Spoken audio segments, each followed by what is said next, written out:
Hello friend, this is a meta fanfic. How are you all? Please support to subscribe this channel for watching new interesting stories. This video included a self-recorded humor introduction in the first 30 seconds, followed by AI generated narration for creative storytelling purposes. So we will see what if Harry Potter proved that Slytherin power is not evil. But before we start, if you are more stuff like this, then be sure to subscribe and like this video. And if you possible, share this video with your friends. Now let's start the story.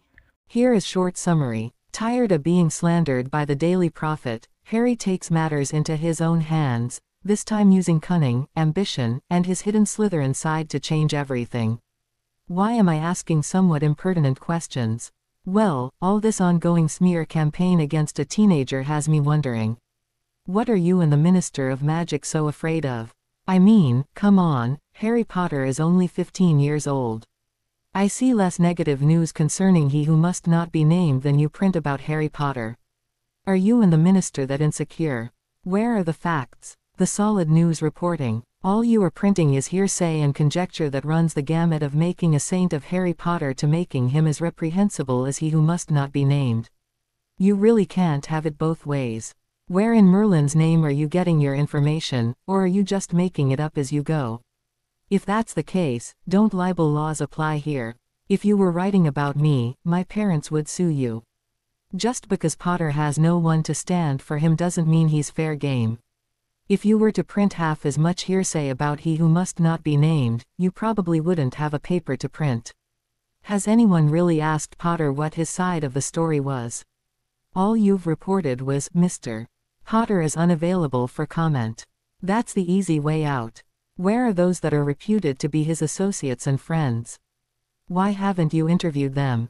Is the ministry afraid of what they might say? Do you run your newspaper or does the ministry? Is the term, a free press a myth? Well, as a student of Hogwarts, let me tell you something about my observations of Harry Potter. I have had some classes with Potter and let me tell you, the Potter you portray in your articles and the one I see around Hogwarts are totally different. So please tell me, are you really printing the truth as a reputable newspaper is obligated to do? Or are you printing the truth according to the mandates of the ministry? As for the whole debate of whether he who must not be named is back or not, I'm neutral. This letter isn't about that but more about the misuse of the power of the press. I guess what I am asking is, are you printing the news necessary to keep your readers informed of current events, or are you pandering to the lower standards of the gossip mongers seeking their daily titillation? I dare you to print this letter. If you don't, I'll know just how scared of the truth and the powers that be you really are. Oliver Twist. You know, the kid has a point, she said, looking up at her boss. Lord Charles Witherspoon IV, editor-in-chief of the Daily Prophet, snorted, and if I printed that letter, old Fudge would shut us down. We can't afford to antagonize him. Look, Anderson, I know that you spent 2 years over the pond, but I keep telling you, we run things differently here. Don't I know it? She sighed, rolling her eyes. She'd had run-ins with the stodgy minister before. Well, can I keep this? I just may have an idea on how to answer this kid's questions and get us off the hook. She thought for a moment, rereading the letter. Any chance this could be Potter, himself? Lord Charles shook his head. By all accounts, Potter's a mediocre student with average intelligence. Which is strange in and of itself, as his parents were both exceptional wizards. Right, thanks Lord Charles. So who do you think wrote this? She asked. Lord Charles shrugged. Twist isn't a pureblood name, so it was probably a muggle-born or half-blood with muggle ties. Idiot. Emily rolled her eyes. She grinned to herself, then again maybe he's right, most purebloods don't seem to be able to think for themselves and few know their dickens. Walking back to her desk, she tapped the letter against the desktop thoughtfully. However, I know just the person that may want to see this. Zeno Lovegood was busy working on his latest fact-finding results on the UAL exploits of the Crumple-Hornsner when there was a knock on his office door. Oh, why good day Miss Anderson, Zeno said as he ushered the brunette reporter into his office. How may I help you? I have a letter that Lord Charles was reluctant to print and thought you might like to see it. Now Zeno Lovegood may appear eccentric to many, but the one thing he was good at was knowing a good story when he saw one. One of the reasons he started the Quibbler was to be able to print the truth in its many forms as well as to be able to say what he wanted to without censorship. As he read the letter, he lifted one eyebrow, then the other. My oh my, he thought. This will set the Kneazle among the Puffskeins.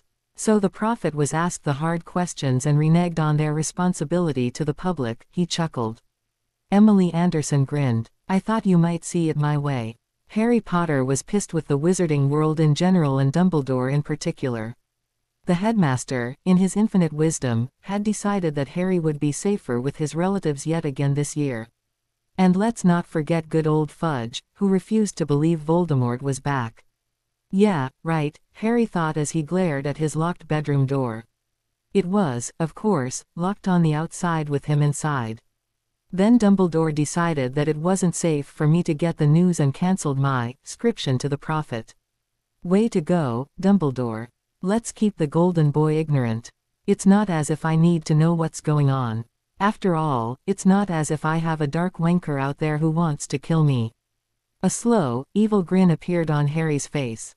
Too bad the old ass hadn't realized he'd had found a way around all the restrictions. Before he left Hogwarts, the golden boy of Gryffindor pulled a tactic worthy of a Slytherin. He asked for help from the one being in Hogwarts that was loyal to him alone, Dobby. The house elf, now secretly bonded with him, would do anything to help his most favorite hero and master. So this summer, when Harry wasn't working as a house elf himself, Dobby made sure that all of Harry's personal needs were met without the Ministry or Dumbledore finding out. It seemed that house elf magic was under the mom's radar and not restricted by any wards. When Dobby had used the hover charm in Harry's second year, he'd made it mimic Harry's magical signature, thus laying fault on Harry for the deed. Now however, he was masking the magic he used at Privet Drive, for which Harry was eternally thankful. Harry hadn't missed a meal since he left Hogwarts, and Dobby helped with his many chores around the house as well. His relatives weren't even aware of Dobby's presence, much to Harry's relief. Harry now had a way to get the news and to communicate when he chose. So what if he was a semi-prisoner living in one room, if one could call it living, in the same house with three very magic-phobic muggles? With Dobby's help, Harry was able to come and go as he pleased, and no one, magical or muggle, was the wiser. Master Harry Potter, sir, came a high-pitched squeak near his waist. Harry smiled as he looked up from doing his potions homework. Another thing he had to thank Dobby for. Strange how things didn't seem to stay in a locked trunk when there was a house elf around. Yes, Dobby, the newsy didn't print your letter. These did send a reply. Oh, Harry took the newspaper and scanned it. A slow grin formed as he read. This is perfect. A small advert in the editorials read, to Oliver Twist.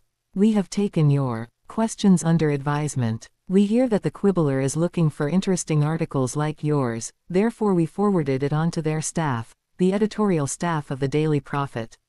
Dobby, I need you to get a subscription to the Quibbler for me, under the name of Oliver Twist. Have it delivered to my private post box for now.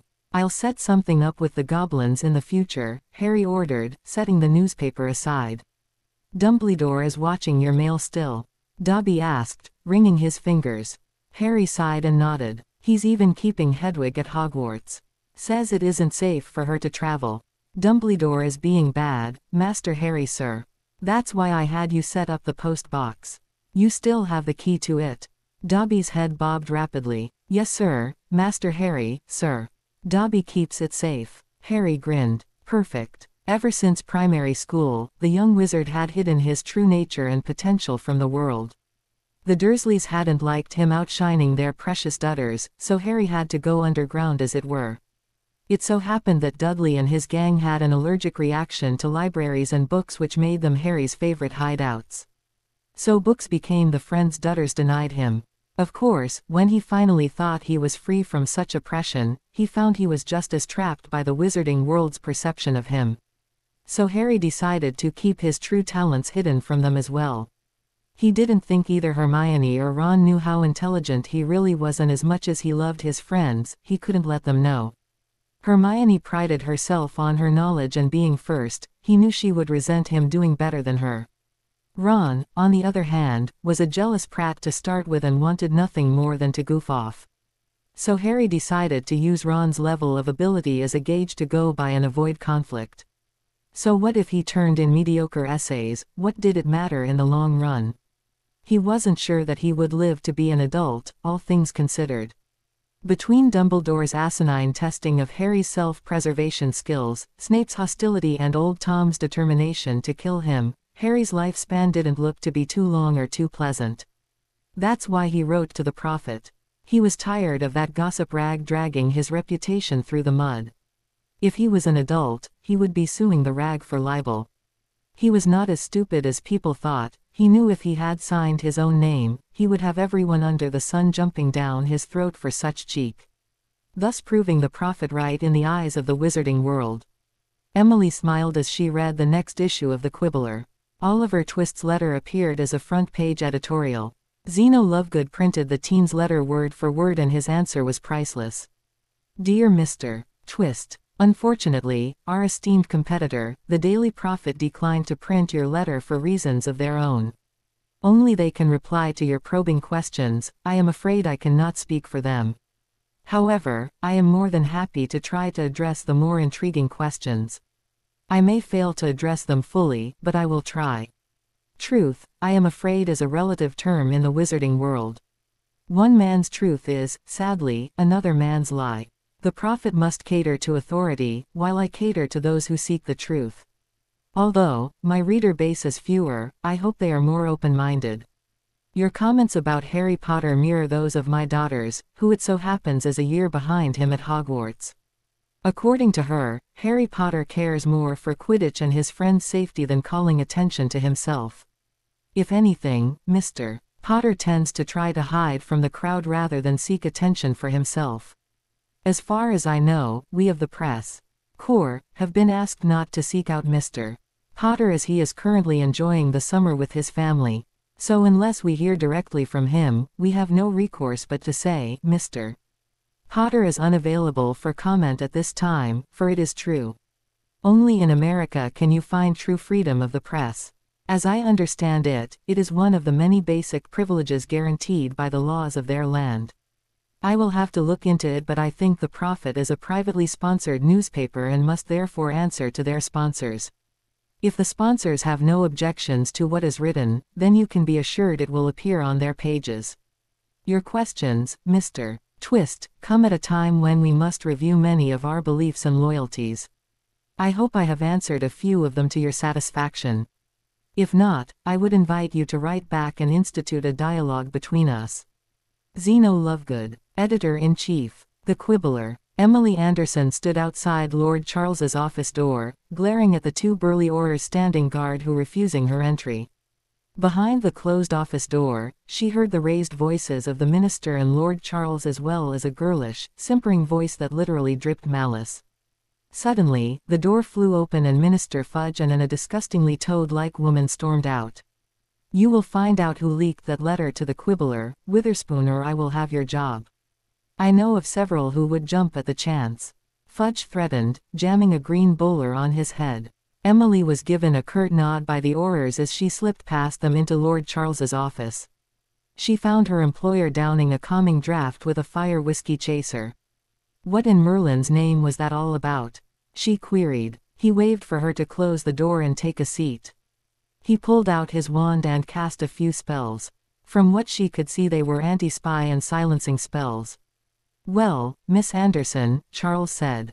It seems our esteemed minister did not like the fact that someone had the audacity to challenge what is said in the Prophet. When I told him that I had thrown away the letter and that someone must have retrieved it, let's say he wasn't too pleased. Emily sighed and lowered her chin. So that means I need to find a new position. Not by any means, he reassured her. You are one of my best reporters. However, I would steer clear of Skeeter. She's Fudge's favorite muckraker and toady. She'll nail you, as well as me, to the wall if she can. Gotcha. So now what? Lord Charles winked. Business as usual, Anderson. Business as usual. Harry Potter smirked as he read the Quibbler's response to his letter. He was quite pleased with it as it helped explain a few things. So the Prophet had sponsors. He wondered who they were besides the ministry. Sitting down at his desk, he wrote 2 letters.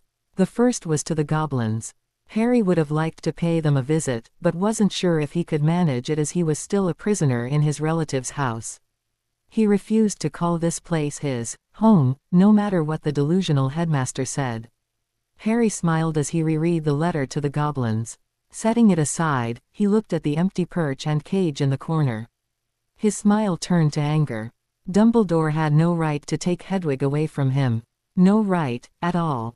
It also didn't help that he had as of yet to receive any letters from his friends. He would have thought Hermione at least would find another means to contact him. They had, after all, exchanged addresses and phone numbers. Shaking his head, he reached for another bit of parchment and started to write. Zeno Lovegood was enjoying his second cup of tea as he read the reader responses to Mr. Twist's letter. Many were good, some were irate, and more than a few were howlers. However, howlers weren't allowed in the Lovegood home as it upset Luna. Those were redirected to a chute leading to an underground chamber where they could explode and no one need ever hear them. A few, he mused, took what was said in the prophet with a grain of salt, but most revered it as the literal voice of a prophet.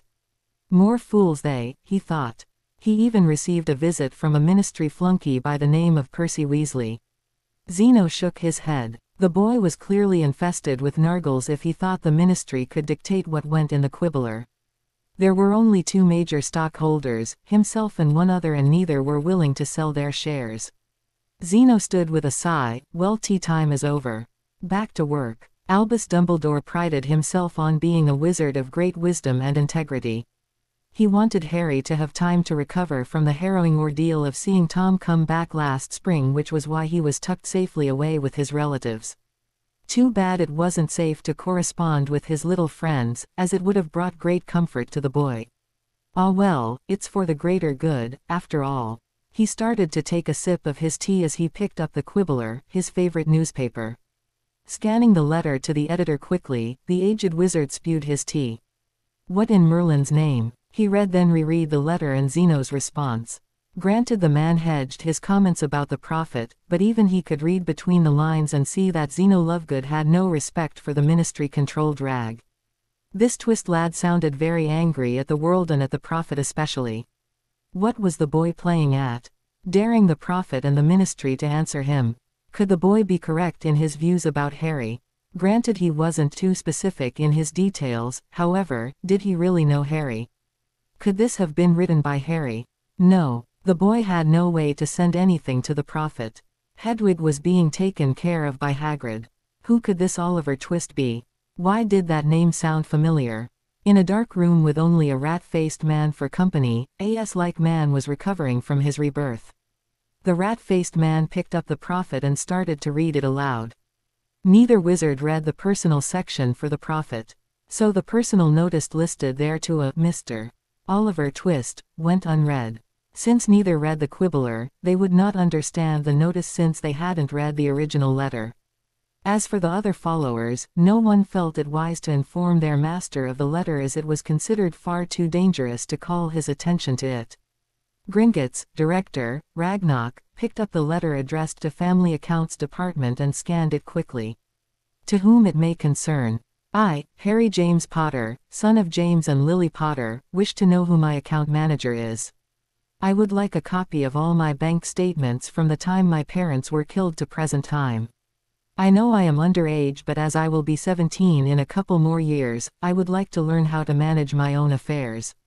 Second, I would like to learn about the sponsors that govern the Daily Prophet. I want to know who owns the Prophet. What is written in their charter, who is on their board of directors and their last fiscal report. Third, I would like a good recommendation for a barrister. I have a feeling that my rights in the wizarding world are being denied. Lastly, my mail is being withheld from me by my headmaster Albus Dumbledore against my wishes. Therefore I have rented a post box that is maintained by a house elf. I expect that all my business and all contacts with your esteemed establishment will be held in the strictest confidence. Therefore, any correspondence will be forwarded to my post box and not delivered by owl. The post box is under the name of Oliver Twist. May your gold always flow and together may we gain much profit. Harry J. Potter. Pinching his nose and closing his eyes, the ancient goblin started to swear in gobbledygook. Lord Potter should have been receiving bank statements since he was 11. If he hadn't, where had they gone? This will bear investigation. Heads will roll if he discovers any fraud. Harry was sitting on his bed, reading a book on wizarding etiquette and customs Dobby got for him. Something Dumbledore should have given him years ago. He snorted. Yay right, the old coot. Doing anything that made Harry's life easier. Fat chance. It was only by accident that Harry found out the senile old wanker had cancelled the mandatory lessons on wizarding customs for all Muggle-born students Harry's first year. Professor McGonagall had taught her Muggle-born lions on the sly without him knowing. Harry only found out when he heard Dean and Seamus speaking about it in the showers. They hadn't known Harry was in another nearby stall. It made Harry wonder what game old Dumbledore was really playing at. Why did the headmaster find it necessary to keep him in ignorance of the world he had been born into? It was a good thing that Harry was very adept at hiding his intelligence, or he could have really been screwed. Dobby popped in with a stack of mail. Master Harry, sir, your book order is done. Eyes picked it up for Uis. Also, the goblin sent Uis an important letter and forms to fill out. Thank you Dobby, Harry said, taking the mail. Opening the Gringotts letter first, he scanned the cover letter first. What the F, he thought. Unto the heir to the ancient and noble houses of Potter and Gryffindor, Harry James Potter Gryffindor. Greetings from Ragnarok, Director of Gringotts. Lord Potter, I will admit that your letter came as an unpleasant surprise. We have been sending you statements since you were 11. Also we have been sending out requests for a meeting to discuss your future for some time. It has never come to our attention that you were not receiving them. We assumed that your guardian, Albus Dumbledore, had been passing on the information and you were allowing him to handle your affairs. As per your letter, we have decided this is not the case. Pending an investigation, all of your accounts have been frozen. All keys have been recalled. If you have need for funds, you will have to appear at Gringotts for a meeting as your family's previous account advisor has met with an untimely death.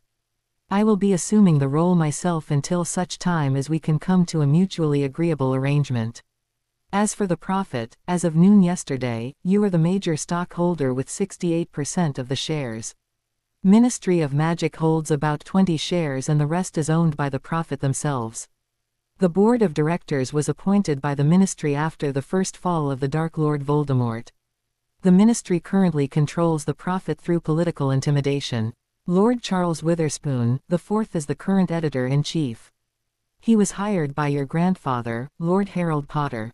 Lord Witherspoon is a good man, but since the death of your grandfather, his hands have been tied by the ministry. Lastly, your family has long retained the services of Lord Peter Flinchley Adams as their barrister-at-law. We have notified him of your request and he will be contacting you soon. It appears that Headmaster Albus Dumbledore had informed the venerable barrister that his services were not needed as he, as the Supreme Mugwump, would be overseeing your affairs. Lord Flinchley Adams is most anxious to speak with you. We, at Gringotts, were deeply saddened by the death of your parents, Lord Potter. They were esteemed and valued patrons as well as honorable warriors. Rest assured that we believe you when you said that the Dark Lord has returned.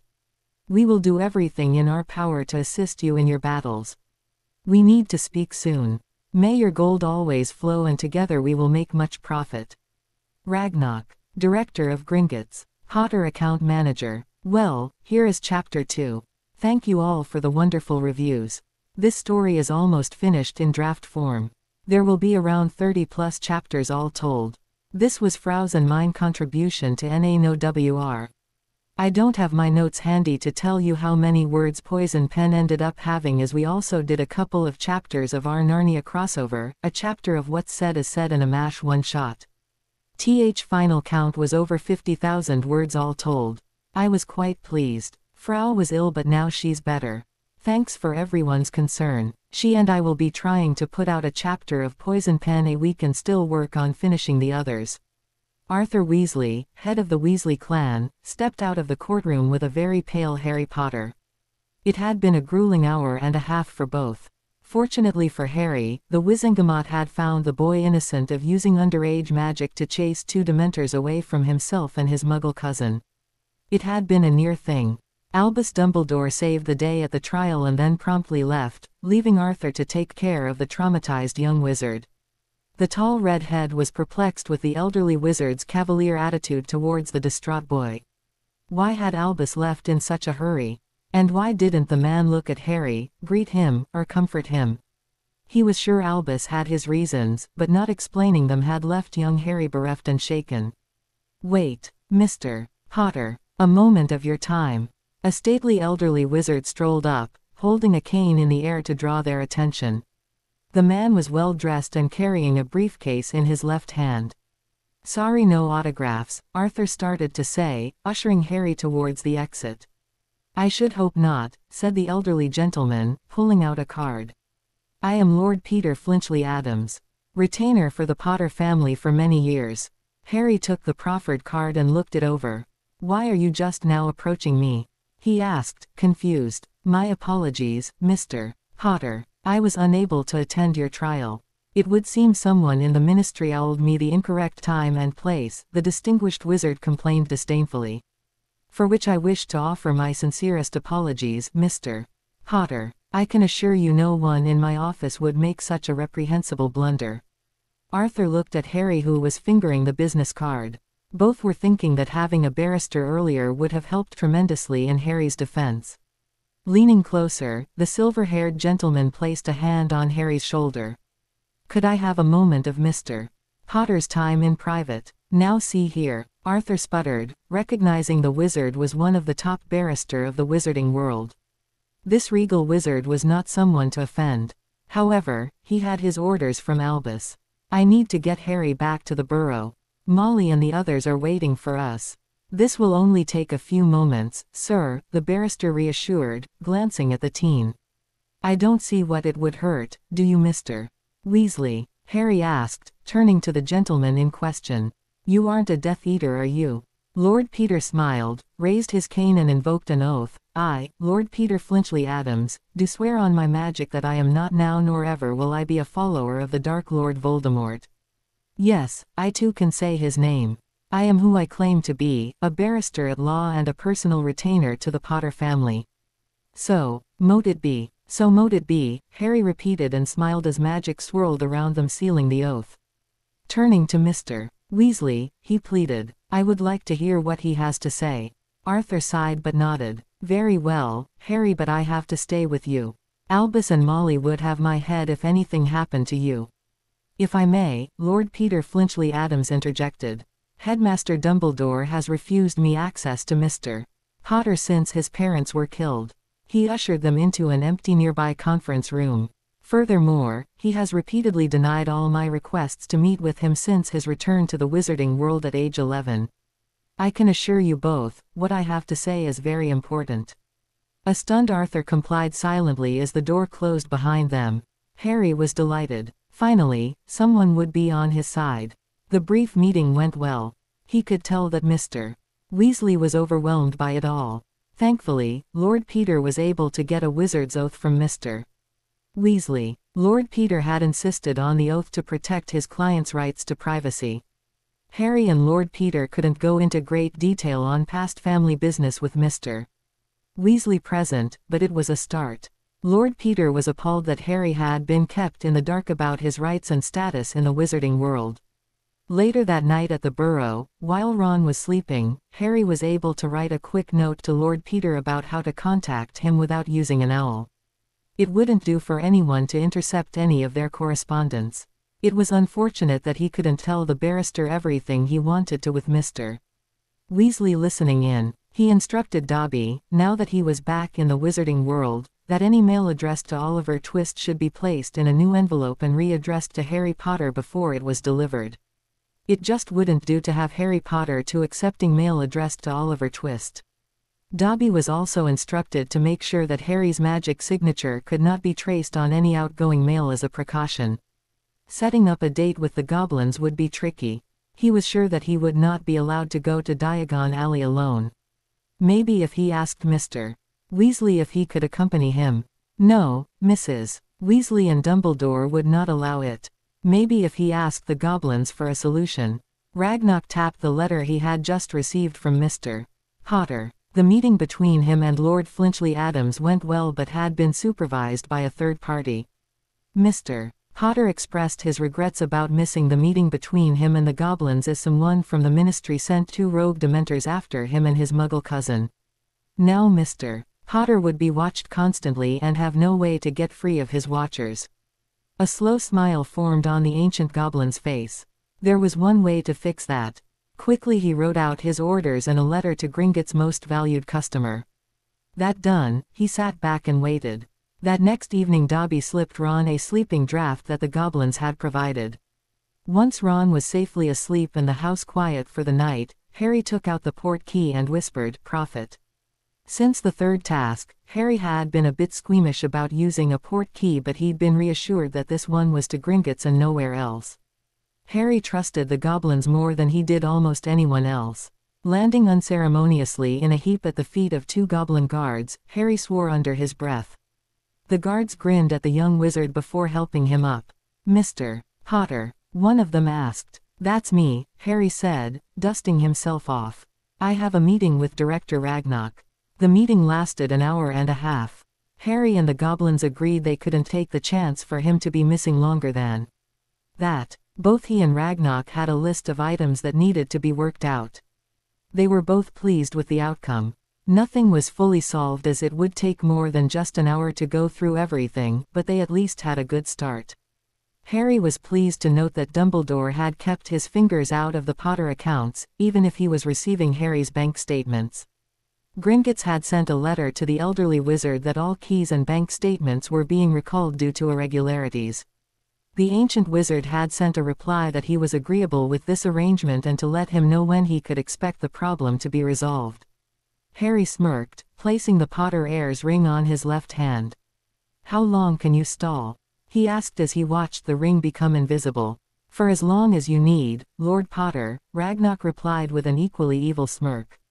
"By the way, Lord Potter, your ring will remain invisible until you wish otherwise." Harry returned to the burrow with no one the wiser. Not sleepy yet, he sat down at Ron's desk and started to write another letter. Zeno Lovegood was looking over the Prophet's perspective on the farce known as the Trial of Harry Potter, when an owl delivered a letter. "Dear Mr. Lovegood, thank you for answering my questions when it appeared that the Daily Prophet refused to do so. I really appreciate the answers you gave about truth in reporting. I had never looked at it in that light before. You were right about truth and lies. Take what happened to Harry Potter recently. I read the trial account in the Prophet and it had me wondering about a few things. So I went to my father's barrister. He said if I really wanted to know more about it, he would try to get a copy of the trial transcript. So I said yes, I was interested, and he did. Did you know once a trial is over, it becomes public domain? Unless sealed by the ministry, anyone can receive a copy. The question I wondered was why didn't they use Veritaserum to get at the truth? Or a pensieve. I mean, they were trying Potter as an adult after all, according to the Prophet, even though he is only 15. Last I knew 15 was still considered a minor. Then too there is the fact that the ministry changed the time and place of Potter's trial at the last minute. After which they failed to notify the defendant of the changes. Was the ministry trying to get Potter convicted without even being there to defend himself? Where was due notice? Why didn't Potter have legal counsel? Has anyone other than Potter ever been tried as an adult for underage magic without the benefit of counsel before? As you can see, I have serious doubts about our legal system in the wizarding world. Is the ministry that dictatorial when it comes to the rights of an underage wizard? And lastly, where were Potter's guardians in all this? Why weren't they at the trial? According to the transcript, no one spoke up for Potter, that is until the headmaster arrived with a squib witness. Is this lack of concern for the rights and well-being of a magical child typical of the wizarding world of Britain? Could you set me straight on this? Enclosed is a copy of the trial transcript that the ministry sent me. Maybe you can point out the wisdom of our judicial system that I am missing. Sincerely, Oliver Twist. Zeno read the letter and then took out the parchment scroll that had the official seal of the ministry. The next hour he went through the transcript and shuddered. He always knew that Fudge was an ass and a fool, but this was completely over the top. The man has a political death wish, and Oliver Twist, along with raising several very interesting questions, has hammered the first nail into Fudge's coffin. Dobby popped in as Harry was just finishing his shower. A week at the Burrow had left Harry wishing for the quiet of the Dursleys. Well, almost wishing. Harry hadn't had much privacy, and it was hard trying to keep Dobby a secret along with his many projects. Oh well, he did want a challenge after all. Dobby handed Harry his copy of the Quibbler. Harry flipped through it. He hoped that his letter was there, and it was.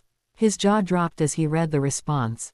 However, he was more amazed that the trial transcript had also been printed in its entirety. Something the prophet hadn't dared. Dear Mr. Twist, I am gratified to see someone of your young years taking an interest in politics. You were right in that trial transcripts are public domain, unless sealed by the ministry, and they may only be sealed when questions of public safety arise. I must say, reading young Mr. Potter's trial transcript was a lesson in what is wrong with our legal system. You were correct that veritaserum and or a pensieve would have saved everyone time and energy. I am also surprised that a mistrial wasn't declared, as you have pointed out, Mr. Potter wasn't represented by legal counsel. Having Albus Dumbledore speaking on his behalf was not a suitable substitute for legal counsel. It makes me glad I went into journalism. As for the Dementors, I too would like to know how 2 of them made it to Mr. Potter's Muggle home without the ministry being aware of their movements. They are, after all, restricted to Azkaban and under ministry control. To my knowledge, they are not permitted to leave the island without ministry approval. It is obvious from what I read that it was a clear case of self-defense on Mr. Potter's part. I have looked into the laws governing underage use of magic, and there is a clause that states that an underage wizard or witch can use magic in self-defense when their life is threatened, which was clearly the case here. The unfortunate aspect was Mr. Potter did it in front of his Muggle cousin, clearly against the law. However, a good barrister would have argued that Mr. Potter's Muggle cousin already knew about magic, and Mr. Potter is therefore exempt from that law.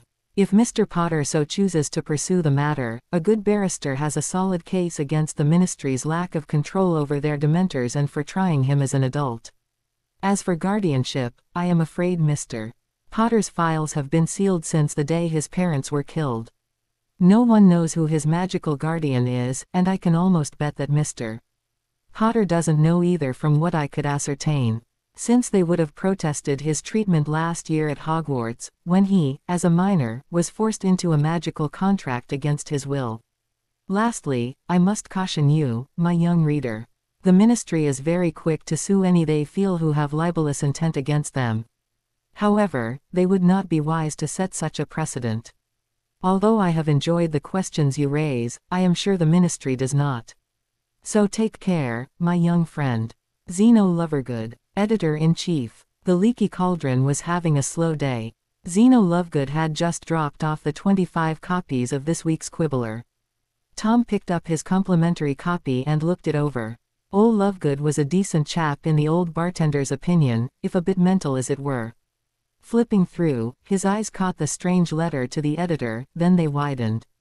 What in Merlin's name? Hold her down, Mel. Got ta run ta the ministry, Tom called as he whipped off his apron. Zeno Lovegood was well pleased with this week's issue of the Quibbler. Granted, his subscription rate had risen by some 200 more copies than last week. That just meant more work for him, but it was worth it. He had to thank Oliver for his challenging letters. Maybe offering a year's subscription or 2, or even perhaps a column of his own. He would have to think about it. Zeno also wondered if he should hire another assistant to help out since Luna was gone for most of the school year. Harry Potter was sitting under a shady tree in the orchard behind the Burrow. Thankfully, most of the Weasleys were busy, and for once, Harry had some much-needed privacy. On his lap and piled beside him were several files that he'd received from Gringotts and his barrister. Now that was a kick in the bum. He, Harry James Potter, had a family retainer who was a lord of both realms. And come to find out, he, Harry, who was a pain in the ass, Potter, was also a peer in both worlds. Bloody hell. My life just got more complicated, Harry thought as he banged the back of his head against the trunk of the tree.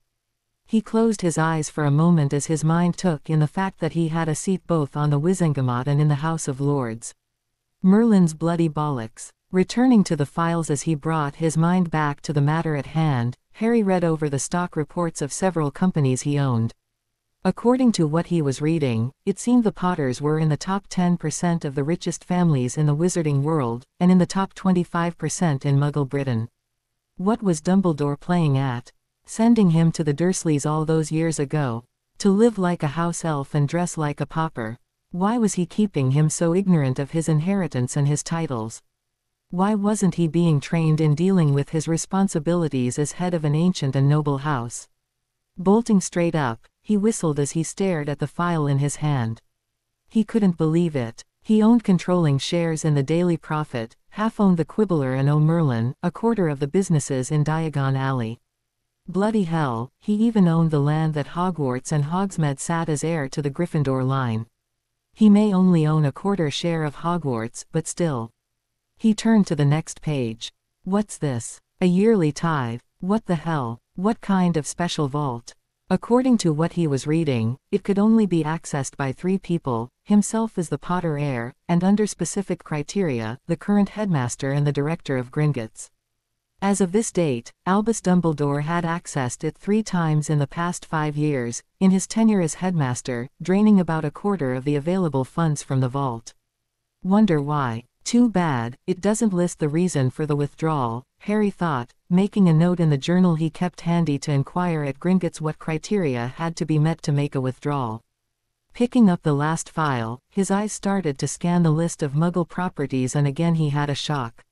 Oh sweet Merlin, he whistled softly. He quickly shuffled through the stacks of files until he found what he was looking for. He frowned. Why those thieving, backstabbing asses? Vernon Dursley was having a good day. Grunning's stock had recently risen 2 points on the market shares, netting him a hefty bonus from Old Man Grunnings.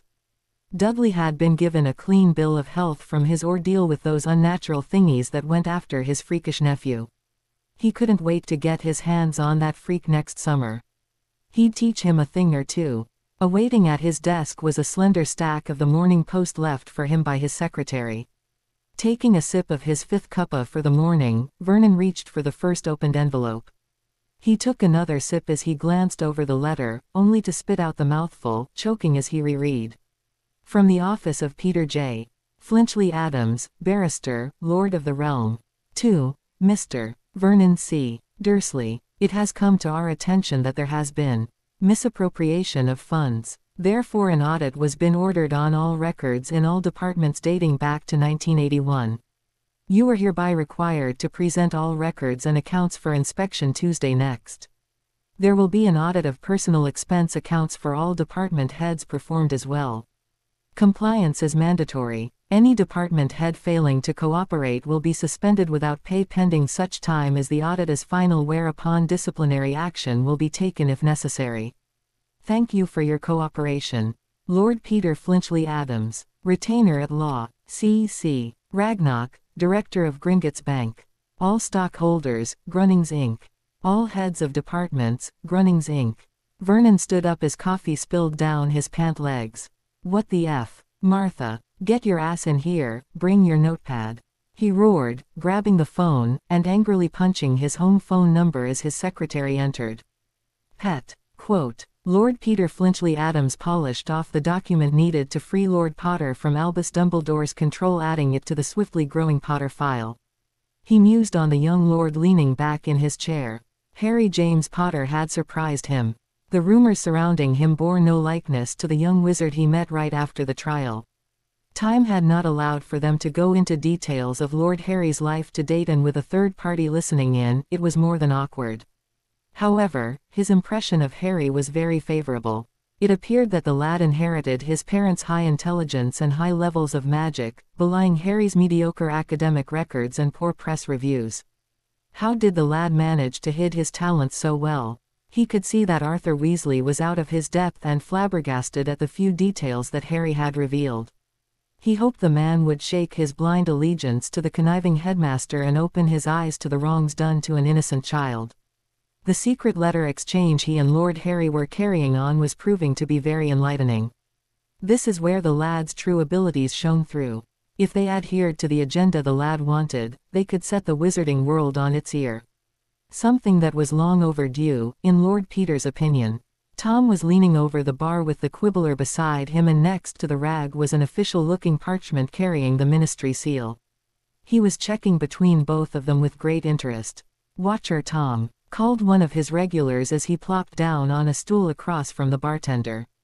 "Whatcha doin', mate? Why'n't ya readin' a real paper like the Prophet?" Tom looked up. "Comparin' notes and bloody hell, ol' Zeno was right on. The Prophet didn't tell the truth by half." "That's so?" the scruffy-looking wizard asked. "Be a first, if'n ya ask me." "Oh, Zeno's been right afore," Tom snorted, pouring out a stout and handing it off. The customer pulled the quibbler and the document over to read.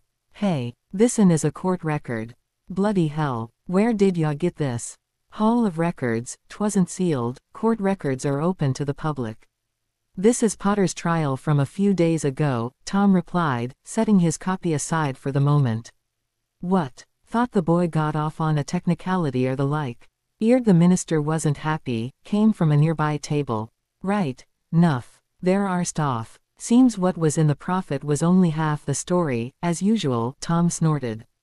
"Right after I got my copy of the transcript, ol' Fudge came stormin' in and sealed this record and all other records regardin' Potter. Tryin' to cover his muck up, eh. A tad late if'n ya ask me," shouted a hag from a nearby table with a cackle. "If'n the minster tried that with my bonny lad, I'd a hexed 'em good and proper and taken me chances with the Dementors, I would." Several customers nodded in agreement. From a table in the back, a slurred voice called out, "Wonder what they's tryin' ta tuck, way. Ol' Fudge, 's good 'bout speakin' out both sides of his mouth, he is." "Aye," shouted several of the pub's denizens, raising their mugs in agreement. Fudge fumed and ranted, his beet-red face contrasting garishly with his green pin-striped robes. Since the quibbler came out yesterday, his office had been fielding mail and howlers all day. Good thing he managed to seal Potter's trial transcript and records. Too bad he hadn't been fast enough. Well, he learned his lesson. With almost 50 copies of Potter's transcripts out and about, his office is working overtime on damage control. How did this get out of hand so quickly? He knew it was Zeno Lovegood's fault for running that damn brat's letter. Well, he'd fix both of them. See how they like spending some time in Azkaban. He'll pass a law to seal all trial transcripts from now on. Thankfully, Dolores is going to Hogwarts this term. With her there, he'll have a foothold in the school. Hopefully, she'll ferret out who this Oliver Twist is and get him expelled for starting this mess. Albus stared at the letter that had arrived from Gringotts. He had been so sure that he could use that vault for the greater good. He didn't think he would be called on it by the goblins. It had been almost 3 years since his last withdrawal. He would soon need more, and just where was he going to get the funds? He was sure the goblins would not allow him access to the Potter vaults as they are now watching them so closely. Unto Albus Percival Wulfric Brian Dumbledore, headmaster of Hogwarts. During a routine audit on all of our outstanding vaults, it has come to our attention that the Hogwarts vault set up by Godric Gryffindor to maintain Hogwarts and Hogsmeade's lands in perpetuity has shown recent activity. This vault can only be accessed by Gryffindor's heirs, and/or Hogwarts headmaster and the director of Gringotts. As you know, these funds were set up for care and maintenance of both Hogwarts and Hogsmeade. It has come to our attention that you have accessed these funds 3 times in the past 5 years, withdrawing over a quarter of available funds. We require proof of the usage of these funds in the form of receipts and/or bills of lading. If we find these funds were used inappropriately withdrawn, you are required to make restitution with interest. Compliance is mandatory. Failure to comply will cause all vaults to which you have access to be sealed until this matter is resolved. Ragnarok, Director of Gringotts. Wow, 3 chapters in 1 week. Can you tell we are having fun? We wish to thank you all for the amazing reviews. Some were very mind-blowing. Arthur Weasley was by no means a cowed man. Granted, his wife Molly was a force to be reckoned with when she got going and he left family matters and discipline to her, but only because she was very good at it. No, Arthur considered himself a laid-back sort of fellow.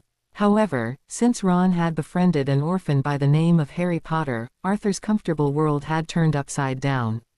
He couldn't fault his son, it just seemed like the right thing to do despite all of the adventures they had shared. Harry was so small and fragile back then. The day after the trial, Arthur decided to sit down with his 3 youngest sons and had a quiet talk. What they told him was nothing short of criminal. How could a man as wise as Albus Dumbledore be so blind in his dealings with the boy who lived? It was beyond his understanding. Unless, maybe. No, he couldn't, could he? Alone in his office at the ministry several days later, the disturbed red-headed wizard wrote down everything he knew, or speculated about Harry Potter from his talk with his sons. Along with their information, he added his own observations. It was too bad he couldn't speak about the meeting with the Potter family barrister as his oath prevented it. On a separate parchment he made a note about the necessity of taking Harry to consult his barrister, if he could dodge Albus to do so. Arthur also jotted a reminder to ask the goblins to check on the wards around Potter's Muggle relative's home. A person as important as Harry Potter should have extensive wards protecting his home. He now wondered just what kind of wards Albus had actually placed and if they were as effective as the headmaster claimed. At lunchtime, Arthur Weasley walked out of this office, told his secretary he would see her after lunch, and strolled casually through the ministry. He stopped to chat with fellow co-workers before going to a small hidden drop chute inside a normal-looking stall in the men's loo. There he dropped all of his morning musings into the chute. An operative in the unspeakable department knocked on the head's office door. A report just came in from the sparkplug, Croaker, he said, handing over several pieces of parchment. It makes an interesting read, if you ask me. Croaker, head of the Unspeakables, frowned as he put down the latest issue of the Quibbler. Let's see it. Harry sat at the kitchen table at Grimmauld Place listening to Sirius as he held court during dinner. Laughter and mayhem seemed to be the soup du jour. In Harry's opinion it made for a lively contrast to meals at the Dursleys'. According to the adults, there was an order meeting tonight, so several people that Harry had never met before sat around the table with them. Tonks was at the far end, showing off her amazing technicolor skills as a metamorphagus. Interesting person Tonks, Harry mused. Hard to believe she is Sirius' cousin. Harry stifled a sigh. He had at first been thrilled that Sirius wanted him to live with him last spring, but now, Harry wasn't too sure. His trust in adults was very flimsy at best, and after he had a chance to sit down and think things through, he had to wonder about Sirius' motives. Harry couldn't get over the fact that Sirius put revenge against Wormtail first, before making sure that toddler Harry was safe and well cared for. Shouldn't his top priority have been Harry and not revenge? Wormtail could have waited, after all. Instead he let his immature temper lead him to Azkaban and left Harry to gentle care of the Dursleys. Then there was Sirius' slip of tongue, from time to time, calling Harry James. Not to mention that this summer he hadn't gotten any mail or visits from his so-called godfather. There were ways to visit without Dumbledore knowing, and Merlin knows he had a house elf that could have delivered mail and food. Harry figured that he just wasn't that high on the food chain as far as Sirius was concerned, or anyone else for that matter. Also, Harry couldn't get past the heated discussion that he'd had with his friends about their lack of communication. Of course, according to them, he didn't write either. Well, how could he if Dumbledore had Hedwig? Not their problem, he was told. He had rounded on Hermione about using Muggle mail and she only snapped that he could have too. He countered with the fact that the Dursleys screened all the post, and how was he supposed to buy stamps for postage with no Muggle money? His relatives certainly would not have given him any Muggle money or stamps. Hermione huffed and said it didn't matter. The headmaster had said not to contact Harry at all. At which point Harry gave up the argument as a lost cause. When they realized just how badly Dumbledore was snowing everyone, it'd be too late. Now you children, Molly said as she started to clear the table. Go into the other rooms. The meeting will be starting soon. Harry found himself ushered out of the dining room and up the stairs. The twins wore a knowing smirk as they pulled out what looked to be a set of ears tied to a string. Harry half listened to their explanation as he went to the room he shared with Ron. Once he was sure that no one was following him, he closed the door before calling for Dobby. Is it in place, Dobby? he asked, plopping onto his cot. Yes, Master Harry, sir. Eyes attached it to under the table likes you said so. Will it work? It's not going to cause you problems. Harry smiled. No, Dobby, no problems. No one saw you. Dobby shook his head, his long ears whipping back and forth. No, Master Harry, sir. Anything else? No, Dobby, just retrieve it after the meeting is over with. Harry smiled, dismissing his little friend. Harry couldn't believe his luck. He hadn't had much of a chance to field test the little Walkman recorder that he had bought in Surrey. With the help of Dobby, he had charmed the thing to run on magic instead of batteries. Of course, he could get into a lot of trouble if it was found out, but what's a little risk versus a lot of knowledge? He just had to know if the order was onto him and his letters to the Quibbler. Plus he wanted to know what they were doing to fight Voldemort and his Death Eaters. Since he couldn't do much right now and was alone, he might as well work on another letter to the Quibbler. Zeno watched the antics of his daughter Luna as she ran around the garden chasing flying Raxburts. She was the light of his life since the death of her mother. She was the only joy he had left in the world, and he worried about her when she went away to Hogwarts. An owl came to rest by him with a letter breaking into his thoughts. He turned to the owl and gently removed the letter from its leg. There is food and water in the kitchen, help yourself, he said as he opened the letter. Dear Mr. Lovegood, your reply made for a very interesting read last time, and I will take your concerns to heart. Neither do I wish to be brought before the Wizengamot for libel, even if I am still underage. For as we all know now, being underage is no protection.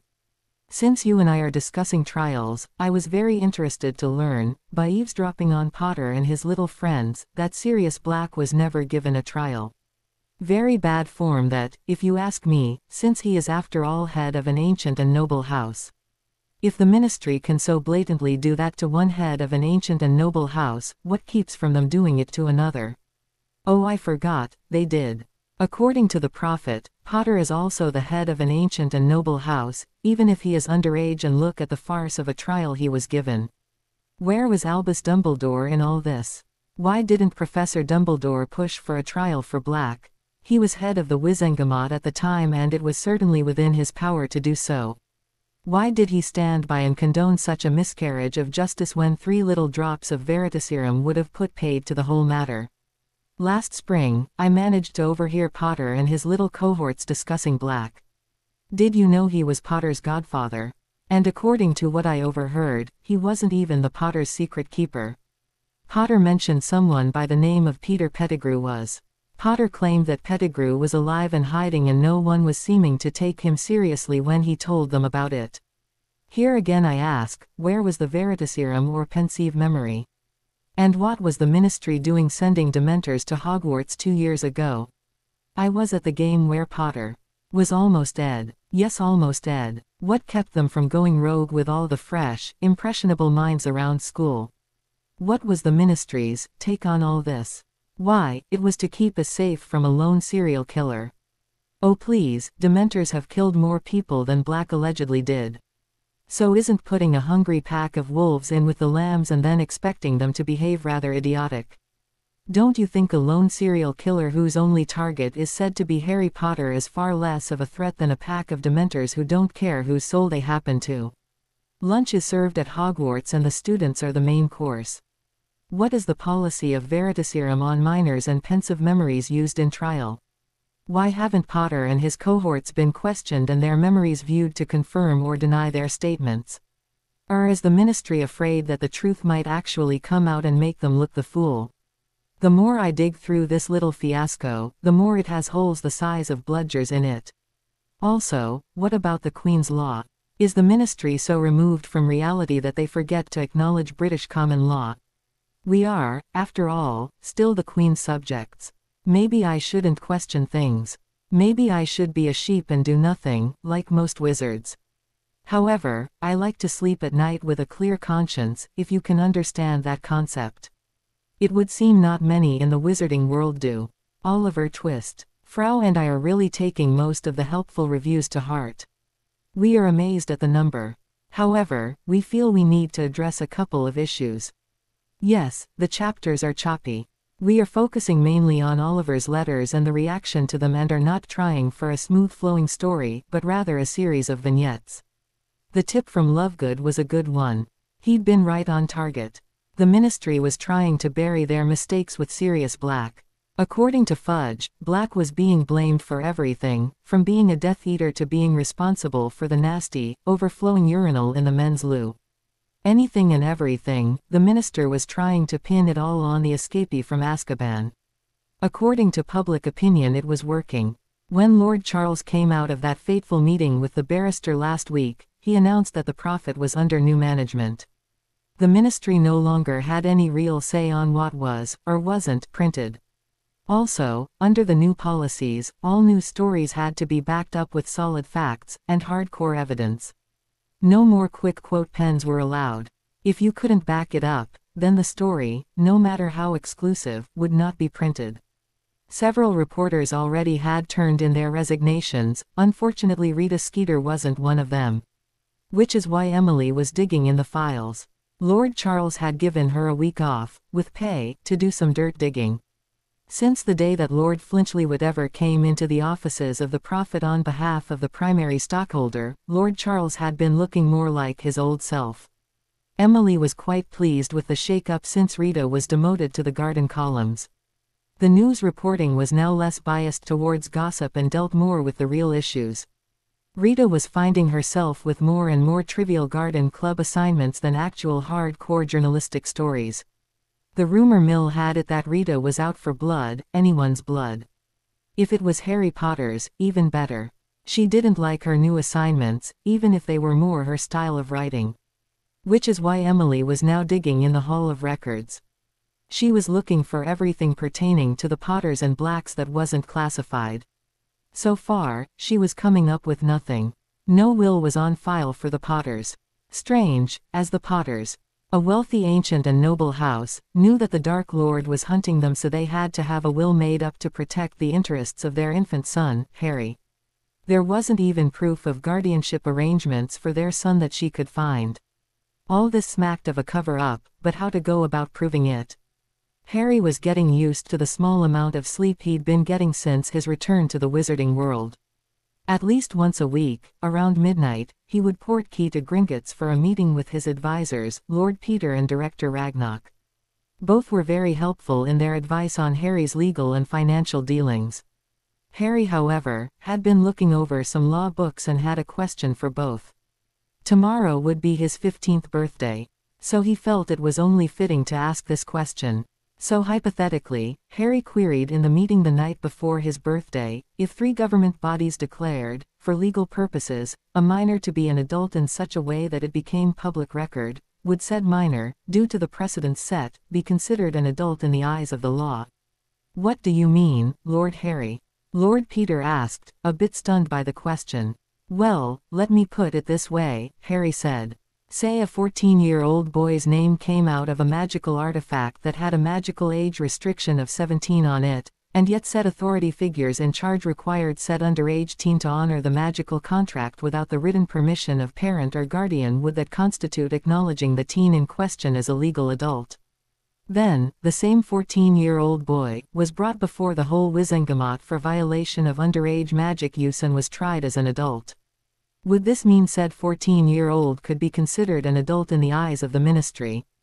After all, the supreme mugwump and member of the ICW, the minister and the Wizengamot themselves, acknowledged said 14-year-old as an adult in their eyes. Harry looked at both men, as they sat frozen in stunned silence. As he leaned back in his chair, he wondered if he had broken them. Lord Peter looked at Harry, then over at Ragnarok. Stroking his chin, the aged barrister pondered for a moment. I would have to double-check your findings, but I would say it would be a fair assumption. However, I would caution you, neither the minister or the headmaster would allow you to be emancipated so easily. Harry gave a nod of agreement. Honestly, if people keep putting me in adult situations, don't you think I should have the right to be considered an adult in the eyes of the law and all that it would entail, such as protecting myself with magic if necessary? That is why I would like both you, Lord Peter and Director Ragnarok, to be my guardians and or advisors until I reach adult age, even if I am emancipated. Lord Harry, Ragnarok interjected. If you give up your minor status, you could lose certain privileges as a minor. You would have to accept all the consequences that went with being an adult. Harry snorted. Being a minor didn't help me much last year, now did it? I still had to compete in that bloody tournament. And I still got slapped for defending myself and my cousin from those bloody dementors which just happened to wander away from Azkaban. True, Lord Peter said. But why Ragnarok and myself? And not, say, the Weasleys? Or your godfather, Sirius Black? I have given this much thought over the summer, as I had nothing else to do while at my relatives', Harry explained, rubbing a hand across his forehead. Sirius is still on the run from the Ministry. Although with the last few articles and probes from both the Quibbler and the Prophet, that might soon change, Harry sighed, still running a hand through his already messy hair. Arthur and Molly Weasley are too much under Dumbledore's thumb. No, they all expect me to fight their battles for them, but I need someone that will fight for me and only for me. No one else ever has until I met you both. Hermione was frustrated. Harry had changed. She could see it, but she couldn't quite put her finger on what was wrong. Couldn't he understand that Dumbledore himself told them not to contact him because it wasn't safe? It had been for his own good, but Harry refused to see that Dumbledore was only trying to protect him. Harry's birthday party was a noisy explosion of fun, laughter and mayhem. Now that the party was over and everyone had gone, Harry had retreated into himself once again. So it wasn't any surprise she found Harry sitting in the library, reading. Ron and the twins were off somewhere doing something for Molly. Harry. Yes, Hermione. She sat down beside him. What's wrong? You've been avoiding Ron and me since you got back. Harry sighed and closed his book. Turning to face his friend, he said, Nothing is wrong, Hermione. But we are your friends. You shouldn't shut us out. Shut you out? Don't you think you've got it backwards? What do you mean? Harry shook his head. I was stuck at the Dursleys, Hermione. Dumbledore took Hedwig away. He said it wasn't safe. My friends decided I wasn't worth the trouble it took to write. You didn't even try to keep in touch with me, forgot how to use a phone. Do you know how that made me feel? Oh Harry, she said, rolling her eyes. Not this again. Harry sighed, slamming his book closed, and stood. Yes, this again. So tell me, Hermione, which is more important to you, doing what is right or what is easy? And what is right, Harry? Dumbledore said it wasn't safe to contact you. Harry sighed and shook his head. If you say so, Hermione. I thought you were my friend. Tell me, are you telling him everything I do? Do you report when I eat, sleep and go to the loo, too? Harry James Potter, she shouted indignantly, I would never spy on you. But if you thought I was holding back information that Dumbledore wanted, you would tell him. All for the greater good, right? He snarled. She huffed, standing. Right, Hermione. She let out a growl and stomped off. Sirius Black was feverishly writing a letter that he hoped would free him, at Harry's urging. Since the Quibbler was doing so many pieces on his lack of trial record, he had been corresponding with Madame Bones' office, through Gringotts. The goblins were well known for their neutrality. He wasn't completely insane, no matter what the Prophet had written about him in the past. It hadn't taken much to send certified copies of pensive memories of himself, Harry's and Hermione's memories along with sworn blood oath statements about his innocence. This last letter was a gamble. Gringotts had offered a private room as neutral ground. Sirius would give himself up to goblins only if the trial would be held under their supervision. It would cost him a pretty canute, but was well worth the effort if he could win his freedom. Gringotts' well-known neutrality would work in Sirius' favor.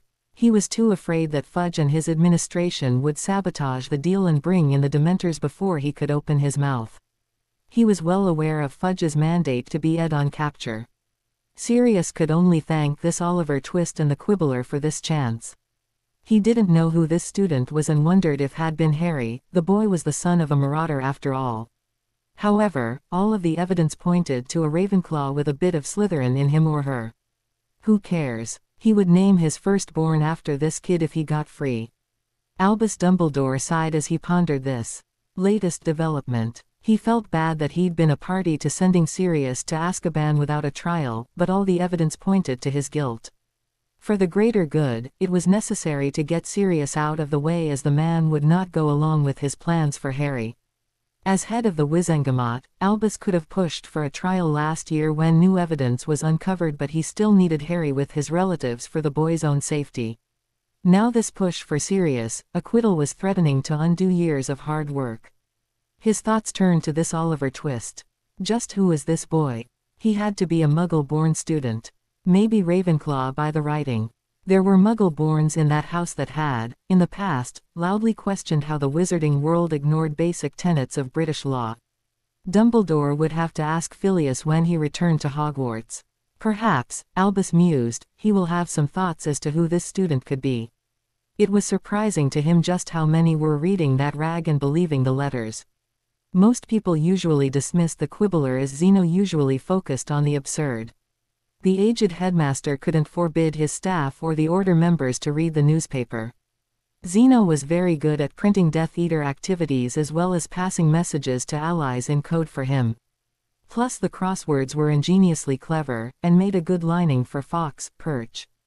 Dobby popped in silently as Harry was reading while Ron slept nearby. "Letter for yous, Master Harry, sir," he said quietly, handing over an envelope with Zeno Lovegood's seal on it. "Thanks, Dobby. Remember, you can't be seen," Harry whispered, looking nervously over at Ron. "No worry, Master Harry, sir," Dobby reassured him. "Your Wheezy won't wakes. Dobby makes sure that." Harry smiled and thanked his friend. "Dear Mr. Twist, I am writing to you personally to let you know that my subscribers list has almost tripled since you started writing to me. Although it is more work than I can possibly handle alone, I am pleased that so many are now enjoying my humble publication. Therefore, I wish to offer you gainful employment as a regular columnist with your own byline. Also, I wish to pass on the many responses I have received from your delightful letters. Be assured, no howlers will be sent to you. I have wards that destroy any howlers before arrival without harm to myself or any owl that has the unfortunate task of delivering one. I also reassure you that your privacy and anonymity will be respected. If you are interested, please contact me and give me the name of your account manager so that I can set up an account in your pen name. As always, I look forward to your next thought-provoking letter. Zeno Lovegood, Quibbler Editor-in-Chief. Frau and I are still very stunned at the reviews and hits on this story. As one reviewer pointed out, yes, we are trying to fill the holes we see in canon. Although, we feel we aren't always successful, but we do try. As for the trust issues, Harry doesn't have any. Everyone in our opinion has been hand-picked by Dumbledore to have a part in Harry's life. He will be placing more and more trust in Lord Peter and Ragnarok as they haven't lied to Harry yet. Lastly, as for pairings. As far as we can tell, there will be no pairings as of yet. That is a subject for a later date.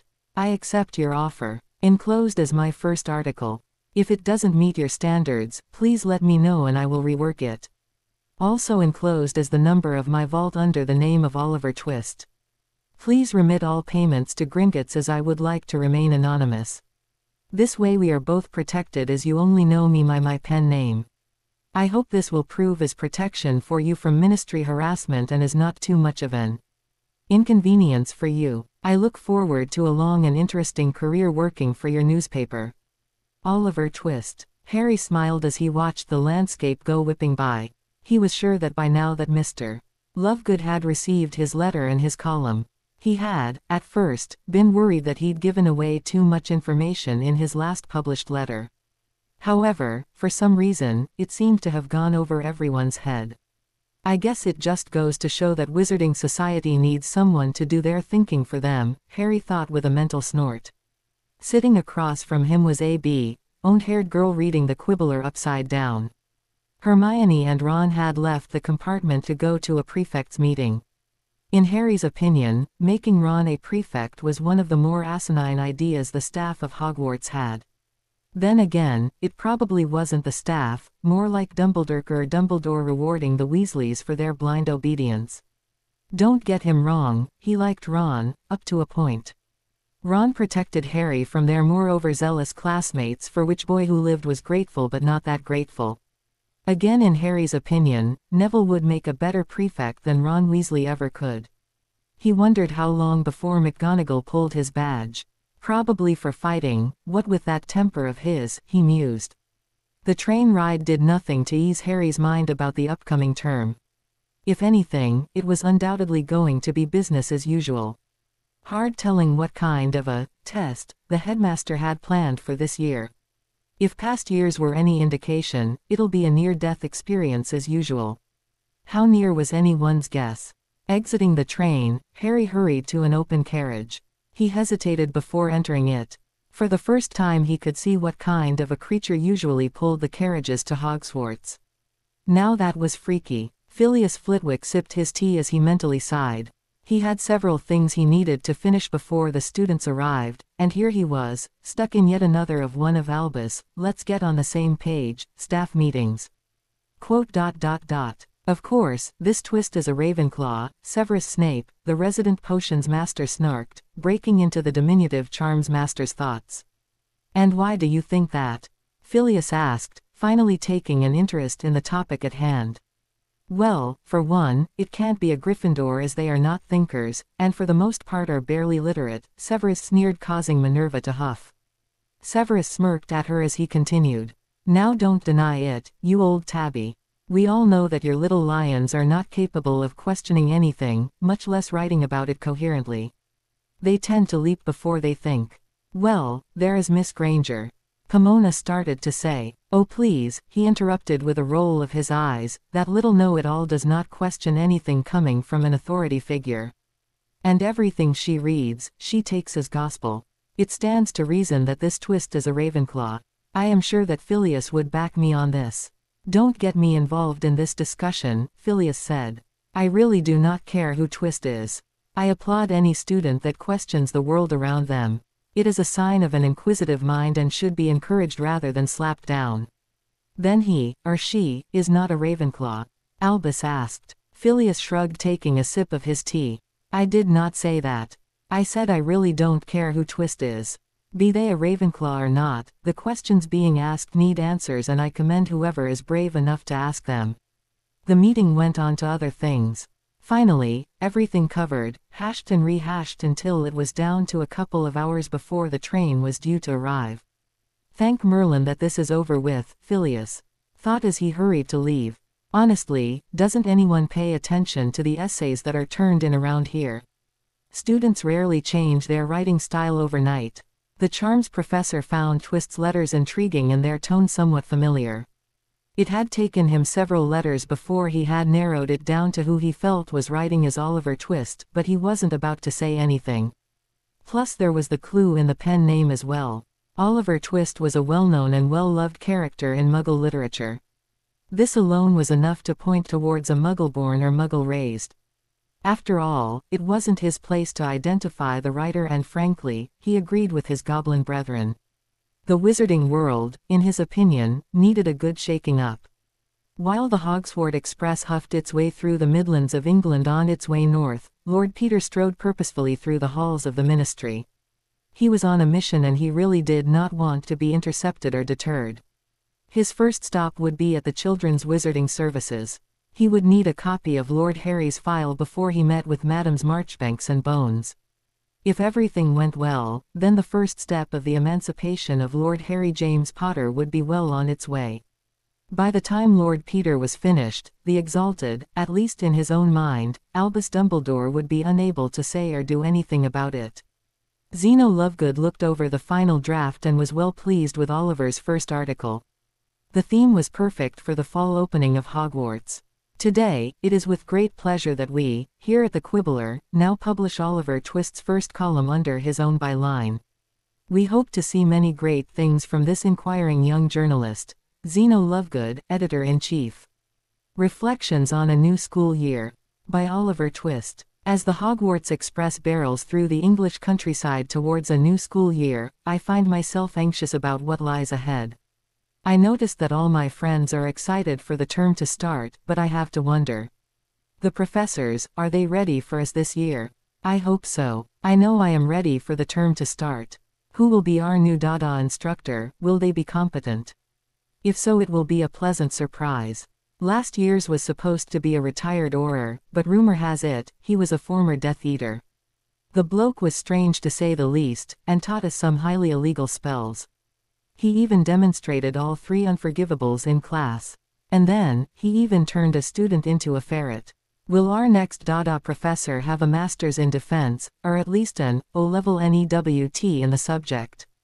Will he or she be competent enough to teach us? Will we be subjected to incompetence again? One can only hope not. Believe it or not, in the past 5 years, we have had only one competent instructor, only to have him fired for being a werewolf at the end of the year. Speaking of learning, did you know that in order to teach all the major core classes transfiguration, charms, potions and defense, the professors must have either a master's in their chosen fields or at least O's in their NEWTs. If you look at the scores and percentage rates of the 3 top magical schools in Europe versus the top 3 magical schools in the United States, you will note that the schools in Europe come out second best. Don't believe me? All the International Wizarding Council. They have all the records. Hogwarts ranks 4th, followed by Beauxbaton then Durmstrang. The top school in the world is in Japan. As we near Hogwarts, my thoughts also turn to Potter. He always seems to come back thinner and more haggard each year. For someone who is supposed to be from an old pureblood family, he doesn't seem to care how he presents himself. Last year, the so-dubbed Golden Trio seemed to be splitting at the seams. Will they come back together now that 2 of the 3 are prefects, or will it divide them further? I want to thank Mr. Lovegood for allowing me the chance to ask these questions and to point out my observations of the wizarding world. However, it also has me wondering why no one else has spoken up in the past. Frau and I are not happy with this chapter, but we can't put out top-notch chapters all the time. We received 58 reviews last chapter, thank you all. We try to answer them privately when we can. Have a safe and happy holiday from Genke Fan and the Frau. In order to teach. Lord Charles read the latest edition of the Quibbler and smirked. It was the best thing he ever did, was passing on Oliver Twist's letter. The Quibbler gave him the chance to ask the forbidden questions the Prophet could not under the political climate at that time.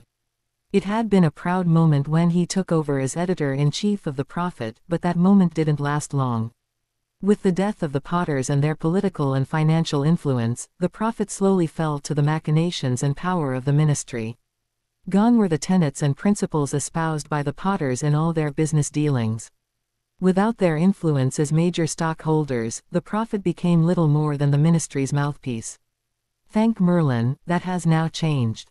When Fudge threatened to shut the Prophet down for not following ministry guidelines, he was confronted in the atrium of the ministry by the Prophet's barristers and was slapped with a lawsuit for interfering with a private business. Cornelius Fudge couldn't close down the newspaper as the ministry didn't have controlling shares to do so, nor he prove malfeasance on the part of the Prophet.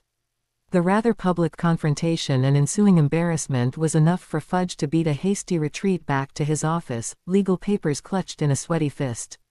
Picking up a quill, Lord Charles penned a note to his rival editor, Zeno Lovegood. This Oliver Twist was a breath of fresh air. As the editor of the Prophet, and a journalist to the bone, it was his duty to join the hunt and fan the flames of revolution the Quibbler had ignited. The great hall was buzzing. At the Ravenclaw table, Luna Lovegood passed out copies of the Quibbler to any students who wanted it. All throughout the great hall, many were seen reading the strange periodical in one hand and eating with the other. Several scoffed at the rag, but more students seemed to be nodding their heads in agreement. If one was paying attention, they would notice that most of those who were nodding were Muggle-borns. A couple of the Claws had family in management and statistical research. They knew where to find the data needed to prove or disprove Twist statements. The Owls would be busy tonight, that is if the headmaster didn't lock down the Owlery. Harry munched quietly on a piece of toast as he listened to the conversation around him. A copy of the Quibbler was glued to Hermione's face. Thankfully, Dobby knew better than to deliver Harry's copy in front of so many witnesses. "What? I can't believe this," she was muttering. "This can't be right. You mean to tell me my parents are paying for a second-rate education? I could have been prepping for an uni degree for what they are paying for here." "What are you on about, my own?" Ron asked through a mouthful of eggs. "What in Merlin's name are you yakking about now?" With an angry snap of her copy of the Quibbler, she hissed. I, for one, was told that Hogwarts was the premier magical school in the world. This says otherwise, and if it is true, Hogwarts misrepresented itself and opened itself up for legal action. Harry. Ron whinged, spitting bits of his breakfast across the table. Has she gone mental? How did he know we made prefect? She stammered. We didn't know until a week before the train. Harry leaned back in his chair, brushing off the half-chewed bits. Leave me out of it, mate. It's getting late. I have to get to class. Ask one of the Ravenclaws if you aren't sure. They get off on such things. Harry shrugged at Hermione as he gathered up his bag. Maybe he wrote it on the train and saw you two patrolling. Phileas Flitwick was well pleased with his house. Ravenclaws were research-driven, but they also knew that logic isn't the be-all and end-all of a problem. Given time, he knew that he would be reading research papers based on today's Quibbler article. He chuckled quietly to himself. They should prove interesting reading. At the other end of the head table, Severus Snape viciously balled up the Quibbler, crunching it tightly. How dare they print such blatant rubbish? How dare that impertinent brat infer that instructors of this school are incompetent? To all seated at the head table, it seemed that the potions master took personal exception to the claims in Twist's article. Severus, my boy, Albus said, looking up from his morning treat of curds and scones. Whatever is the matter? Have you even looked at this? Rag Albus. Twist has gone too far. He dared imply Hogwarts gives its students an inferior education. Severus frothed in absolute rage. Oh Severus, calm yourself. I hardly think people will take a child's scribbling seriously, Minerva McGonagall said as she looked up from her copy of the Quibbler. Unless it hit a nerve. Tell me Severus, how many of your little SS, are their parents, do you think will come to you to complain about the quality of education their children are getting here? Hogwarts has been a world leader among wizarding schools since it was built. What are you implying? Severus snarled. Only that this is becoming a tempest in a teapot, and I hardly think it is worth the energy you expend ranting about it. Minerva huffed, giving her copy a snap with her wrist as she returned to her reading. Now, Albus interjected. Classes will be starting soon, don't you think it's time you get to them? Mustn't keep our students waiting in the halls. Hem, a toad-like woman cleared her throat. Personally, I refuse to read such blatant filth. The Minster is very anxious to discover the identity of this Oliver Twist.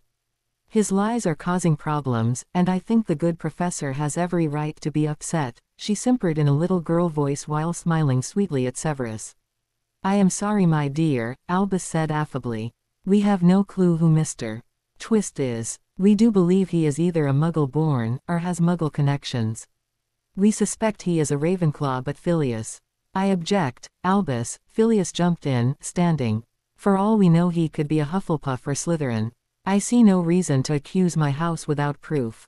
None of my Slytherins wrote this garbage, Severus interjected from his end of the table. Only a Ravenclaw would spout statistics.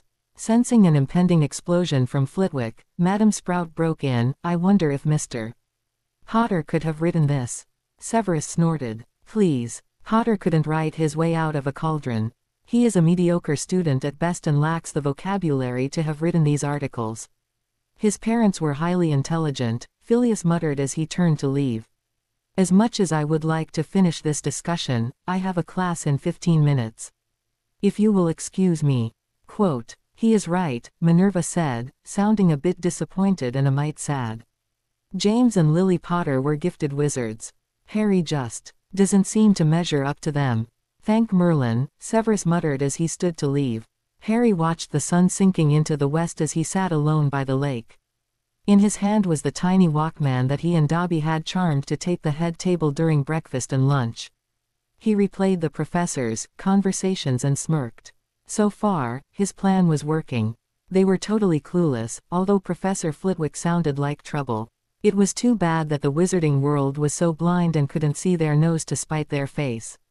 Well, I did shake up Hermione's world, maybe she'll come out of her books and shake hands with reality. He looked up at the glorious colors that painted the evening sky. Lord Peter had come through for him once more. A hearing to sue for Harry's emancipation was scheduled during the Christmas halls. Professor Dumbledore still hadn't a clue about it, and Harry hoped it remained that way. A letter would be sent to the headmaster and Sirius at the last possible moment, leaving them no time to thwart Lord Peter's efforts. They didn't need any mishaps. Harry was torn when it came to his friends. Maybe he should forgive them. He was pretty sure he'd be called up to the headmaster's office relatively soon, on some pretext, and lectured on the ability to forgive. After all, everyone deserved a second chance, didn't they? Oh yeah, right. He could hear it all now. Dobby popped in to hand Harry another letter. Seeing it was from Mr. Lovegood, Harry glanced around before he opened it. "No one is around, Master Harry Potter, sir," the house elf said. "Ei's a good elf and made sure you would not be disturbed," Dobby said with a conspiratorial smile. "Thank you, Dobby. Has my request for more information about Dolores Umbridge been delivered to Lord Peter?" "Yes, Master Harry Potter, sir. He says he will get back to you as soon as he can." "Thank you, Dobby." Harry dismissed his friend and turned his attention to the envelope in his hand. A small note and a larger letter fell from it when he opened it. "Oliver," the note read, "this was sent to me, asking that I forward it on to you. I have checked it for tracking as well as portkey and hexing spells. It is a legitimate offer. I would advise you to think well on it. Zeno Lovegood." Harry gave a puzzled look at the other letter that had fallen out of the envelope. "Dear Mr. Twist, your first column was an eye-opening article. In the past, I have been forced to reject many articles written by fellow Ravenclaws. They did not meet the Ministry's enforced mandates and so could not be published. The Ministry refuses to face facts. The world has moved on around us while we stagnate in the mire of tradition and ignorance. From your letters and article published in the Quibbler, I am assuming that you are a fellow Ravenclaw. Your writings are well thought out and to the point. I have double-checked your facts and, sadly, found them to be accurate. Now as to why I am writing to you. Recent events have freed some very disturbing restraints that were placed on the Daily Prophet. We are now under new management and the Ministry no longer has complete control on what we may, or may not, publish. Our new policy decrees that all articles written for the Prophet must be backed up with hardcore facts and evidence. Something that has been lacking in the recent past. Therefore, after reading your first byline with our competitor and checking with your facts, I wish to offer you a chance to write for us as well. For the same fee and consideration that you are getting from the Quibbler, we would also like to run your articles. You do not have to answer right now, but we at the Daily Prophet would like to hear from you. Sincerely, Lord Charles Witherspoon, Editor-in-Chief, The Daily Prophet. Harry read the letter over 3 times. It wasn't a joke. Maybe his plan would work after all. Many thanks for the reviews and suggestions. For those that think we tipped our hands too soon, all we can say is wait and see. Happy holiday. Until next time, GF and the Frau. Dolores Umbridge quickly established her power base within the school. Everyone was terrified of her, even the professors seemed to fear for their jobs. They seemed to be oblivious to what was going on, but Harry doubted that. Come on, from what Harry knew, the portraits and ghosts were terrible gossips. All one had to do was listen. Harry knew, with his continuing insistence on Voldemort's return and the Ministry's strident denial of the same, it would only be a matter of time before she tried to have him expelled. She'd had him in detention for over a week now and term had just started. His hand really hurt. The quill she made him use to write his lines didn't use ink. It actually gouged the lines into the back of his hand magically as he wrote on the parchment, causing the words to appear in his own blood. The writing was now etched so deeply into the back of his hand that Harry left each detention with a bloody rag tightly wrapped around it, trying to stem the flow of blood until he could get to his dorm and bandage it properly. Harry knew he wasn't the only one to have detention with her, and he was furious to think that other, possibly younger, students were being tortured as well. She seemed to be targeting anyone who wasn't a pure blood. Well, he would see about that. He needed to do some very discreet research before he could take steps. Wonder just what the wizarding world would think. He mused painfully. A Ministry-appointed teacher using an instrument of torture on sweet, innocent students. Maybe Oliver will have to question it. His smirk was hidden by the shadows in the hall as he made his way to the Gryffindor dorm.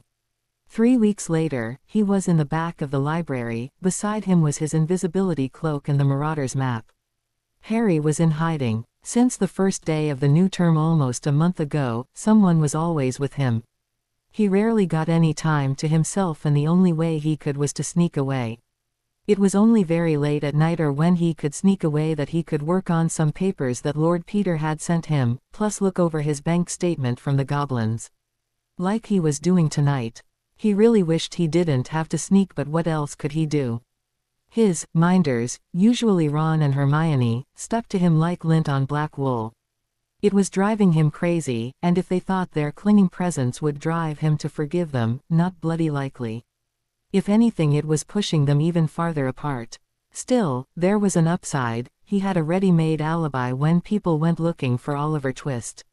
One supplied by the headmaster himself. Harry knew his mail was being screened.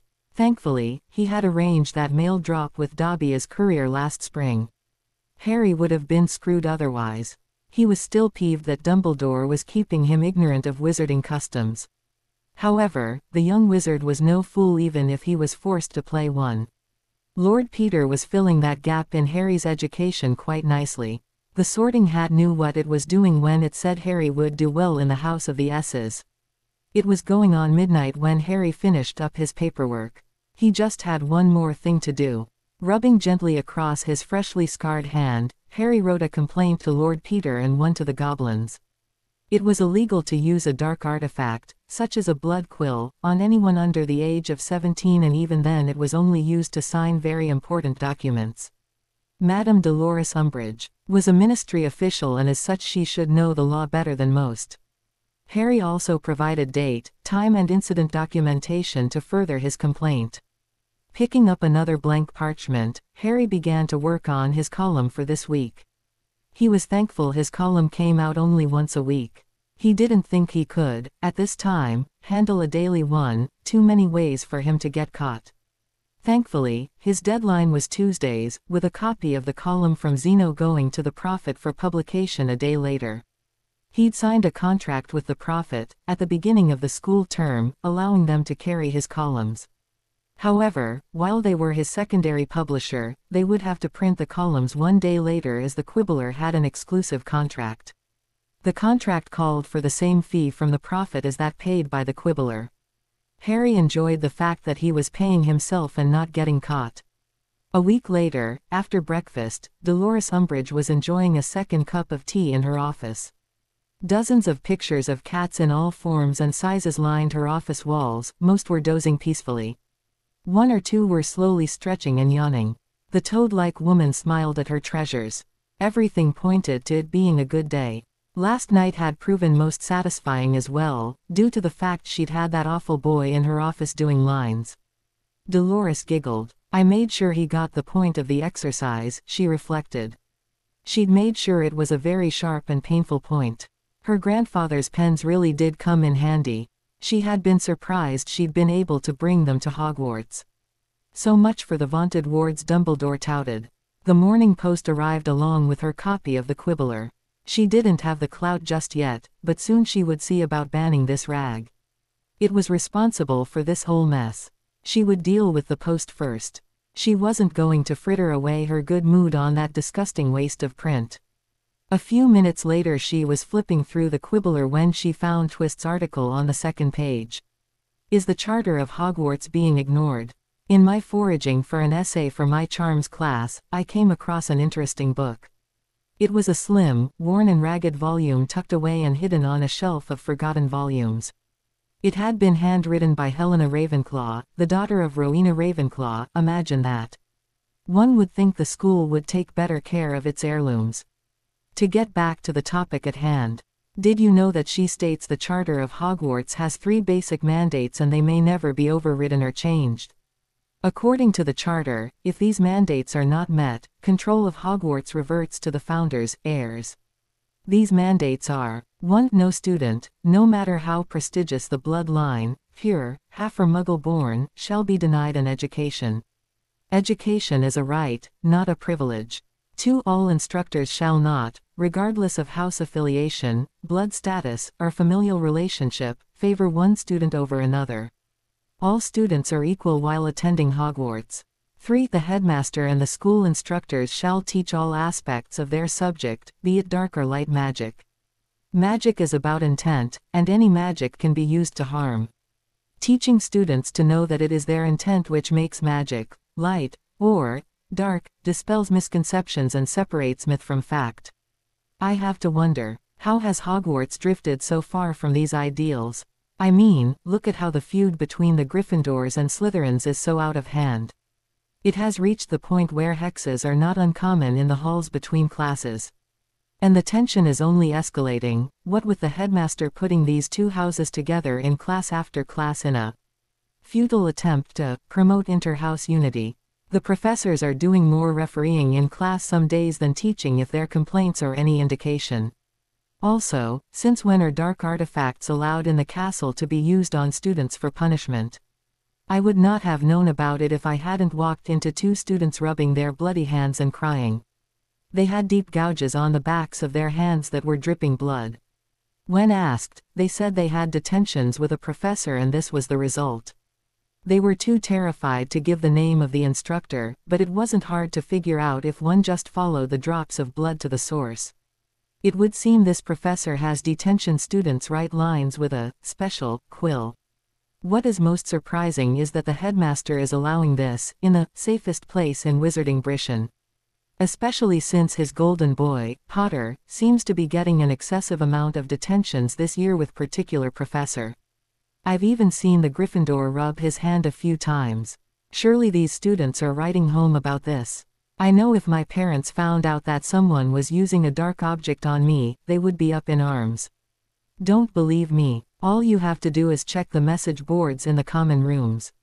They list all detentions, time, student and with whom it must be served. And what makes things worse, why aren't the heads of houses doing something about it? According to the rules, they are to be notified when one of their students gets a detention. Again, I am not naming names, libel laws and all. Wait, are there libel laws in the wizarding world? From some of the articles I've seen in the Prophet, libel is a foreign word to the wizarding world. However, getting back on topic, I have compiled a list of students that have had detentions this term. It lists the infraction, student name, professor involved and date and time of detention. If there is enough of a demand I could supply this list to the Quibbler and the Prophet. I will leave it up to more mature heads to decide if it gets published or not. Write and let me know. Lastly, I don't know how much longer I will be allowed to write this column. A movement to suppress the Quibbler, and therefore me, is being conducted here at Hogwarts. I know I now share my column with the Quibbler and the Daily Prophet, so while I must be getting on someone's nerves, they'll have to go after the Prophet as well. I guess what the Muggle Claude Adrian Helvetius says is true. To limit the press is to insult a nation, to prohibit reading of certain books is to declare the inhabitants to be either fools or s. Don't know who Helvetius is? Ask a Muggle born. They had to study him in primary school. Oliver Twist. The noise in the hallway outside Madame Umbridge's office came to a completely halt when a very loud screech echoed along its walls. Severus Snape, who happened by on his way to the Great Hall for breakfast, paused. Madame Umbridge wrenched open her door and stormed past him, not even acknowledging his presence. The imposing professor raised his eyebrow but said nothing as a small smirk ghosted along his lips. He didn't like the Toad woman. Anything to ruin that woman's day just made his. He continued in her wake with a lighter step. An emergency staff meeting was held that Wednesday evening after dinner. Everyone attended except Dolores Umbridge, who had spent the day at the ministry trying to mollify Fudge and get the Quibbler banned. Albus, could this twist be right? Is someone using a dark artifact on our students? Pomona Sprout asked, looking warily at Minerva McGonagall, who was sitting beside the headmaster, stewing over what was printed about her. I am not sure. The wards for the school should make that impossible without warning me at the very least, Albus said, with a sigh. Mr. Twist made it quite obvious at whom he was pointing the finger of negligence. Severus Snape sneered. Just how did Mr. Twist find a copy of Helena Ravenclaw's book? I seem to remember it was reported missing over 5 years ago. Well, it looks like it has been found, doesn't it? Phileas asked, sipping his tea. And if it was found where he claimed, then one must really wonder just how many other historical volumes have been lost. Or misplaced. Where is Dolores? Shouldn't she be here? Pomona asked, barging into the conversation. Poppy, how many students came to you after her detentions? Albus asked, ignoring her question for the moment. None, Albus, Poppy reported. Although Hermione Granger did come to me asking for essence of murtlap last week. Did she say who it was for? Albus frowned over his teacup at her. No, but then she didn't have to. I knew it was probably for Mr. Potter. Poor child, he hates coming to me for anything. Well, can you blame him? Pomona snorted. Did he come to you about his detentions, Minerva? Albus asked with some concern in his voice. Minerva sighed. Yes, he did, but only on one occasion. Well, what did he say, and how did you handle it? Albus quizzed. I didn't give him time to say much of anything. I had been dealing with another one of the twins' pranks and he caught me at a bad time, Minerva said, trying to excuse herself. She didn't look happy. I simply told him to keep his head down and try to avoid further conflict with Madame Umbridge. So you dismissed his complaint out of hand? Severus sneered. And here I thought you treasured your little lions, especially Potter. Dolores looked smug when she returned to Hogwarts late, well after the staff meeting had ended. She'd just spent all day with Cornelius. He'd been easy enough to convince that the mad ramblings of disgruntled students should be ignored. After all, she'd noted with a simpering smile, any reply by the ministry would only lend credence to Twist's drivel. He had nodded his agreement and reassured her that she was still his right hand at the school and would soon be promoted to High Inquisitor, giving her the power to make a difference. Even Lucius Malfoy had reassured Cornelius that this insanity would come to nothing when queried about the article. It would die down in a day or so, he was sure of it. The wizarding world was far too intelligent to believe the verbal tantrums of Oliver Twist. 0. As the students of Hogwarts were sitting down for a quiet breakfast the next day, Cornelius Fudge was getting howlers, mail and visits from very irate parents. They were screaming about not only the safety of their children, but about having to pay for a second-rate education. Many had pureblood ties and had supported him in the last election. It would seem many students had taken Twist's advice about the detentions and sent letters, as well as photo evidence, home. Dolores and Albus had forgotten to have the Ollery sealed before she left for the day. Amelia Bones along, with several Aurors, stormed into the minister's office that afternoon. Cornelius. A word. Cornelius reached into his desk and pulled out a calming draft. That evening, Amelia Bones, along with a team of Aurors and several parents with their family solicitors, apparated to Hogsmeade and descended on Hogwarts. Dinner was just ending when they marched through the great hall doors. A startled Albus Dumbledore stood to address them. May we help you, Madam Bones? He asked, blue eyes losing their customary twinkle. Yes, Headmaster, you may. I have a warrant for the arrest of Dolores Umbridge. Amelia started to say when the student body broke into a chorus of cheers and whistles. Madam Umbridge stood up, her face red with fury. Her loud throat clearings was effectively drowned out by the students. A loud crack and flare of magic startled everyone into silence. Pray continue, Madam Bones, Albus said. As I was saying, I have a warrant for the arrest of one Dolores Umbridge, for the torture of students under her care. Several parents have filed complaints about the use of a dark artifact on their children. So, I would like all students who have had detentions with her to stand. Amelia ordered as many students, in all houses except Slytherin, stood up. She and her Aurors counted over 20 and noted that Harry Potter was among them. For Merlin's sake, tell me, Albus, how did you not know what was going on? You were supposed to be the greatest wizard of our time and master of the wards of Hogwarts. How could you not know? Amelia sputtered as her Aurors took Umbridge into custody while several parents and their barristers began to pull individual students away to question them. Albus Dumbledore wisely kept his mouth closed.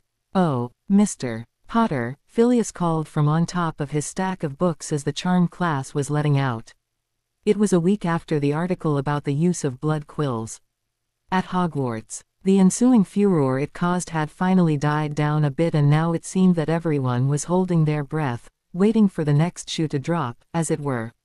Yes, sir. Harry looked up, startled. There is something I wish to discuss with you. Can you meet with me after your last class this afternoon? Yes, sir, Harry said, a puzzled frown on his face as he packed his books into his bag. Late that afternoon, a nervous Harry knocked on the charms professor's door. Thankfully, he had managed to slip away from Ron and Hermione after their last class. He surely didn't want them waiting for him to discuss whatever Professor Flitwick had to say. Come into my office, Harry, this shouldn't take long, invited the charms professor's squeaky voice. Harry entered the cluttered office and smiled. This room had Professor Flitwick's personality all over it. It was scaled to his small stature, though it did contain chairs for his more normal-sized visitors. With a wave of his hand, Phileas Flitwick closed his office door and Harry felt a powerful privacy ward go up. There, we won't be heard. Have a seat, Harry, or should I say Mr. Twist? Phileas smiled, going around to the chair behind his desk. Harry flinched slightly. He continued his study of the office walls with their rows of dueling plaques and trophies. He wondered how he was going to bluff his way out of this. I don't know what you are talking about, sir, he said, slowly turning to face his professor. It is a known fact, Harry, Phileas explained as he leaned back into his chair, steepling his fingers, that a truly competent teacher can, over time, recognize the writing style of their students. No matter how well disguised said student thinks it. Style, tone and even the rhythm of a student's writing can be recognized, thus identifying them. This talent is most useful as it helps cut down on cheating during exams. And how does that make me Oliver Twist? Harry asked causally, leaning against the bookcase, but inside he knew he was dead. The game was up, he was going to be in so much hot water. He knew that several people wanted his head as Oliver, not to mention as the boy who lived as well. Have a seat, Harry, Phileas offered. Harry took the offered seat with a pained groan and did the only thing he could do, wait for the axe to fall. I knew your mother well and was in fact her mentor and charms master when she apprenticed under me. She had a brilliant mind, the small professor said wistfully. I will admit I was looking forward to teaching you, until I saw your first essay homework. Your handwriting was atrocious, and your execution of thought on paper was very slipshod. I was horrified that someone as brilliant as Lily Evans could produce such a mediocre child. But sir, Harry protested. Let me finish, child, Phileas said, holding up a hand. Then, after I found a rough copy of one of your assignments on the floor and compared it to the finished product you handed in, I realized that you were dumbing down your homework. Imagine my surprise when later in the year you let slip a few other things that caught my eye. It seemed odd that a child who was intelligent enough to use magic as well as you do would be so lacking in other areas. It just didn't add up. Surely, I thought, you do have a brain. Why weren't you using it? Then I realized that you were, just not in the way we expected. I am well aware of the fact that your friend Miss Granger prides herself on being top student, and Mr. Weasley has a problem with jealousy. He continued with a heavy sigh. I came to the conclusion that their friendship means more to you than academic excellence. This is why I haven't pushed you to do better in my class. Harry hung his head and waited. His heart was pounding. He just knew he was going to be expelled. Dumbledore had all but promised he would do so if he ever caught the one known as Oliver Twist. I have watched you, child, ever since you arrived here. When I realized what was going on, I couldn't say anything as no one would have believed me. You have covered your tracks well, too well in some cases. The other professors had already formed their opinions of you and they seemed more or less set in stone. Harry peeked through his bangs at the professor and found only concern and a bit of amusement. What do you mean, sir? Why have you kept my secret? Harry asked. Phileas sighed and shrugged. You must realize that Albus only keeps me on as I am a very renowned duelist and charms master. Add to that my connections to Gringotts. The ministry cannot dismiss me, even if they wanted to. It would cause all kinds of headaches between them and the goblins as have been here long enough to have tenure. Phileas paused for a moment looking at his student. Harry looked up into the professor's eyes with dawning hope. I think you were sorted into the wrong house, Mr. Potter, Phileas said with a smile, changing the subject. I believe Severus would have been horrified at a Slytherin Potter, but that's besides the point. You show the best attributes of that house. I believe you would have made an outstanding Slytherin or perhaps, a Ravenclaw. I applaud you on your abilities. With the courage of Gryffindor, cunning of Slytherin and intelligence of Ravenclaw, you will make a fine duelist when you come of age. You mean if I survive to come of age, don't you? Harry asked with some bitterness. Phileas paused, then nodded. Quite right, my boy. Quite right. The professor sighed, bringing the conversation back around to the topic at hand. Now about these articles. Like I said, a good instructor knows the writing style of his student. I must admit it did take me several reads of various letters and articles before I was sure it was you. I've had Ravenclaws in the past who tried to protest through the printed word, but failed. There is something about the Ravenclaw mentality that drives them to put too many dry facts and numbers in their writing, almost as if they wish to cram the facts down their reader's throat in one large lump. They don't seem to understand that not everyone loves dry statistics, that they should try a trickle and not a flood. The diminutive professor nodded his head. You have a good grasp on giving your facts and statistics in smaller, more easily absorbed morsels that the average witch or wizard can comprehend. Your first simple letter came at the right time, with just enough impact to make people take notice. I salute you, Mr. Potter, Phileas said, rising from his chair to bow to the astounded boy before him. Harry blushed. What happens now? Nothing as of yet, Phileas said with a smile, returning to his chair. I know for a fact that no other instructor has figured it out. He chuckled quietly. In fact, they are taking bets on who it is and your name isn't even in the betting pool. No, Mr. Potter, your secret is quite safe.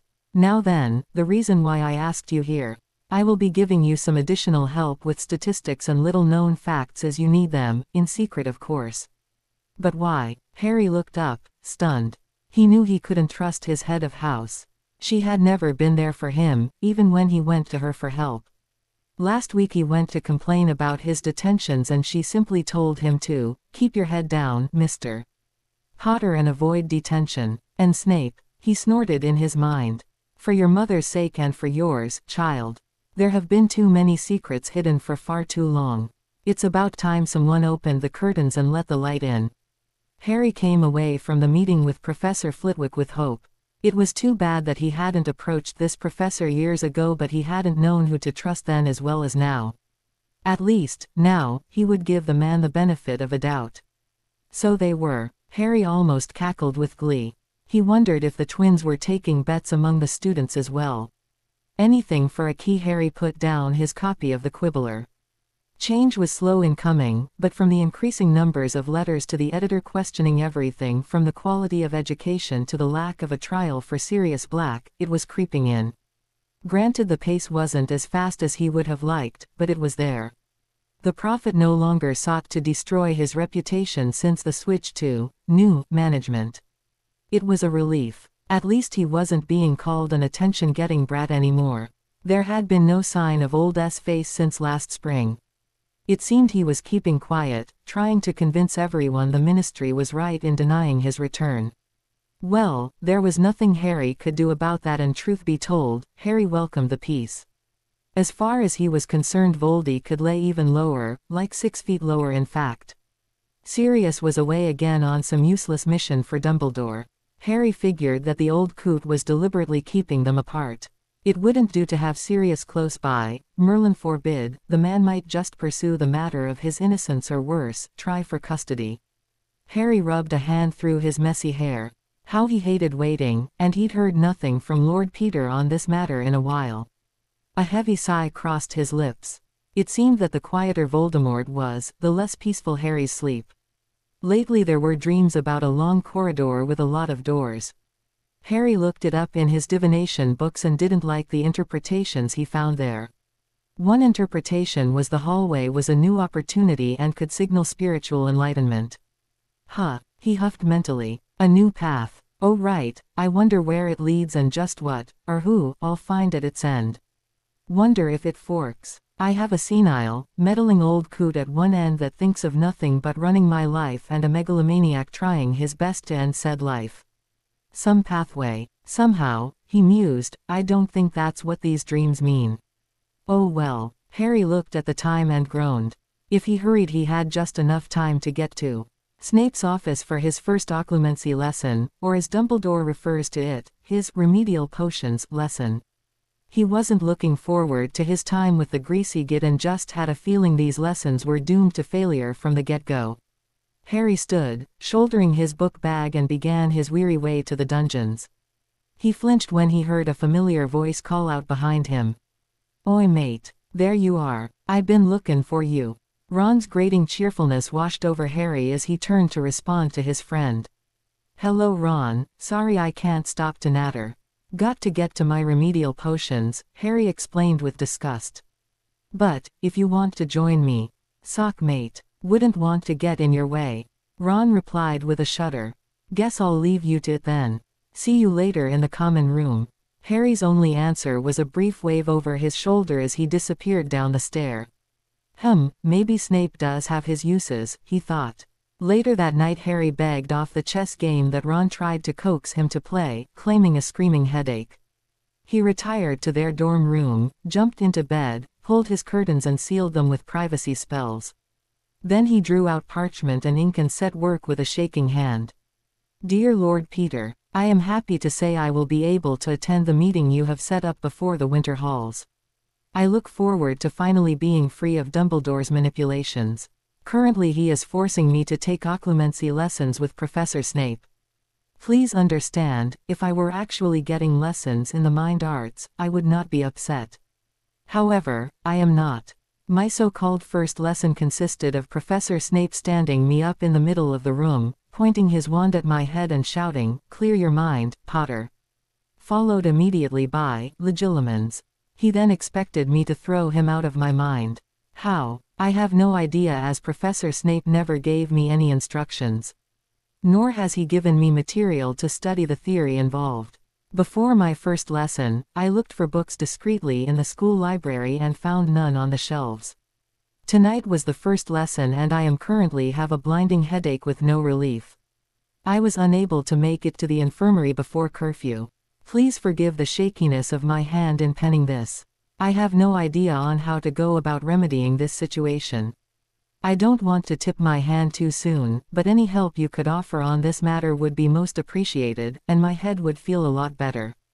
HJP. The next morning, Harry had a note by Lord Peter waiting for him along with vials of headache and stomach-soothing potions. Dear Lord Harry, your note was delivered by your very irate house elf. Please take the potions along with this note. They should help somewhat. Also please note, according to wizarding law, for either Headmaster Dumbledore, or Professor Snape, to teach you this technique, they must have written permission from your legal and magical guardians, and even then, it must be taught by a licensed legilimens who has signed a magical oath to not reveal anything they accidentally discover in said student's mind. I highly doubt either one of them met these criteria from the research I was able to do. Again, your rights, it seems, are of no consequence. From your description of your first class with Professor Snape, he has been antagonistic and vicious in his verbal abuse towards you. The good professor has made it his business to make your life at Hogwarts as unpleasant as possible. And therefore, is an unsuitable teacher for such an advanced area of magic. Have no fear, I will procure a more compatible tutor in this field for you. For now, do nothing we cannot risk exposure at this time. PFA. The school was calmer now that the Toad was gone from Hogwarts. After Twist's column came out, the Board of Governors got an earful from irate parents and other family members. Many letters for allowing such a psychotic torturer to bring dark artifacts to school. Dozens more for allowing the ministry to send such an incompetent instructor to teach a core subject. It turned out that Umbridge didn't have a mastery, or even an 0, on her newts in the subject. Even worse, she'd failed the course altogether when she had attended Hogwarts. She was passable as a charms tutor in which she got a EE, and even that was being questioned by the board. Amelia Bones had, upon searching, found several blood quills in the woman's desk. How they got past the wards no one knew. Cornelius Fudge had distanced himself from Dolores Umbridge when the story broke in The Prophet. The last anyone knew, she was currently awaiting trial. It was, in public opinion, a given that she would be sent to Azkaban. Of course, that left the Dada position open. Amelia Bones had offered an Auror who was currently restricted to light duty due to spell damage as a temporary Dada replacement. Harry was relieved that Auror Edward Johnston, Angelina's cousin, was a decent instructor. He really didn't have the time to start a dueling club like Hermione had been pushing for. Now, all Harry had to deal with were Snape's lessons, the reoccurring dreams and Old Riddle. His work was never done. Everyone eagerly awaited for the weekly delivery of the Quibbler as the owls swooped in with the morning mail. It looked like almost every student in the hall got a paper. For a few minutes little could be heard but the rustling of papers. Then it began. Students started grumbling and glaring at the head table. Professors McGonagall and Snape didn't disappoint when they stood and started shouting at each other. Hermione sat in shocked silence as Neville read that morning's article aloud. The point being, last time I pointed out the fact that Dolores Umbridge was totally unsuited to teach. This time around I will discuss other weaknesses on the staff of Hogwarts. First I would draw attention to a professor, one who should have long ago gone to his rest. Professor Binns has long been established as the professor of wizarding history here at Hogwarts. While he may have been a good instructor at one time, this is no longer true.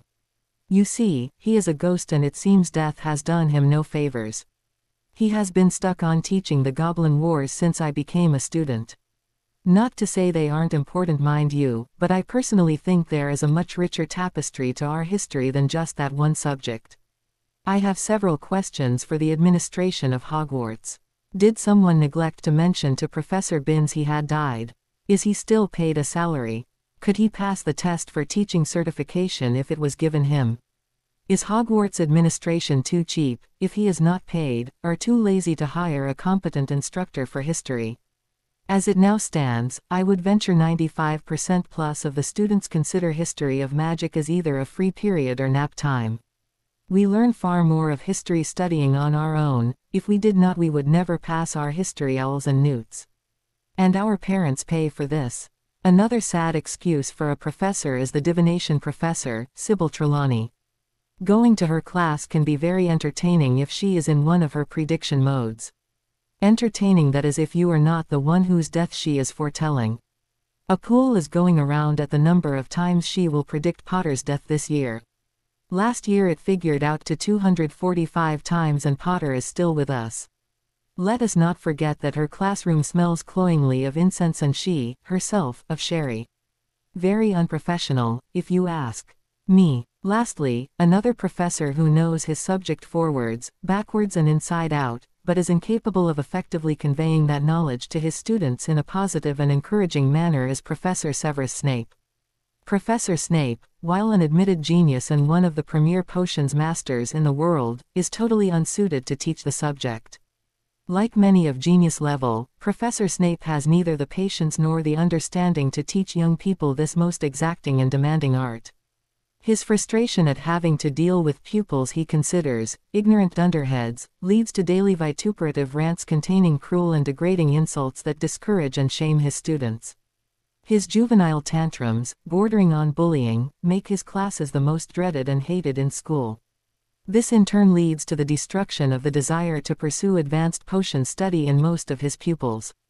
Unfortunately, every student lost to his brutal verbal assaults and bullying means one less Auror, healer, or future potions master. The only students exempt from this sadistic behavior are the Slytherins. This is because of the extremely biased favoritism he shows his own house, Slytherin. If you were to check the points deducted from all of his classes for the past 7 years, the acute discrepancies between Slytherin and the other 3 Hogwarts houses would be most noticeable. Don't believe me? Write the headmaster and ask for a copy of all disciplinary actions, detentions, points taken, etc. taken for specific years. He is required by wizarding law and the Hogwarts Charter to provide a certified copy. It is your right to have information pertaining to your child as a concerned parent, guardian of a Hogwarts student, past or present. In fact, according to the Charter, all parents, guardians are required to be notified by all promptly when a student faces any disciplinary action, or is injured on school grounds. This holds true for all students, Muggle-born, half-blood or pureblood.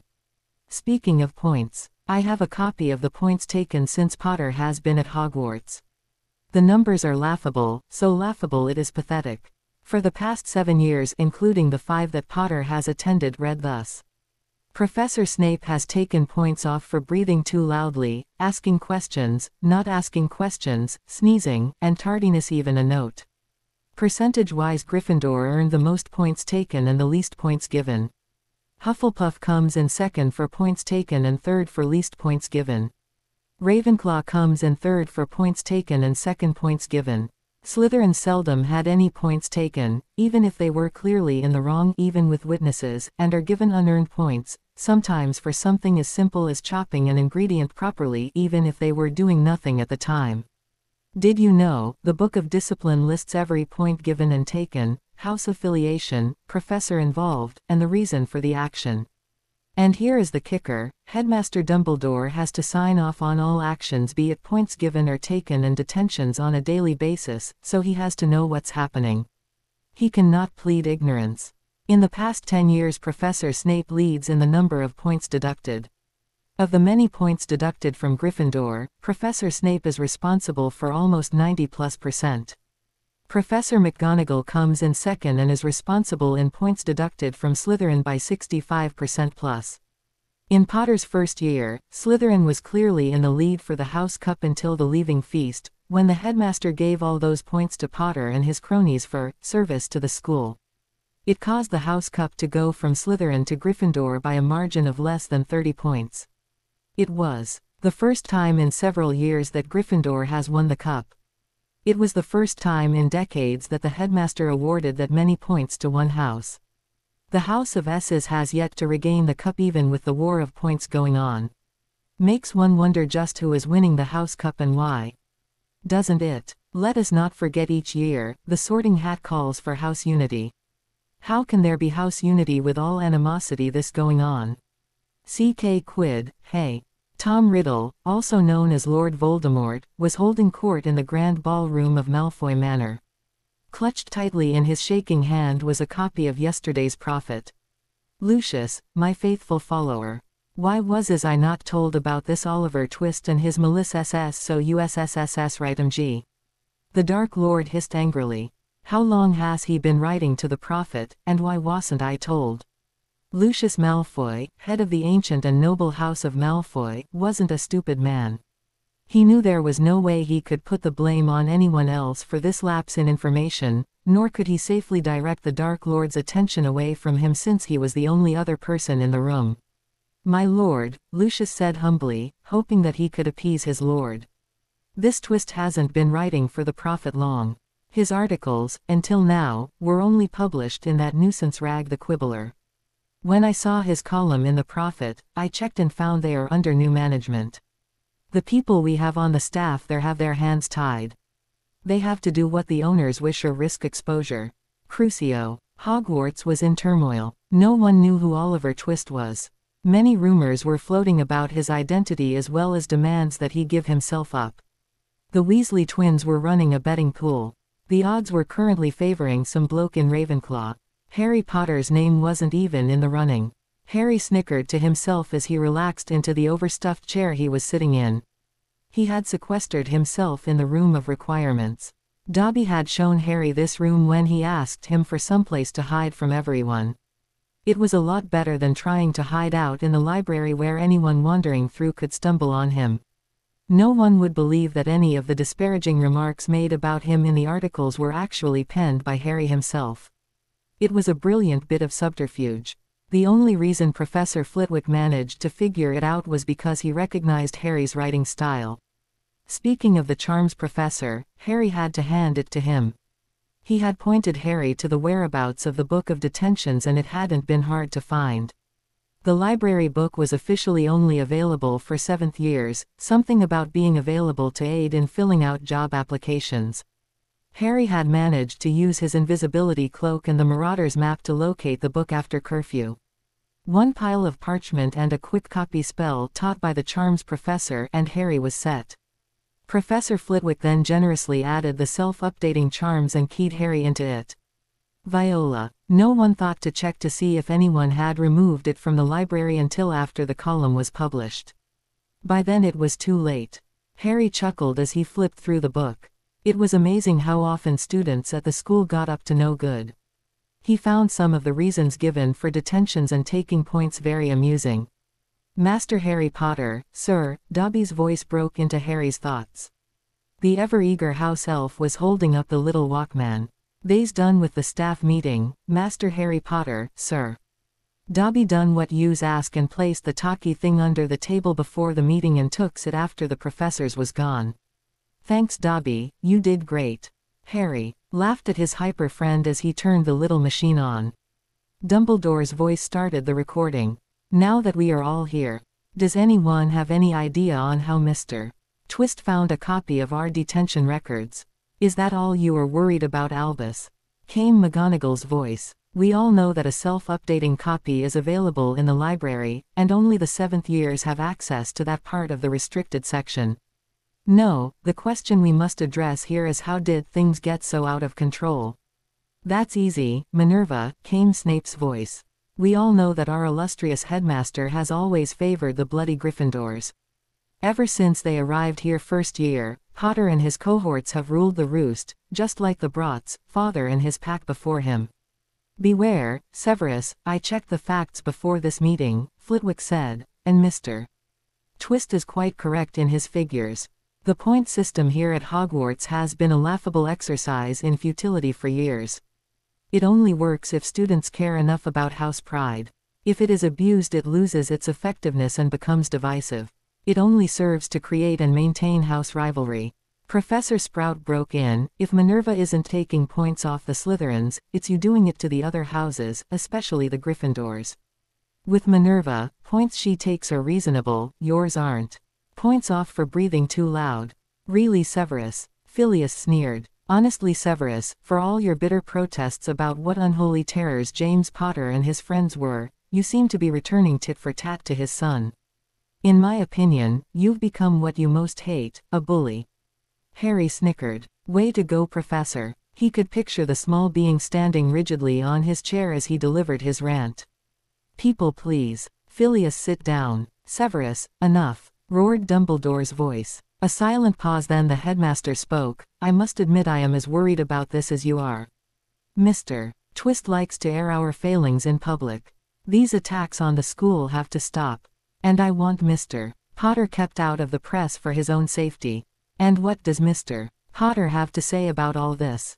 Came Professor Sprout's voice. Surprisingly very little, McGonagall sighed. He refuses to speak to me on any matter aside from class work. He said I had my chance to stop his torture. The day after they took that woman out of the Great Hall, Harry told me he would be speaking to a barrister about possible charges against both the school and the ministry. Minerva, stall him. He mustn't. Dumbledore gasped. Why not? It is his right, interrupted Flitwick's squeaky voice. Or are you saying that Mr. Twist is correct in his assumption and Mr. Potter's rights are to be trampled upon at will? No, nothing like that, the headmaster hurriedly declared. I meant it would look bad for the school if Mr. Potter involves a barrister and the court in internal matters. After all, the problem has been solved. You mean it would look bad for you as headmaster and head of the Wizengamot if Mr. Potter's barrister files charges? Interesting, Harry mused. Dumbledore seems more worried about me contacting a barrister than he is about the fact that his school is falling apart. Are there any clues on who this Oliver Twist is? What do we know so far? Asked Professor Sprout, once more interrupting several minutes of garbled arguing. Well, we know he is very intelligent and very logical in his thinking, stated Professor Flitwick. And so far he has stuck to facts that are provable. He has proven he is cunning, protecting himself by stating what is rumor and what can be substantiated as fact, said Snape. He could well be a Slytherin with his subtle approach. And he hates Potter. No, he doesn't. He may poke fun at Potter's perceived image, but not at Mr. Potter himself, McGonagall snapped. I would say Mr. Twist could be in any house, even Hufflepuff. Why do you say that, Minerva? Asked Professor Sprout. Look at his pointing out fair play. And his quote by that Muggle person, about limiting freedom. That is a distinctly Hufflepuff trait. So he's as logical and intelligent as a Ravenclaw, cunning as a Slytherin in not using his real name, he's all about fair play and equality as a Hufflepuff, and he's bold and daring like a Gryffindor. Did I miss anything? McGonagall asked. And let's not forget he's probably a Muggle born. The way you talk, it sounds like there might be more than one person writing, Professor Flitwick stated. I'm coming to the conclusion that just maybe there is, Minerva agreed. Then do you think that Mr. Twist is a male or female or both? Dumbledore asked. That I could not say, Minerva replied. Harry crowed with laughter as he shut off the tape. This was just too brilliant. Hermione was on a mission. Harry wasn't really speaking to her this year, he seemed to like to go off on his own more and more. This was so like Harry. Well, at least like the Harry she had built up in her mind. She was determined to get to the bottom of it. Sure, she knew he was still peeved about not contacting him over the summer, but it's not like she could disobey a direct order from Albus Dumbledore. He had said it wasn't safe, and Harry should have been able to contact her. Shouldn't he? Was it possible Harry was still reeling from the tournament? But that was last year. Of course, Cedric did die. Ron said that Harry suffered from terrible nightmares all the way up to the leaving feast. She frowned. Ron hadn't mentioned that Harry was still having them. Maybe Harry's relatives got him the help him needed. She sure hoped so, but she doubted it. The few times Harry let scraps of information slip about his relatives, it hadn't been good. She needed to find out what and where Harry was hiding. She needed to get him to start talking to her. She felt like she had lost something very precious to her over the summer. And Merlin take it all. She was going to get it back. She would make him talk to her, if it was the last thing she ever did. Hey Ron, she called to the redhead as he entered the common room. Have you seen Harry lately? No, Hermione, not since lunch, the prat, Ron said, plopping down on the couch facing the fireplace beside her. She sighed, hugging a pillow to her. I wonder where he disappears to. This so like him to push us away. Well, it's no use trying to get the map. He keeps it on him all the time, the bloody git, Ron replied, rubbing his chin. I tried following him once, but he gave me the slip. Ginny came over and sat by her brother's feet on the carpet. Are you talking about Harry? Yay, Ron said, looking down at his sister. Mion's worried about the bloody ass. He doesn't hang around us anymore. Ginny shrugged. Well, considering how we treated him over the summer, I can't blame him. What do you mean how we treated him? What about how he's treating us? Hermione exclaimed. Ginny shrugged. I was thinking about that. He didn't have Hedwig, so that means we couldn't receive mail from him. Hermione interjected, there are Muggle ways, after all. His relatives wouldn't take his post, would they? I did give him my parents' address. He was feeling pretty down about Cedric, Ginny muttered, but he refuses to talk about it. We weren't there when he needed us. We were supposed to be his friends. But Dumbledore said, Hermione started to say, and we all see how well that turned out, don't we? Ginny snapped, turning her head to look up at Hermione. He's an adult and he cares about Harry's well-being, Hermione argued. He was trying to keep him safe. Really? Or does he care more for the fact that Harry is the boy who lived? Ginny countered, angrily. Something is off. If Dumbledore cared so much, why did he put Harry in with his relatives without any means of communication?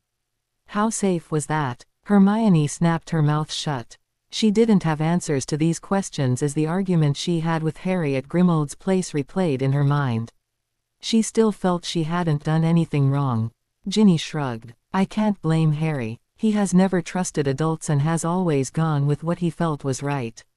We betrayed his trust, and you know Harry, he doesn't give his trust easily, or often. Ron nodded, looking a bit forlorn. I know. Remember last year? I betrayed him and he's forgiven me for that, but I think it'll be a long time before he forgets. I mean, he still hangs around me, it's just not the same between us anymore. I don't think he's talked to me about anything outside classwork since then. Severus Snape was in a royal snit as he paced back and forth in his office like a caged animal.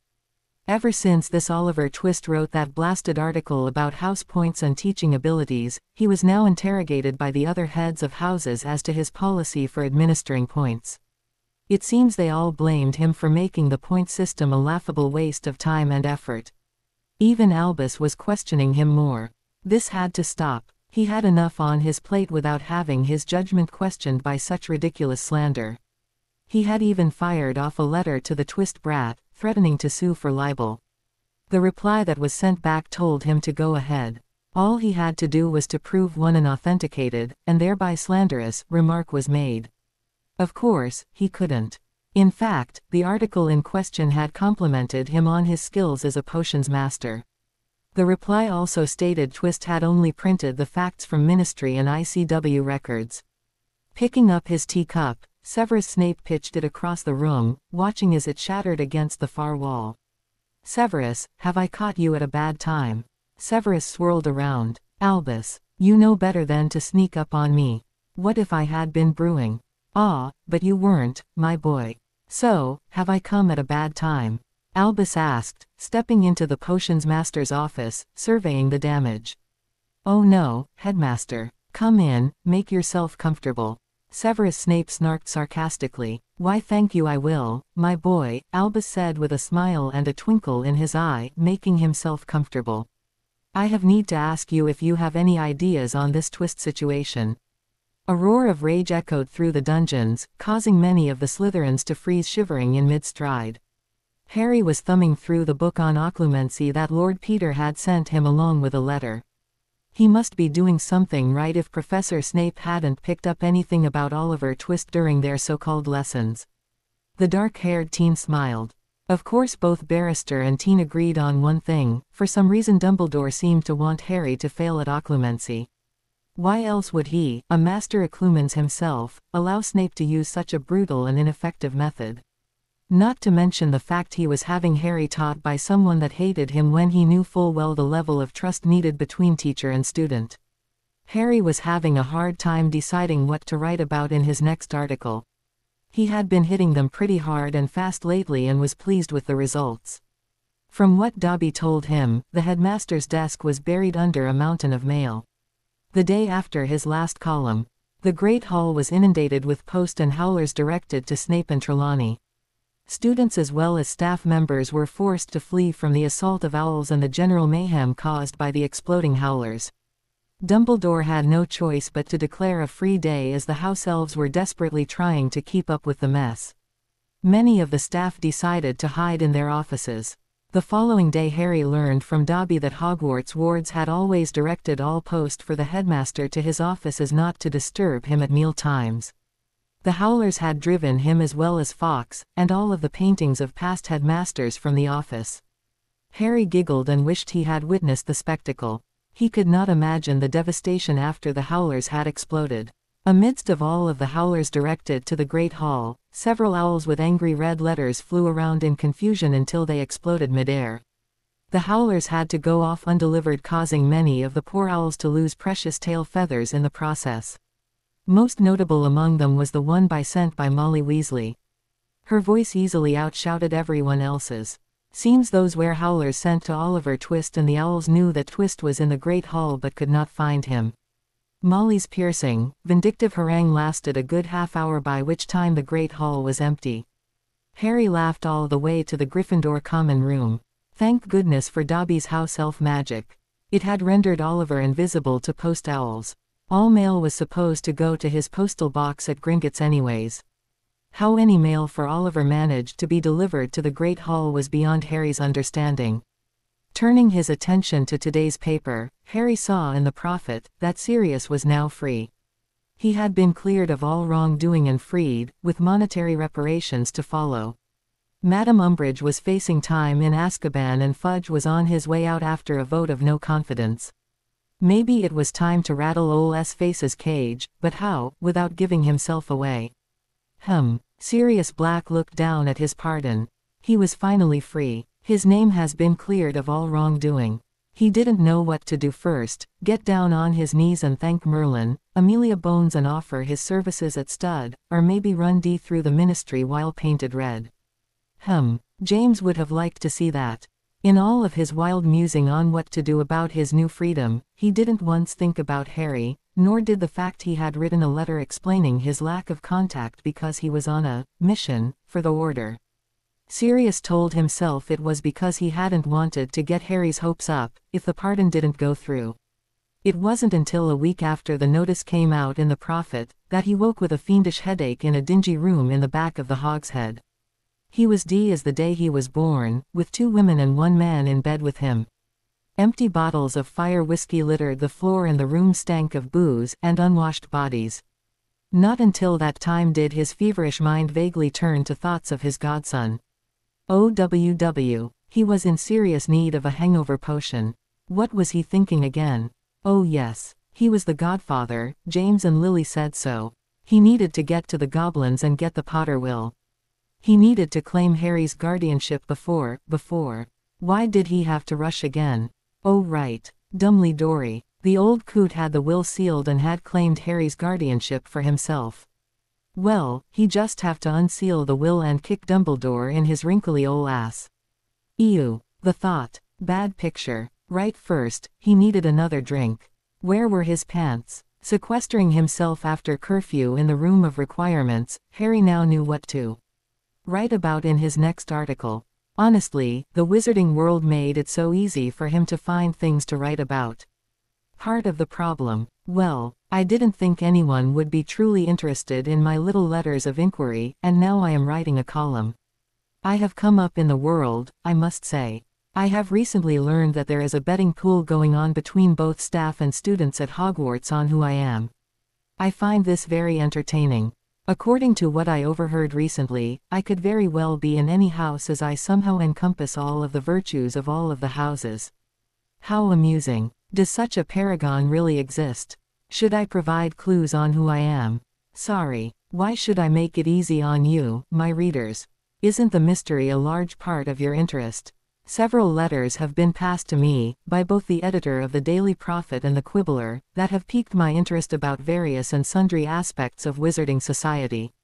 They, along with the tidal wave of howlers that recently hit Hogwarts, brings me to my current observations. First, let me assure you that no howlers, hexed, or charmed letters reach me. They are all screened before they come to my hand. It's in my contracts. Second, for the record, the goblins hold my contracts and will refuse anyone access to the documents. This, too, is one of the stipulations of my contracts. So that, as a means of trying to find out who I really am, is next to impossible. Unless of course you wish to go to war with the Goblin Nation. For those that tried to send an owl directly to me at Hogwarts, you failed. Those poor owls will never forgive you for the loss of their tail feathers. Lastly, I want to address the howlers that are being sent, not just to me, but to students in general. Howlers are disgusting in my opinion. They serve no useful purpose. Howlers may make you feel better, but they do not help the situation they are sent to supposedly address. I remember listening to Molly Weasley airing the Weasley family's soiled linens for 30 minutes in the Great Hall. All it proved was she had a very grating, strident voice and seemed to take great delight in shaming her children and ruining breakfast for the rest of us. It was very disgusting to listen to, and it made the Weasleys a laughing stock. Did it help the situation that she was complaining about? No. The Weasley twins, whom the howler was directed to, left the Great Hall in the middle of her tirade. In fact, her howler cleared the Great Hall faster than the smell of burnt cabbage. So what good did it accomplish? Nothing beyond irritating both students and staff and making her look like a harridan. Which makes me wonder why the Hogwarts staff isn't doing something about howlers. They do, after all, control the wards around the school. Adding a howler-free ward wouldn't be much of a problem. I guess they enjoy watching parents verbally abusing their students in front the whole school. A few days ago, I was witness to a virtual avalanche of howlers aimed at the staff of Hogwarts in the Great Hall. Sadly, all they accomplished was a free day for students and caused more work for the house elves to clean the Great Hall while the staff hid in their offices. So while it made you, who sent the howlers, feel good, it did nothing for the problems you were attempting to address. If you really want to make a difference, howlers aren't the answer. The answer is get up off your lazy bum and do something positive.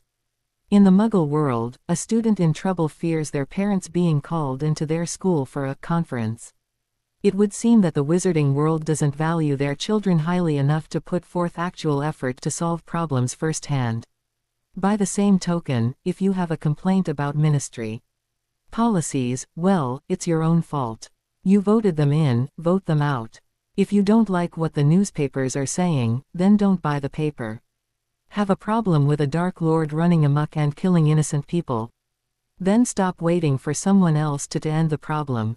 Good grief, people, you greatly outnumber the monster and his followers. He would be in a world of trouble if you all stood together against them. Even the Muggles-born's families could make a difference. Amazing what a double-barreled skeet gun can do, even to a wizard. Fight back. Your safety and that of your families is not just the concern of the government. Take responsibility for your own well-being. The Muggles have a saying, if you aren't part of the solution, then you are part of the problem. So what are you? Part of the problem, or part of the solution? Molly was beyond furious as she wadded the quibbler into a tight ball and slammed it into the dustbin. How dare they print such lies? She would never abuse her children. Just wait. She'd send that ass of an editor a howler he'd never forget. He'd never know what hit him. Ignoring the food waiting to be cooked, she hurried to collect writing supplies. Molly, Arthur's voice called as he made his way downstairs and into the kitchen. Is breakfast ready? Did my copy of the quibbler come yet? No, breakfast is late and that rag is in the bin where it belongs. She loudly sputtered. How dare they slander our good name? Just wait until I send that. Zeno a howler. See if I don't. Arthur fished out the crumpled periodical and carefully smoothed it before reading. He was just lifting his cup of tea to his lips when he saw Twist's column on the front page. A quick scan told him why his wife was so upset. His cup dropped abruptly back to its saucer. Molly, stop, he commanded loudly. Really, Arthur, there is no need to shout, Molly chided as she laid out her quill and ink on the table. Molly, don't send the howler. Don't you see it'll prove to everyone this Twist is right, Arthur said, setting the paper aside before pulling his wife onto his lap. Please, Molly, calm down. I'll go see Zeno after breakfast and see what he has to say, he sighed, tightening his arms around his dismayed wife. Maybe I'll be able to forward a note to Mr. Twist requesting he not use our family to make his point in the future. But Arthur, no dear, no howlers. I forbid it, he commanded sternly, tapping a finger on her nose. It would only serve to prove him right. Am I an abusive mother, Arthur? Molly sobbed softly into his shoulder.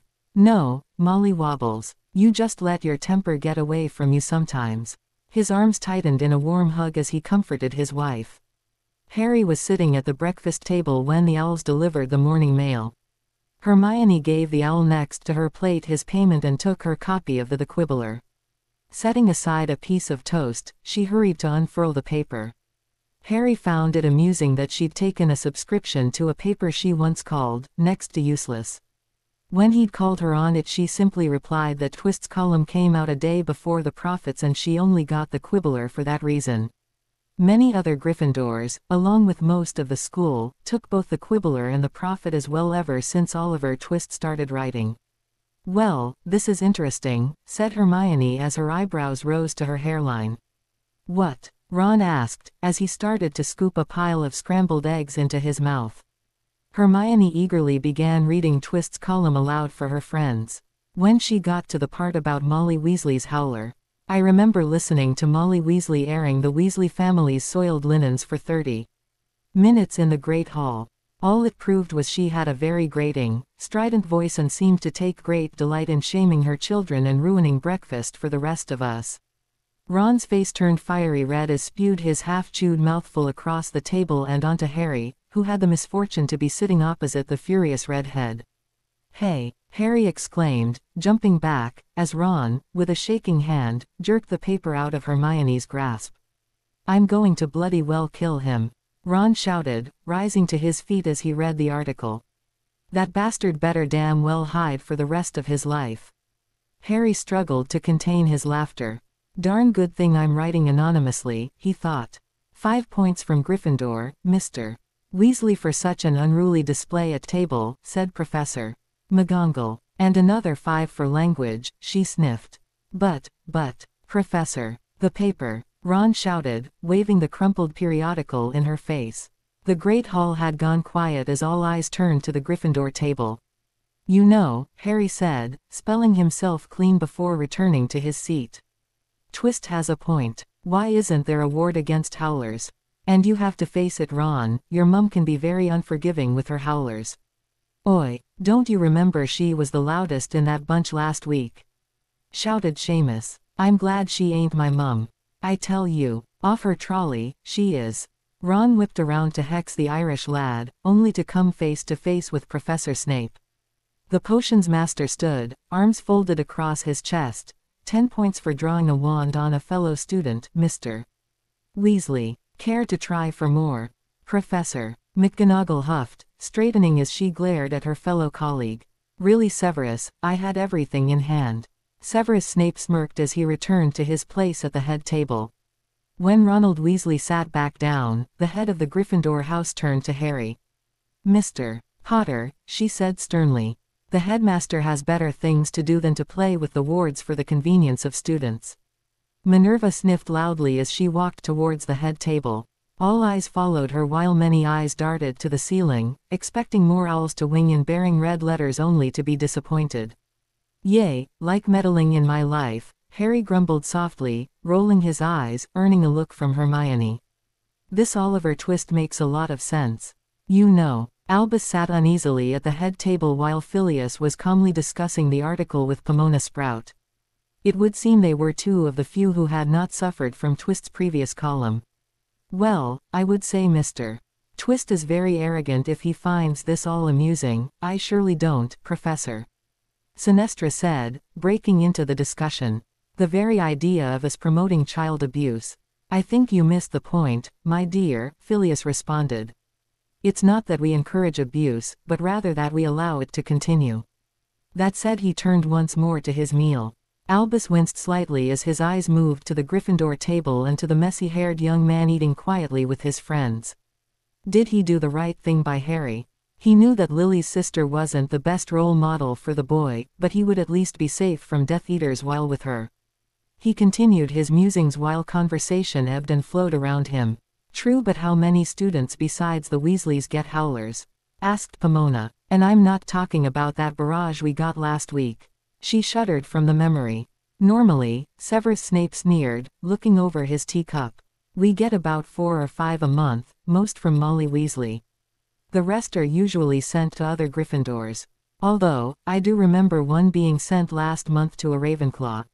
Something about failing Dada, quote." Yes, Phileas said, waving it off. "I've talked to both student and parent about it and it will not be repeated. However, I happen to agree with Mr. Twist. Why are we allowing howlers to get through? I know that the wards can be adjusted and it wouldn't take that much time or magic to do so." Everyone looked over at Albus, who was busy stroking his long beard. "Albus," Professor McGonagall asked, "what do you think?" "Albus, think? About what, my dear?" he responded after she poked him with her elbow. "The wards, Albus. Will you be setting them to eliminate howlers soon?" she replied in a huff. "Ah yes. The wards will be tweaked soon," the headmaster said absent-mindedly. "Maybe around the holidays, when the students are gone." Arthur, after talking with Zeno Lovegood, made his way towards his office. He made a quick trip to the loo before he greeted his secretary. He had been stopped by a few of his friends asking about the article and heard many more comments on his way through the ministry. Arthur sighed. The article was right. Molly's howlers didn't add to the prestige to the Weasley name, nor did they serve to rein in their errant offspring. Arthur knew for a fact that by third year Bill and Charlie were immune to her tirades, and the twins ignored them quite effectively after their first year. Ron, however, seemed to be thoroughly cowed by them. Or, perhaps, a better word would be ashamed. Arthur sighed and shook his head. How could he not be aware of the hurt? Of the shame a howler brought to a child in front of their peers? Arthur sighed. It was going to be a long day. "Croaker, another report from Sparkplug." "Oh," the head of the Unspeakables asked, looking up from the paperwork piled on his desk. "He's chatted with O.L. Looney Lovegood," the agent said as he placed the report on the desk. "Seems the Twist article is right. Zeno has a special room all set up for howlers and cursed letters. Has the room so heavily fortified that even a heavy-duty reducto blast couldn't dent it. Been fielding howlers for years and has it all down to a fine bit of spellwork. Might be a good idea for us. Croker leaned back in his chair. I've read that article and I'm amazed. Mr. Twist would make a great operative. Huh, the man replied, caught by the sudden change in subject. How so, boss? He's just a lad, right? He's canny, knows how to poke a bee's nest and not get stung. Everyone is so focused on the howler portion of the article that they miss the heart of it. And that is, if you aren't part of the solution, then you are part of the problem. The leaky cauldron was busy as usual. Tom was filling drink orders when old Zeno Lovegood came in to drop off the latest batch of the Quibbler. Naturally, over the course of many weeks since Zeno had hired that Twist lad, the Quibbler sales in the leaky had tripled. Tom pulled out the cash box where he had stashed Zeno's share of the take. Here ya be, Zeno. What has Mr. Twist been up to this time? Thank you my good man, Zeno said, taking the heavy cash box. I added a few more copies this time. Mr. Twist was in fine fettle this week. Tom picked up the copy and whistled as he read. Blimey, Merlin save us. He sure isn't pullin' any punches, is he? Zeno laughed as he left. Cor, blimey, what be he goin' on about this time? Asked one of the regulars. A dirty, withered hag picked up a copy and started to read aloud to the listening patrons. As she read, the leaky got deadly silent. Always thought them howlers was a waste of good magic. Sure makes ya feel better when ya send one, though. Hate to be on the receivin' end, said an elderly wizard in the far corner. I got me a owler from ol' Mull onst. Cor, glad I ain't married ta on. She, as a voice ta putta. Banshee ta weepin' when she's full on, called out another patron, rising his mug in agreement. Several patrons nodded and returned his salute. Tom mulled over the article. Rubbing his chin thoughtfully, he gave a nod like he made up his mind. Whatcha thinkin', Tomo? The hag who read the article. This Twist lad knows what he's talkin' about. I hate to be him when he is known. Too many will be wantin' his hide before long. Merlin save us, but he is correct. Sure smarts a bit when a lad has ta point out the obvious ta us ol' folks. How's that? If ya aren't part of the solution, ya are part of the problem. An insane laugh echoed off the grimy stone walls of a darkened room. Tom Riddle, aka Lord Voldemort, laughed at the humiliation of a traitorous, pure-blood family. Served them right. Blood traitors, the lot of them. He cackled his way through the column until he came to the paragraph urging the wizarding world to stand united against him. How dare this insolent brat? Severus would find out who he was and then. His shrieks and curses echoed through the dank house as he shredded the paper in his hands. Nagini and Pettigrew scurried for cover, praying his anger would cool before they were summoned. Harry sat down with a weary sigh. Hermione sat directly across from him at the library table, while Ron and Ginny flanked him. Ginny was on his left and Ron on his right. From the determined look on Hermione's face, he got the distinct impression he was in for a rough time. Let the interrogation begin, he thought. Harry, asked Ginny, just where do you go when you disappear? Harry looked at her coldly. The opening salvo. Yay mate, Ron said, looking from the charms essay he was working on. We need to know in case something happens. Harry closed his eyes in disgust. It really is none of your business, but if you must know, some place where I can think. He replied in an icy voice. I'm tired of the stares and whispers and getting bloody tired of people asking me about how I feel about Twist's articles. Then his shoulders slumped in defeat. Can't I have at least some privacy of my own? But we're your friends, Harry. You can tell us anything, Hermione pleaded. Are you really? Harry asked in disbelief. Does that work both ways? Tell me, my own, when was the last time you and Ron snogged? Any plans on shagging soon? He leered at her. Hermione choked, turning bright as Arlet at his words. Miss Pants shushed them from her desk. Ginny batted the back of Harry's head. Yes, we are your friends. And mind your mouth, Harry. Ow, bloody hell, Harry exclaimed, rubbing the back of his head. What was that for? Ginny grinned and shrugged. Something to remind you that we still are here for you. You can tell us anything. Harry huffed and returned to his homework, ignoring his friends. Yeah, right. Anything. Just like you lot tell me anything. Well, Hermione demanded, struggling for control of her blush. Harry looked up. When you see your way clear to answer all of my questions, I'll think about answering yours. Until then, it is simply none of your business. You are not my mother. You are not related to me in any way. I don't have to tell you anything, unless I want to, and I don't. Friends respect each other's privacy, and we all know I have none, thanks to this bloody scar. His three companions sat in shocked silence. Hey Harry, hey mate. Harry's attention was immediately drawn to the pair of identical red-headed twins that were bearing down on them. Yeah, Forge and Gred, help us out here, mate. Quote, yeah, who do you think is Oliver Twist? Harry groaned, ducking his head, but was silently thankful for the change of subject. Well, I personally think he's two people, one doing the research and one doing the writing. There is no way one person is doing it all, he said while cackling silently. Right, now that Professor Flitwick is helping him, there really are two people working on the articles. Well, sort of. The professor had been a fountain of information and research opportunities. Why hasn't he come out of the closet? Ginny asked in an attempt to ease the tension. Well, he would be expelled. Fred said. Too right, there, Gred. George agreed. Snape is already on the warpath. He wants the articles to cease now. He doesn't like his main source of entertainment under scrutiny. Not to mention our fearless headmaster, Forge. Hermione huffed. Well, whoever Oliver Twist is, he should be expelled. He's destroying the reputation of our school. Ah, Gred. The little know-it-all is peeved. Too right, mate. She doesn't like her little world shaken. Hey, Ron shouted as he stood. Leave her out of this. Miss Pants shushed again, standing.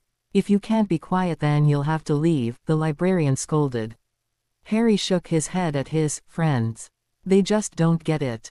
How could such a smart witch have so little common sense? Didn't she see the things Twist pointed out for herself?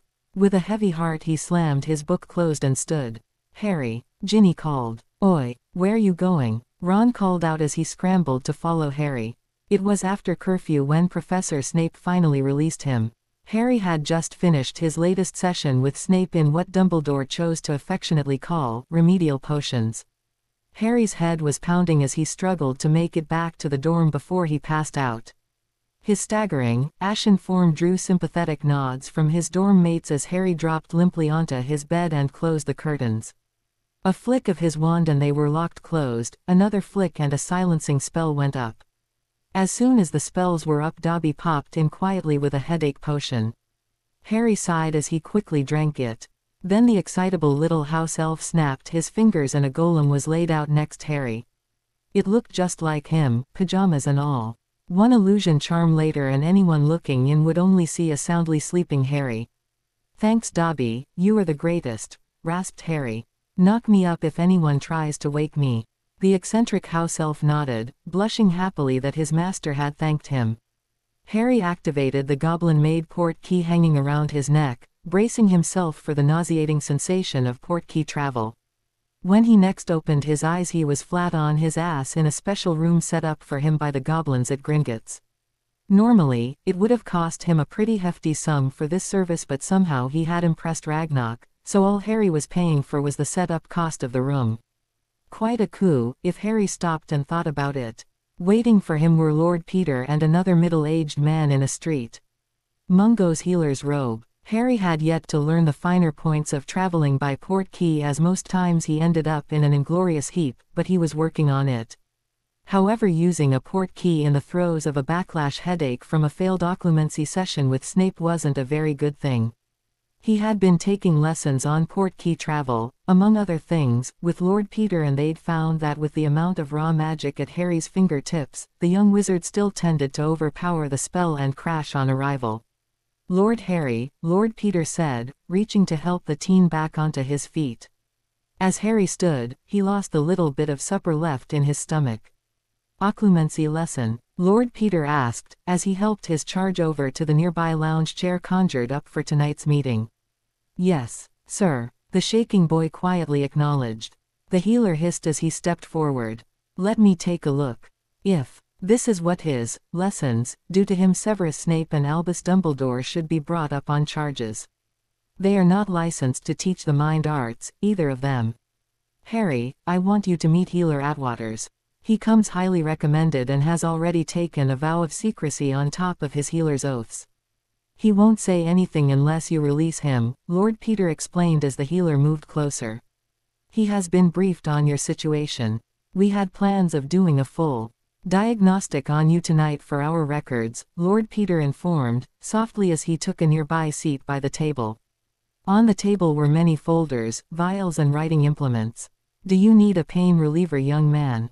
What am I saying? Of course you do. Healer Atwaters said, fishing for a potion out of his bag.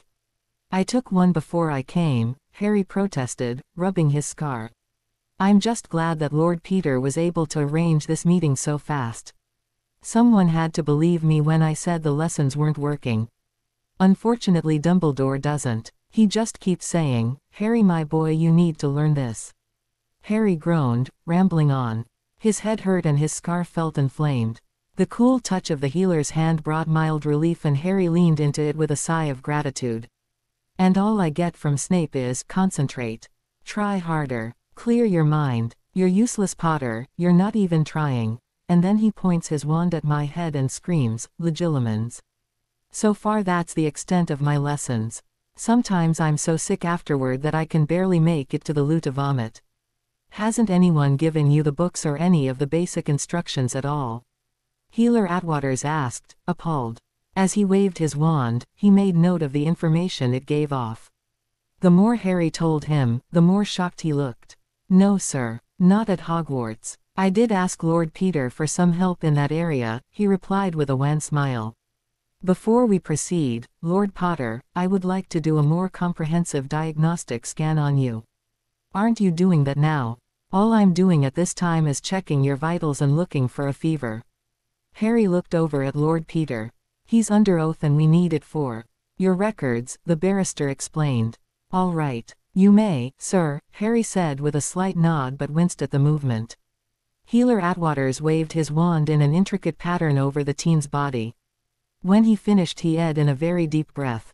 I just can't believe Poppy missed all this. She's one of the very best in pediatrics. She couldn't be this blind. Maybe she didn't, Lord Peter commented. Over the next hour, Harry, Lord Peter and Healer Atwaters went over Harry's complete medical history. The diligent healer documented everything, the scars, the fact that Harry had never been vaccinated in either world, the malnutrition, the basilisk poisoning, and Harry had even shown latent, lingering signs of the Cruciatus curse.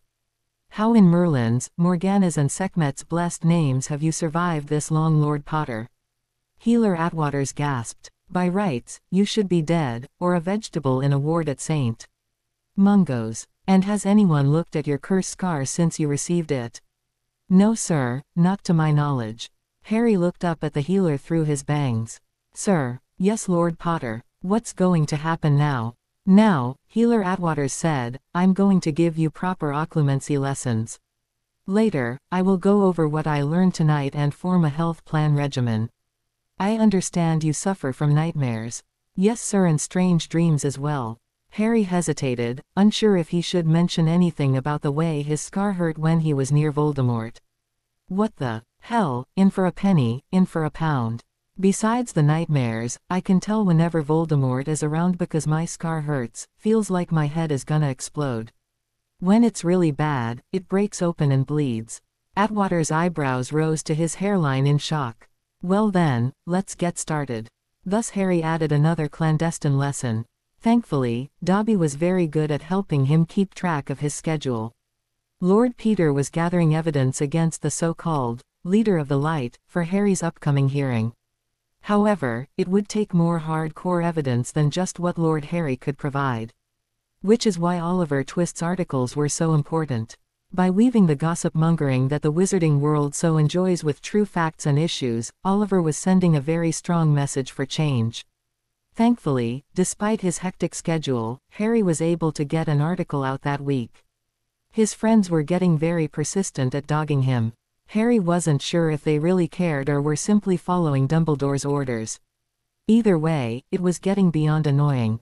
One thing Harry learned in all his years of using a library to hide from Dutters and his gang was that a library was the last place to share secrets in. You never knew who was listening around the corner, or in the next aisle. Whispering always attracted more attention than actually speaking in a normal tone of voice would. He knew that the wards were a hot topic at the moment. He could hear discussions being bantered about as he studied in the library. From the horse's mouth. The biggest question around Hogwarts, surprisingly, is how safe the school truly is. Not who's going to win the House Cup, or how the upcoming Quidditch season is going to go. It seems my little rant about Howlers was more than just that.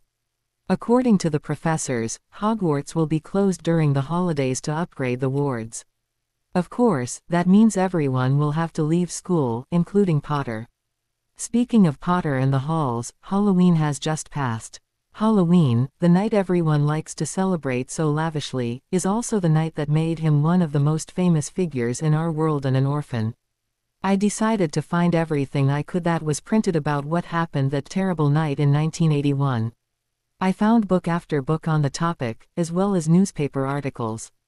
I was amazed that Flourish and Blots has a complete section set aside about Potter and the events of that night.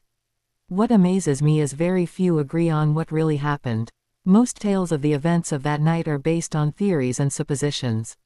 Not one of any of these sources put forth any actual evidence. No spells were ever recorded. There is no public medical record or cause of death on file for Lord or Lady Potter. No interviews with authorities who responded that night, nor with Potter himself now that he's at an age to speak on the matter. All of which I find to be very interesting indeed. Many of them speculate that Potter's mother did some sort of old magic ritual before the Dark Lord killed her, before he turned his wand on the infant Potter himself. So my question is, why isn't there more emphasis on the mother and not the son? I am sure that there were many mothers who have died for their children in the First War. How many managed to save their children through their death? Why isn't Lily Potter heralded as a heroine? Naturally, Potter is revered as the boy who lived, but why isn't Lily Potter receiving more recognition for her part in this sorry tale? Let's face it, the only person that really knows what went on is Potter, who was only a toddler of 15 months, and the Dark Lord himself. No one has ever asked Potter if he remembers that night. Lastly, as Halloween night has come and gone, I must wonder, where are all these so-called experts getting their facts? And the more important question is, why are they making money off a child's plight? Is Potter even aware of the copyright laws, entitlement infringements laws? Of just how much these writers owe him for using his name without permission? I am given to understand that Harry Potter dolls were a big seller a few years back. Has he ever given his permission or product endorsement for any of the related items for sale? Is he receiving any royalties for these items? If not, why? He is most certainly is entitled. It was well after midnight when an exhausted Harry Potter port-keyed back into his curtained bed. A whispered. Dobby brought his friend with a soft pop. Within seconds, the golem was gone, and with a snap of his fingers Dobby had Harry pajama clad and ready for bed. Thanks, Dobby. Did anyone check on me tonight? No, Master Harry, sir. Brill. Night, Dobby, he muttered as he slid beneath the covers, asleep before his head hit the pillow. You sleep, Harry Potter, sir. Dobby be sleepin' right here too. The small creature whispered as he curled up at the foot of the bed, pulling a small throw over himself. Eyes keepin' nightmares away. 2 days after Harry's full diagnostic, healer Edward Atwaters was looking over his notes and the files he was able to collect on his newest patient. Thankfully, with the help of Mr. Potter's barrister Lord Peter Flinchley Adams and Madame Bones, he was able to get a copy of Harry's school health records from Madame Pomfrey, without Albus Dumbledore's knowledge. The file was more extensive than the typical student record, yet several reports seemed to be missing. He had questioned the school medawitch quite extensively on the omissions. When he inquired, the school nurse sighed that her hands had been tied. Albus Dumbledore said the boy's relatives refused to give consent for a full medical scan, or for her to go beyond normal clinical procedures. She had tried citing possible abuse as a means of performing a deep scan, but Albus would not hear of it. He'd claimed that the boy's relatives were strict, and not abusive. She quietly informed the healer that she had her suspicions and made notes in a separate folder which she had passed over to him. Anything for that poor boy, she said. She informed the healer that Albus claimed that any contact with the wizarding world might cause his relatives to refuse him a place in their home, such had been the conditions set when they took him in. Albus had then told her that it was in Harry's best interest to stay with his relatives, as only there could he be assured protection from any Death Eaters who might try to hunt him down. Only with his aunt was he protected by formidable blood wards and hence, safe. Atwaters knew any healer worth their oath would have sensed an oblivation spell used on them. So the headmaster hadn't resorted to that. The good madam would have undoubtedly quit then and there, and she would have definitely reported it to the ministry.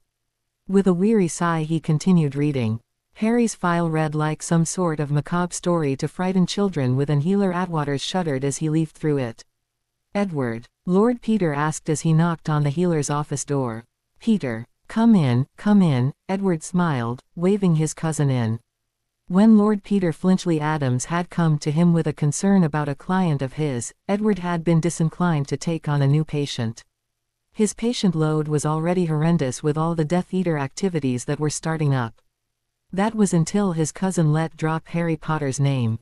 The healers had all been itching to get a close-up look at Potter's famous scar.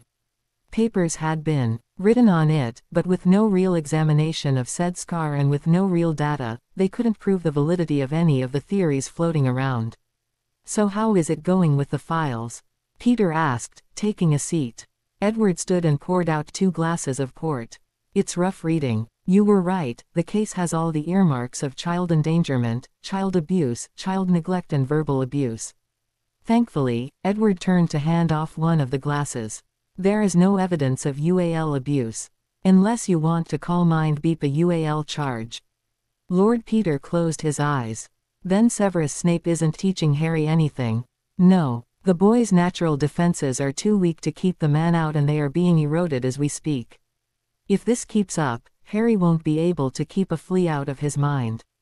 I just don't know what Dumbledore is thinking allowing that monster anywhere near the boy. Have you been reading that new columnist that the Prophet is running?" Oliver Twist, Lord Peter asked, changing the subject. "Why yes, I have," Edward replied, with a questioning look towards his cousin. "And you are changing the subject." "Actually, I'm not," Peter said, looking into his glass. "Since you are under secrecy oaths and are repairing the damage in Harry's mind, have you had a chance to see any of his memories?" "You know as well as I do, I can't discuss anything I see." "Even if the patient is one of your clients," Edward sighed. "What if I told you Oliver is Harry? He has given permission for me to share some of his secrets." "You will need to be fully briefed," Peter said, pulling out a legal parchment, handing it to Edward. Edward straightened in his chair, taking the parchment. "That would explain it, then." "Look Peter, I can't tell you what I see in Harry's memories, but I can tell you that I've noticed a few glaring gaps. I know the boy has been abused but I can't find the memories." "What if?" Edward closed his mouth. Out. I have research to do." Oh 0. The Gryffindor common room was in an uproar. Harry sat in a corner trying to study, refusing to join in the chaos. The other 2/3 of the Golden Trio were in a shouting match. Ginny Weasley was trying to calm them both down. "Harry, do something," Ginny begged. Harry held up both hands. "Sorry. I learned a long time ago to never get between them. When they get like that, they are vicious," he replied over their angry voices. Hermione stopped. She turned to Harry. "What did you say?" she asked in a cold voice. Harry stood up. "I said, I learned about the 3rd time I was kicked out of the library because of you two arguing, that it's foolish to get in between you. The few times I have tried, you both turn on me for not taking your side. Sorry, I'm not crazy, taking sides between you two is a losing battle and one I will no longer fight." He turned and walked out through the portrait. Neville shook his head as he followed Harry out of the common room. Ginny glared at both her brother and Hermione, throwing up her hands in disgust. "He is so freakin' right. Grow up, both of you," she snarled before stomping off as well. Harry made it halfway down the first flight of stairs when Neville shouted to him. "Harry, wait up." "Sure Neville, why aren't you more upset with all this? I mean it's your life that's being," Neville asked when he joined up with Harry. Harry shrugged. "Story of my life, actually. I mean, I have been the butt of so many articles on me, that it just doesn't faze me anymore, you know. I mean, one minute I'm the media darling, then next I'm an attention-seeking prat, then I'm the next Dark Lord and then the chosen one. I'm just numb, Neville. I'm just waiting for the next shoe to drop. I can see that, Harry, Neville muttered. As they walked to the library. Ron and Hermione just don't get it. On one hand, they keep after me to tell them everything, like they have the right to know. Then they turn around and ignore me, when I need them most. They haven't seen what I've seen, Harry sighed, rubbing the back of his neck. I just can't trust them anymore. It's like I'm growing up, but they aren't, you know. Oh Harry, Neville reassured, stopping in front of the library. They'll figure it out soon enough. Look, if you want to contact a barrister, I can ask Gran for a reference. Thanks Neville, but I've already got one. He was recommended that day they questioned us about Umbridge. He's been brilliant, Harry said, turning to go into the library.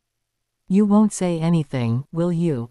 No, Harry, you have my word. Albus sat in the weekly staff meeting pondering, not the report that Ning Myrtle had once again overflooded her loo, or the report on one of the hippogriffs that had gotten loose in one of the greenhouses. No, he had bigger problems. One was pondering on how to respond to the latest twist article and how to keep Harry away from any barrister that might take up his cause. The other was finding the records to justify his use of the heir account funds. The goblins were demanding he account for those monies for their books and he only had 2 more weeks to do so. Albus, are you listening to what I am saying? Demanded Minerva. We have to do something about this Mr. Twist. We just can't have him making a mockery of our school. I quite agree, Severus stated, looking a bit haggard. Albus knew that the poor man hadn't taken the article about the Potter's murders well. Lily's death still haunted him. It brought up too many painful memories for the temperamental professor. So Mr. Twist was right. No one has ever asked Mr. Potter about that night, Phileas asked. Pomona Sprout asked. How did Mr. Twist know that Mr. Potter has never been interviewed? Albus shook his head, bringing his thoughts back to the meeting. He would worry about the goblins later. No, I deliberately kept the press from contacting Mr. Potter. As you can see, these authors only used speculation and second-hand hearsay. Mr. Potter, to my knowledge, has not been interviewed about that dreadful night. Is there any chance that Mr. Potter is this Mr. Twist? Pomona asked. Severus snorted. I thought we covered this. Potter hates the press. After last year, he just doesn't trust them. Albus' eyes twinkled as he stroked his beard. It has been my experience that the press will write whatever they deem most interesting despite what they may learn in an interview. Do you think he will contact a barrister, like Mr. Twist advised? Asked Phileas, changing the subject. His mail is being monitored as we speak, Albus reassured them. So far, he hasn't tried to send any mail out. But that's illegal, Minerva screeched. Professor. Yes Harry, I got a letter the other day from the Unspeakables, the teen said, fishing out a folded letter and handing it over. They have been following my articles with interest and wish for me to continue. They've also offered help and suggestions. Do they know who you are? Are they connecting Harry Potter to Oliver Twist? It isn't wise to accept mail from them without checking for tracing spells, Professor. Flitwick asked. Taking the letter, he did a quick read as he scanned it magically. Harry shook his head. Mr. Lovegood wouldn't have sent it on if they had. Plus, Dobby would not have given it to me. Ah yes, that is one very loyal and crazy house elf. Harry laughed. Dobby is the best. So are you going to take them up on their offer? Harry shrugged. Maybe. I have to be careful though. I really don't want to give out clues leading back to me. I am sure, Mr. Potter, that you'll manage. As you had this in your pocket, weren't you a bit concerned about someone finding it? The professor asked, holding up the folded letter. Harry shook his head. If you look closely, you will see a touch of house elf magic. Unless I personally hand this note to someone, like I just did, they couldn't read it. Dobby and I worked this out months ago. Clever, Mr. Potter, very clever, Phileas Flitwick smiled, handing it back. So now what? Harry grinned. It was now the middle of November and the Christmas halls were fast approaching. With Umbridge out of the way and the aura that Madame Bones provided in her place, the Dada lessons were quite exciting. Harry and his friends were learning a lot. Harry was adjusting to the schedule he and Lord Peter had worked out. He didn't have free time anymore.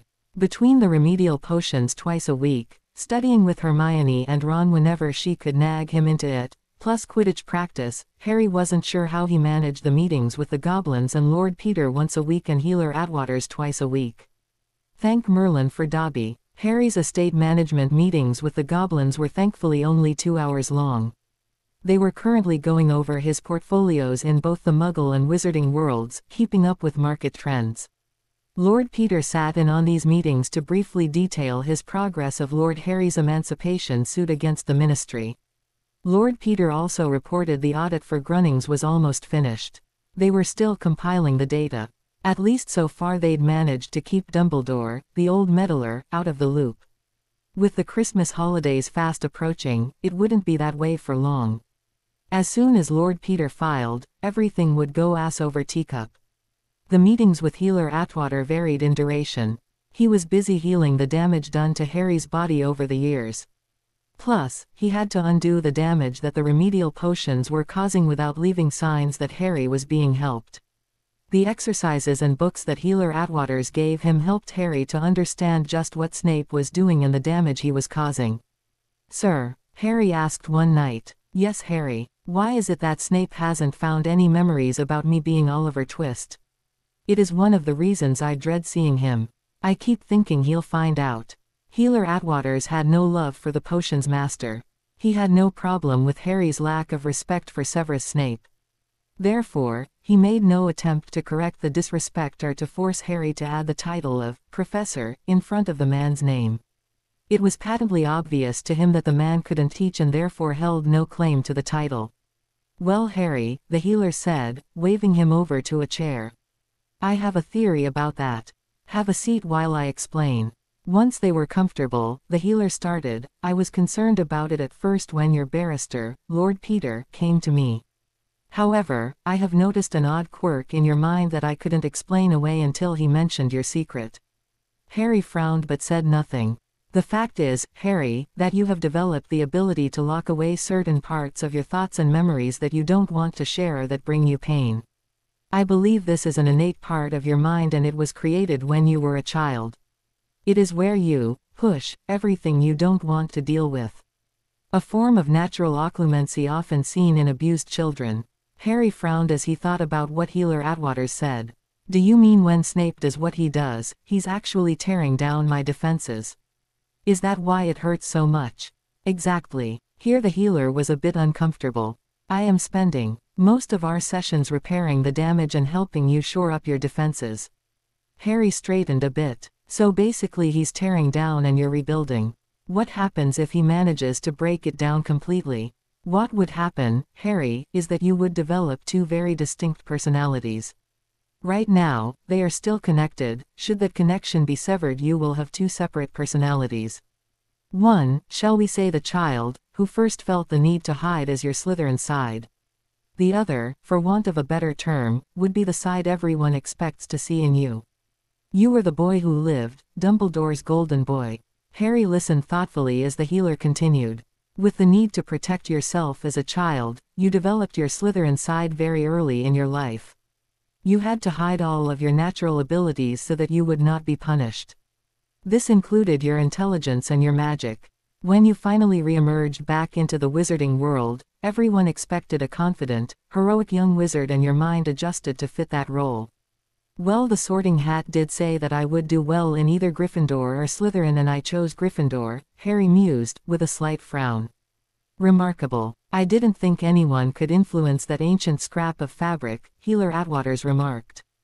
"But getting back to what I was saying, keeping your intelligence hidden left you no outlet for the frustrations caused in your dealings with the wizarding world. Therefore your Slytherin side created Oliver Twist and hid him safely away. We must be careful not to allow these two sides of your personality to split completely." "So how is it that Snape hasn't caught on?"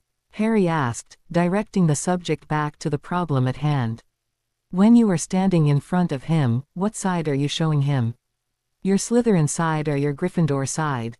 Harry shrugged. My Gryffindor side, I guess. It's what he expects of me. Aha, exactly, Healer Atwaters exclaimed. So while you are standing in front of him, your Slytherin side, the one that has always protected you, grabs all those memories you don't want him to see and hides them. It is also sometimes called survival instinct. Severus Snape isn't to be trusted, so it hides those memories you don't want him to see. But he still sees plenty of my past, Harry protested. Yes he does, but then he only sees fragments of your memories and not whole sets, he explained. Again, it goes back to survival. He would get very suspicious if he found nothing, now wouldn't he? Harry nodded and thought over all of his sessions, and the bits of memory that Snape saw. But how? Again, your Slytherin side decides what the man sees or doesn't see. You are a natural Occlumens, and what that man is doing is tearing down your shields. Your natural instinct for self-preservation shunts him over to memories on your Gryffindor side. I believe he is doing it either on Dumbledore's order, or riddles. One thing Harry liked about this healer was he wasn't a sheep like the rest of the wizarding world. He refused to say, he who must not be named, or, you know who. Although, he did say names have power. So he refused to say Lord Voldemort, or the Dark Lord, for him it's Tom or Riddle. Harry scowled. Could Snape be doing this because he hates my father? He's always comparing me to him, Harry asked. Don't worry, Harry. Your mind shields are working very well, he reassured. Which brings me to another point. Your curse scar. I would like to try something, if it's all right with you. Harry raised an eyebrow. I'm listening. Hermione sighed. She couldn't find Harry again and he was late for their study session. Harry, she exclaimed, when she finally caught up with him. In the library. We need to study for our owls. Where have you been? The teen sighed as he looked up from the homework essay he was working on. I've been here since dinner, Hermione. Where did you think I would be? She huffed angrily as she sat in a chair across from him. These exams are important, Harry. Harry closed his eyes and pinched the bridge of his nose. I know, Hermione, I know. Look, let me finish this potions essay, then I'll go back to the common room with you. All right, Harry, she replied with a long-suffering sigh. All eyes looked at Hermione Granger as she screamed out a denial a couple mornings later. It was the day that Twist's article came out. Many pure bloods, including Draco Malfoy, snickered while reading the article. Many of the half-blood and Muggle-borns shook their heads in disbelief. Hey Granger, Draco Malfoy sniped from the Slytherin table. Better study hard. If your grades are good enough I might just hire you as my secretary. The Slytherins burst into laughter as Hermione Granger stormed out. Neville Longbottom started to read aloud what had gotten Hermione so upset. Are these tests really necessary? With the Christmas halls coming up, everyone's thoughts are turned to going home, holiday shopping, seeing family, and enjoying the holiday season. Except for a select few, that is. It is noted by many that Ravenclaws are research obsessive, along with one Gryffindor. Owl and Newt's exams are less than 6 months away. Time to get out the day planners and work up a study guide. But for most students, there is plenty of time to study. Why worry when Christmas is almost upon us? Right. After watching Hermione Granger manhandle the boy who lived into studying for their owls several times this week, it begs the question, why are these exams so important? Well, the answer should be to get better jobs, a career you want, or to get accepted as an apprentice. However, are they? Let's look at the statistics. Outstanding wizarding levels, or more affectionately called owls, are the first of 2 major sets of wizarding exams. Passing them allows a student to take the next step and go forward to their Newt's nastily exhausting wizarding tests classes. In the case of potions, Professor Snape will only accept those students that have passed their Owl Potions exam with outstanding O. That's great, as certain careers require high Newt-level potion scores, but if you don't get an O or an exceeds expectation EE in the class, then your career choices are limited. Did you know less than 4% of all 5th years get the required O in potions, and most of them are Ravenclaws and Slytherins? An occasional Hufflepuff or Gryffindor may get into the class, if they are brilliant enough. However, the Gryffindor student usually drops out within the first 6 weeks due to stress even if they qualify. It is well known that Professor Snape seems to make it his life's mission to drum out any Gryffindors that have the gall to make it into his Newt-level potion class. So what does this say for those wanting careers in their chosen fields that require potions Newts, especially healers, aurors, and potions mastery? Now let's say you have passed everything and have graduated Hogwarts with O's and E's. Now what? The career you want is just waiting for you, right? It depends. Are you a pure blood? If not, then your career choice has just narrowed appreciably. If you are a pure blood and have the right scores on your Newts, you can do just about anything you want. While you may start in a lower-level job at the Ministry, you are guaranteed to advance regularly and there is no limit for advancement. If you are a half-blood, you may start in a low-level office position or as a clerk. After that, it depends on if your pure blood Ministry-employed relative is willing to call in a favor for you to advance to the next level. Even then, you have to be in high standing with your pure blood connection. Your chances of getting beyond senior secretary are extremely small. If you have high enough Newt grades and have pure blood connections, you can probably take on an apprenticeship in your chosen field such as healer and hope for advancement to senior healer. If you are a Muggle-born, not going to happen. The only ministerial positions open for you are secretarial, custodial, or food service. There is no advancement, only long hours and little to no benefits.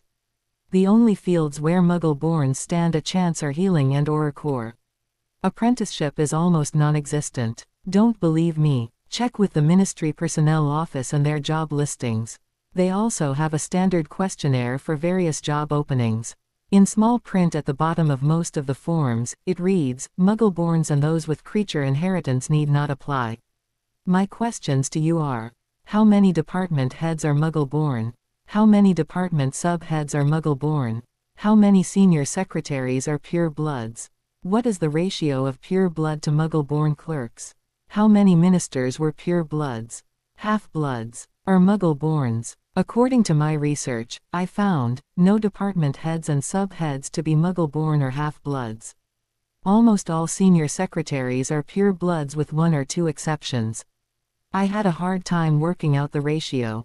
I do know that most clerking positions are a jumping-off point for better positions for pure bloods. They are, however, as far as most Muggle-borns can advance. The turnover rate in clerk positions within the ministry is 93%. Why is that? There has never been any minister of magic who wasn't a pure blood.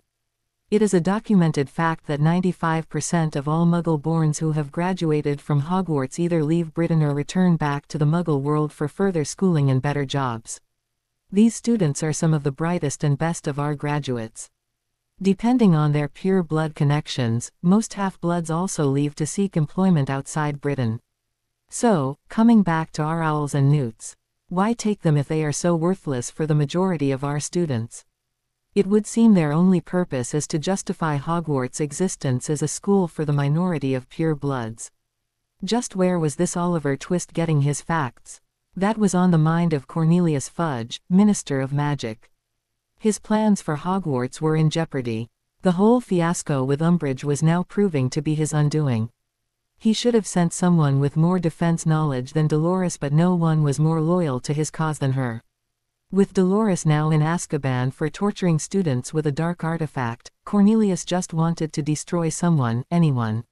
He fantasized about Potter's head, along with Twist's, on a plate, prominently displayed in the atrium of the ministry. How dare they question his authority?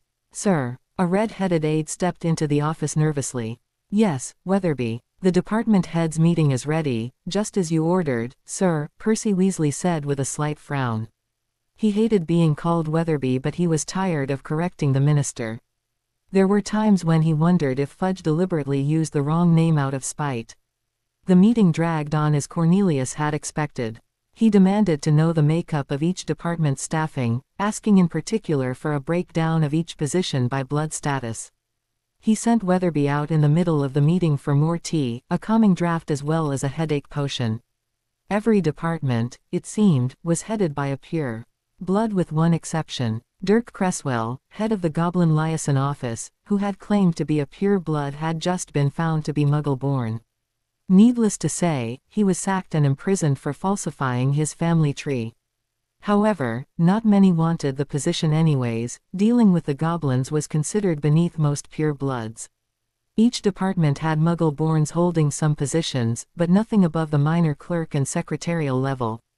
A press release was hammered out stating that all ministry employees were hired according to education level and competence. Satisfied with their efforts, everyone went their way. Arthur shook his head as he entered the loo. He understood what Oliver Twist was trying to do with his articles, and he was very impressed with the way Twist was trying to promote change within their world.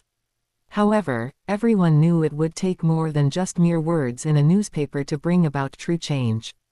He looked down at the sealed file that hadn't been in his hand when he entered. "Looks like another special delivery to the goblins for Twist," he sighed. He quickly and silently cast a wandless disillusionment spell on the file before he left the stall. Arthur had been shocked the first time he'd been ordered to handle such a delivery. It wasn't difficult, nor even dangerous, simply a ministry employee stopping off on his way home for a withdrawal. After his withdrawal, a brief stop at the local market and then home. The disillusioned file was casually left behind for the goblin teller, and Arthur was home free. He did, however, wonder what Croaker was sending Twist. No, not something he was going to dwell on. Sometimes it was better to remain ignorant. Rita Skeeter was also wondering where this Twist brat was getting his information. She would love to strangle the boy, but not before she'd wrung all the juicy information about his sources from his mind.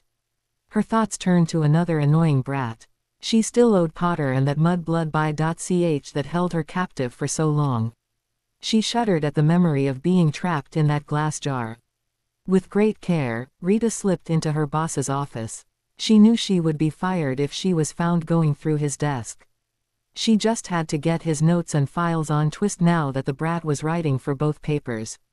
Ol' Fudge would pay her double her salary if she could get any dirt on the rabble-rouser. Rita also had a score to settle with Anderson. She couldn't believe the Yank bint got her old job so easily. Rita was sure the Yank was sleeping with Charles. If only she could prove it, then she would be top reporter again. Not to mention, old Cornelius was counting on her to get the dirt. He was in a precarious position right now. It looked like Umbridge was going to take him down with her, heads were going to roll. She carefully opened Lord Charles's desk, wary of any words he might have used. Nothing. There was nothing here. Rita searched everywhere, even Anderson's desk. There was nothing to go on. Not even a scrap in the bins that mentioned Twist. What in Merlin's name was she going to do now? She'd have to see if either of them took the files home. She wasn't going to give up, she couldn't. This would be the story of a lifetime. She would write an exposé that would reveal Twist to the world. She, Rita Skeeter, was going to have her former position of top reporter back, and nothing, not even the truth, was going to stand in her way. Albus Dumbledore staggered from Gringotts Bank in shock. The past 3 hours had shaken him to the core. Ragnarok and 7 other high-ranking goblins had grilled him mercilessly about his withdrawals from the Founder's vault. Fortunately, he had been able to provide enough evidence to prove that he had used most of the monies he withdrew for school expenses and for funding the Tri-Wizard tourney. Hogwarts had hosted 2 other schools, thereby incurring higher than normal costs. The remaining monies, some 30,000 galleons, he could not account for as he had used them to fund the order. He was therefore required to repay that amount to the Founder's Fund from his own vault. Albus shuddered. Goblins, hardly the friendliest of beings at the best of times, were absolutely terrifying when angered. He stopped for a bracing whiskey at the Leaky Cauldron, or possibly 2. When he felt settled enough, he apparated back to his office. A poorer but wiser man. Phileas Flitwick found his seat at the weekly staff meeting. He looked at his fellow professors. Just about everyone was counting down the month to the Christmas halls. He had been fielding questions and angry comments from his students for the past few days. Albus sighed as he stood to start the meeting. With all the uproar that the Quibbler and Twist have started, I've come across some disturbing news.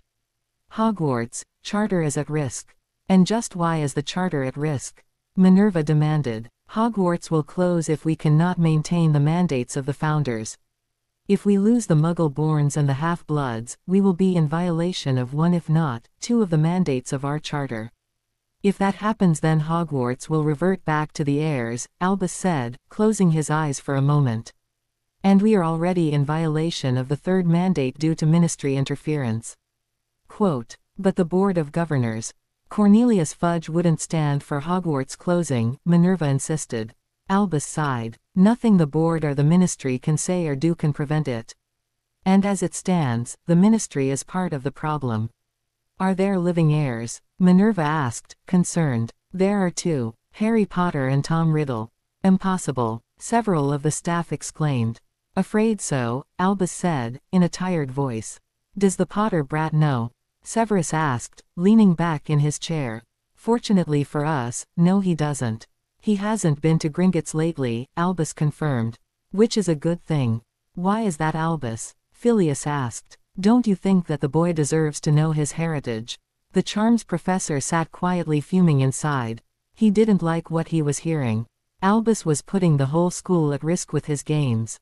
He had remained in the background quietly for years and watched the aged wizard play his many mind games, some were for the betterment of the wizarding world and some not.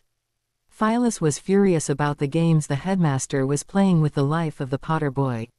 Remembering back when Lily's son first entered Hogwarts, the charms master had been appalled at his first view of the child. Harry was the shortest in his year and looked like an unmade bed. His clothes were several sizes too big and terribly worn. The boy was almost skeletal, but most just saw the baggy clothes, not the body beneath them. He had never agreed with the way Albus had handled the boy's placement or education. Albus' philosophy of throwing the boy into the deep end and watching to see whether he sinks or swims was wrong. Anyone with half a mind could see that the boy was drowning in a world he knew nothing about. How long before he buckled under the weight being placed on his thin and undersized shoulders? Albus sighed, turning to the rest of the staff. Anyone have any idea who this Oliver Twist is? Are we no closer to finding anything out? Have you any thoughts on who Mr. Twist is? Severus, someone with your observation skills surely must have noticed something by now. Pomona Sprout stated. Severus HMPHED and sneered. I have narrowed it down to 3 possibilities. The person is either a Ravenclaw or a Slytherin. Oh, why is that? I would have thought Miss Granger would be a candidate. The twins have her down as the odds-on favorite, Phileas asked, intrigued. Severus sneered. Well, since Twist has been delighting in tweaking Miss Granger's nose lately, I would have to say she is the wrong gender to begin with. No, for all of the bravado and daring that Twist is showing in publishing his articles, he will not found be in the lion's house. Severus replied with an arrogant sneer. Minerva huffed and started to speak, but Phileas wasn't finished. Indeed, Severus, I found several in Minerva's house quite capable of such enterprise. Name one, Severus sneered as Minerva lunged up with her wand in hand. Phileas stood with a huff of indignation, eyeing his 2 fuming colleagues. Albus, I have lessons to grade. If we are going to go over old ground, I'd rather be doing something more useful with my time. Albus blinked as if called back from whatever musing he was contemplating and nodded.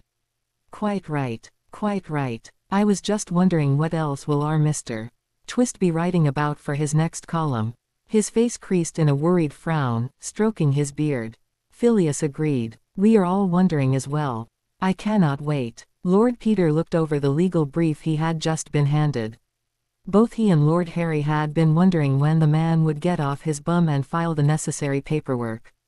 Although Sirius Black is now a free man, head of an ancient and noble house and Lord Potter's godfather, Lord Peter knew the man wasn't fit to be a parent. The reports of his doings since being declared a free man were proof enough of that.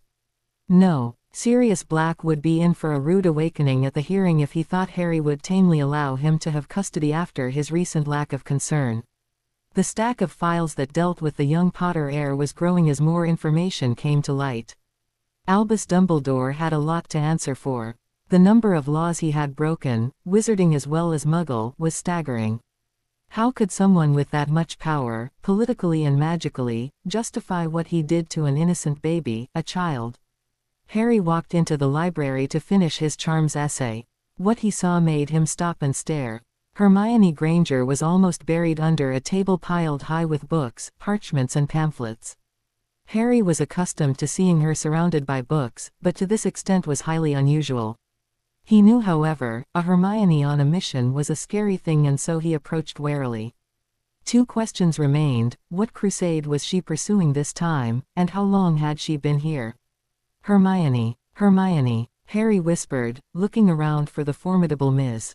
Pants. Huh, what? Hermione blinked up at him, as she put down her quill. Oh, Harry, well, for someone who has been harassing me for weeks about being her friend, you seem annoyed to see me, Harry said, trying to keep the bitterness out of his voice. He sat in a chair beside her, carefully avoiding the pile of books in front of him. Oh Harry, it isn't that, Hermione said with a sigh. She looked around, then whispered, I'm trying to prove that Oliver Twist is wrong about career choices in the wizarding world. I mean, Professor McGonagall said I could be anything I wanted, including the future Minister of Magic. And now? Harry asked. Hermione looked like she was ready to burst into tears. Twist was right. In the history of the Ministry, no Muggle-born has ever risen to the position of Minister. In fact, only one half-blood ever did, and that's because he was born to an ancient and noble pure-blood house himself, and had the full backing of that house. Why, Harry? Why did Professor McGonagall lie to me? Have you asked her? Hermione sighed, rubbed her eyes and shook her head. I've been afraid to. Are you a Gryffindor or not, Hermione? Harry challenged her. There's nothing wrong with asking questions, it's not illegal. It had come as quite a blow to Harry too, when the Unspeakables had answered his questions about careers in the wizarding world. According to them, about the only way a Muggle-born could get anywhere was to marry into a well-to-do pure-blood family, like his mother had. And according to the goblins, the Potter men had been a law unto themselves. They'd had the political clout and wealth to do whatever they wanted. Unfortunately, now that Harry was the last of his ling and still underage with almost no training in the political arena, the Potter clout was fading away. The goblins blamed Dumbledore more than anyone for that. Harry was pretty sure the old meddler had his own reasons for leaving him so woefully ignorant of his heritage, but he couldn't figure out what they were. The goblins and Lord Peter mentioned something about a prophecy which was being very closely watched, not only by the Unspeakables but by Dumbledore as well. If Harry wanted to view that prophecy, it would have to wait until the Christmas halls when he was away from Hogwarts and Dumbledore's control. I'm sorry, Hermione, Harry said, bringing his thoughts back to the present. What for? It isn't your fault, Hermione sniffed, rubbing her eyes. I'm going to owl my parents with these stastics, they'll probably pull me from Hogwarts. And furthermore, I'm going to advise every other Muggle born in this school to do the same. The heads of the job placement, career management and ministry panel were having their own meeting after Fudge threw down the ultimatum. How many Muggle-borns owled you for information? Asked the head of job placement. About 378 adults and 38 minors, including a very irate Muggle-born by the name of Hermione Granger. Isn't she one of Potter's little friends? Asked the head of career management. Oh yes, came a reply with rolled eyes. She wanted to know why she was even given a talk about career opportunities if she wasn't going to get anywhere in the ministry. What did you tell her? That it was against ministry policy to give out that information. What Albus Dumbledore says and does to encourage meaningless expectations in his students isn't the fault of this department. Good one, mate. Good one. Oh, 0. Harry watched as the snow fell from the night sky. It was too cold to really go wandering around tonight. Warming charms and wool socks can only do so much to keep a body warm. He really couldn't sneak out to do any business tonight either. Ron and his dorm mates had decided to have an all-night party. Harry missed discussing things with Lord Peter. He had helped Harry in so many ways. The man may never be the father figure Harry had always longed for, but he has proven trustworthy. Lord Peter had gone so far as asking about Harry's studies, how his time was spent and if there was anything he wanted to discuss outside of their professional relationship. The man had taught Harry so much about the wizarding world, his duties as a lord and obligations, protocol, etiquette and law. Lessons that both Dumbledore and Sirius had neglected. Harry could understand Dumbledore's reasons. The old coot wanted to keep Harry under his control, but it was Sirius that Harry couldn't figure out. Unless Sirius figured Dumbledore had already fulfilled that obligation and there wasn't a need. That would take some thought. Hey Harry, come join us, called Seamus. Yeah mate, you're missing out, laughed Dean. I'll leave him alone guys. Harry's not into friendships anymore, mumbled a drunken Ron. He's still pissed that we didn't buddy up to him over the summer. Well, if a friend promised to write, then didn't, I would be pissed too, said Neville, who was slightly less drunk than the others. Especially the way he was locked up. Not you too, mate.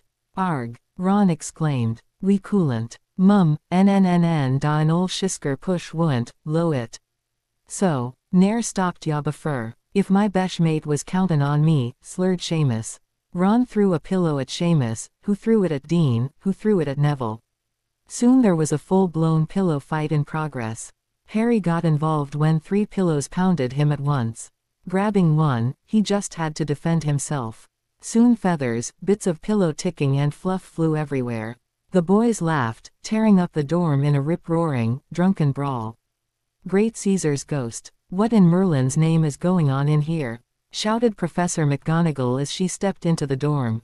You would think someone was dying in here from all the ruckus.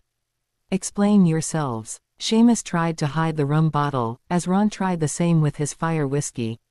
Nothin', Professor. We were juiced, Seamus said, pausing only to let out a very loud belch. Oops, he snickered sheepishly. Clean this mess, immediately. And get ready for bed. I will deal with your punishments tomorrow morning.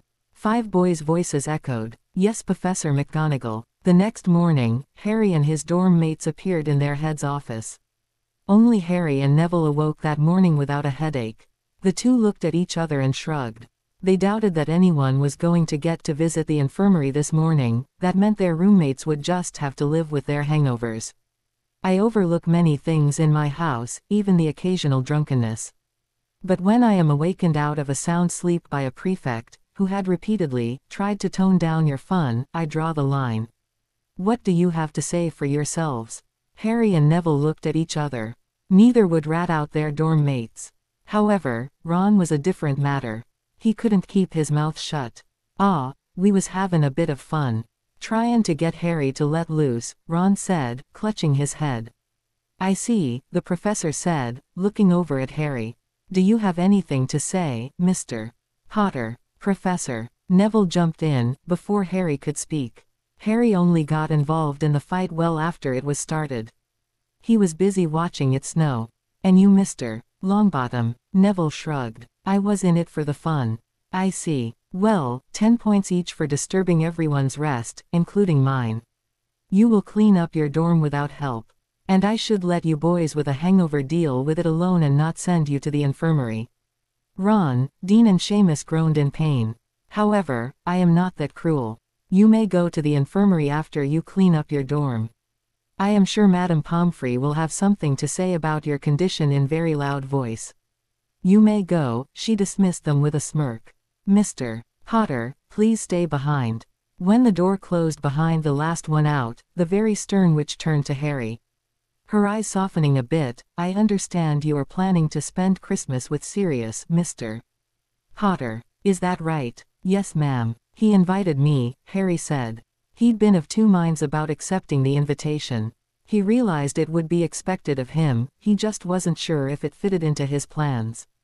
I am also informed that he has applied for custody of you. The headmaster isn't too pleased. I know, Professor. I've already had a talk with the headmaster. He feels Sirius isn't fully recovered from his ordeal and that returning to my aunt's is for the best, Harry said with a sigh, rubbing the back of his neck.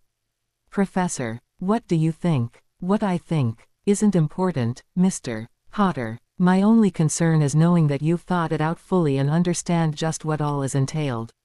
Believe me, Professor, I realize that, Harry said. Typical, he thought. Why'd I even bother asking for advice from her? Well, I won't keep you, Mr.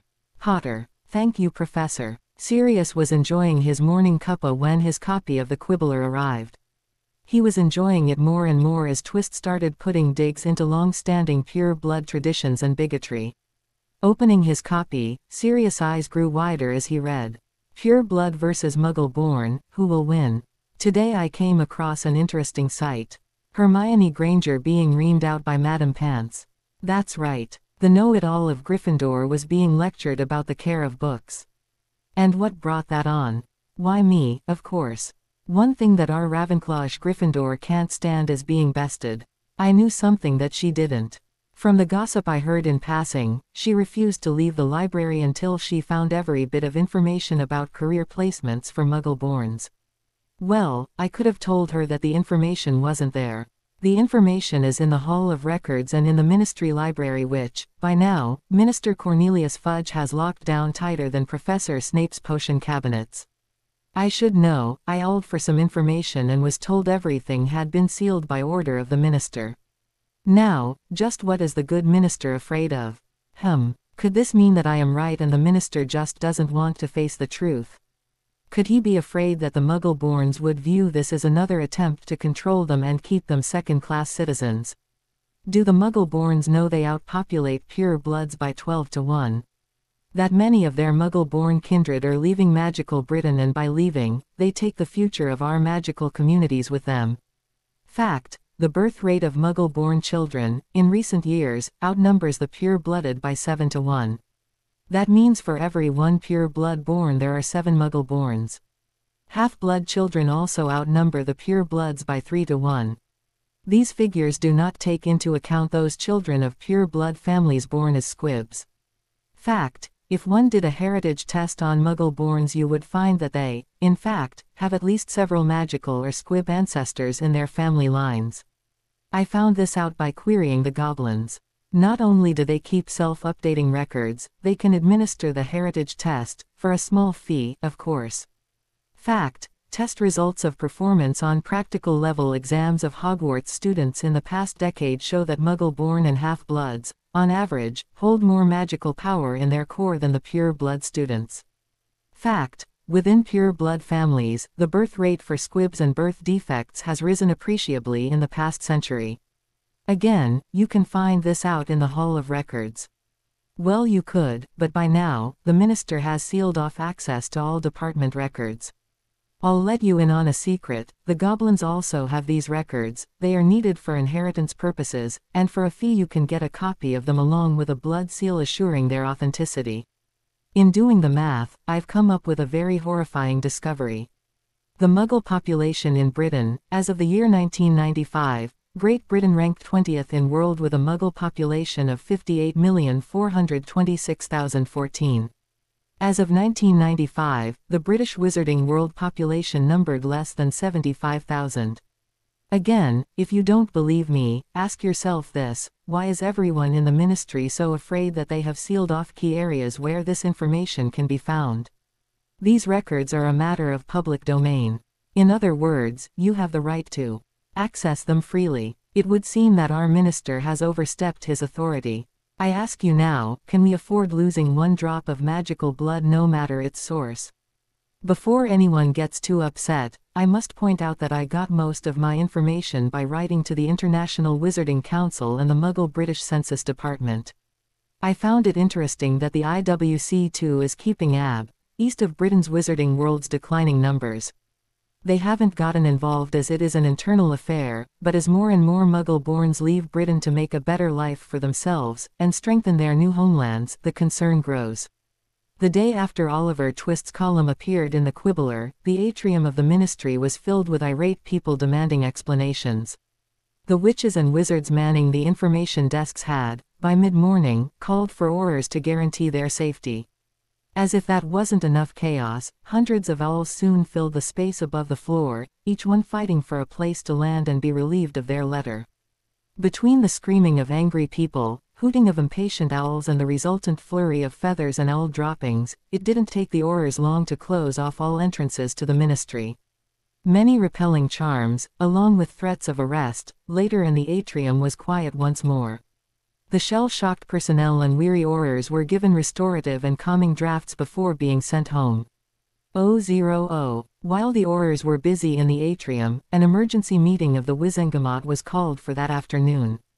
To have their way of life questioned in such a blatantly disrespectful manner offended them deeply. As the membership filed into the Wizengamot chambers, few took note of the many seats that remained empty. All seats were inherited, passed down through the generations from one pure-blood head of house their heir. The empty seats were sad reminders of the many family lines that had died out, for one reason or another. Several seats were held by proxy by another noble house, as the current heir was either a minor, or had been disowned by the family head and declared as unfit to serve. Many seats went vacant because of the war with he who must be named. He had targeted certain families, wiping them out root and branch, leaving no known survivors. No one knew why they had been so thoroughly eradicated save the one who ordered their demise.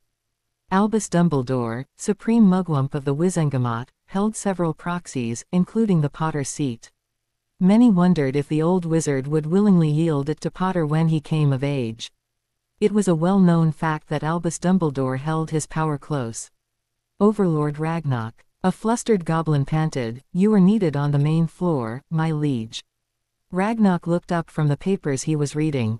"What is it, Stoneblade?" "The floor is filled with wizards and witches, all wanting to take the heritage test." Stoneblade wrung his hands. "Those wishing to actually do business with us are being crowded out." Heaving a long-suffering sigh, the elder goblin rose from his ornate desk. "Very well, call up another cohort of guards in full armor and meet me on the main floor in 5 minutes. Steelblade didn't bother to answer, simply turned and ran from the room. "Ah, Oliver Twist. I knew you were going to poke the anthill," Ragnarok chuckled. Turning to his desk and carefully gathering the papers he'd been reading, he placed them in a small hidden vault for later. He then quietly left the office, closing the heavily warded door softly. The main floor of the bank was churning with activity. Wizards and witches were struggling to get to an open teller, all of them waving a copy of the Quibbler at any goblin who made eye contact. Silence. A guttural voice roared, "Those wishing the heritage test will follow me." The armored and fully armed goblin turned and stalked down a long hall.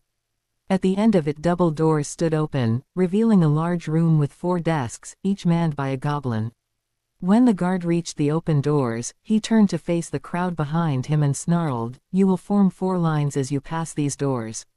You will wait your turn. If you cause problems you will be removed, one way or another." He then turned to stand beside the doors, rested the shaft of his gleaming halberd on the floor and allowed those behind him to enter.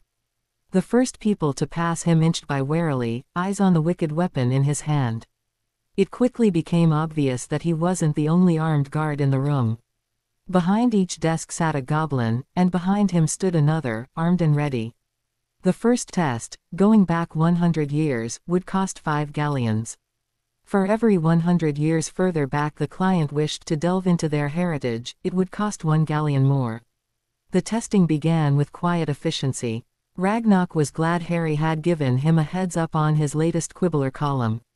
He'd had his potion staff working overtime to be ready. The elder goblin chuckled to himself. "Might have to make that boy an honorary goblin if he keeps adding to our coffers this way. If this doesn't wake up the pure-blooded fools, nothing will. I wonder, do wizards have family reunions?" His cackle made those who heard it shiver. "000. The headlines in both the Quibbler and the Daily Prophet the next morning blared out the results of the emergency session. Special edition. Emergency Wizengamot session issues arrest warrant for Oliver Twist for treason. Yesterday afternoon, in an emergency session of the Wizengamot, a majority vote was passed for the immediate arrest of Oliver Twist for treason. "He is threatening our way of life," said Cornelius Fudge, Minister of Magic. "This Oliver Twist must be stopped.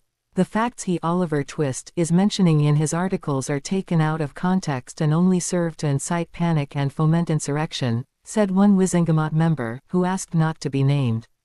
Mr. Twist's article started last summer in the Quibbler as a letter to the editor asking questions. Last September, Mr. Twist was hired by the Quibbler as a columnist.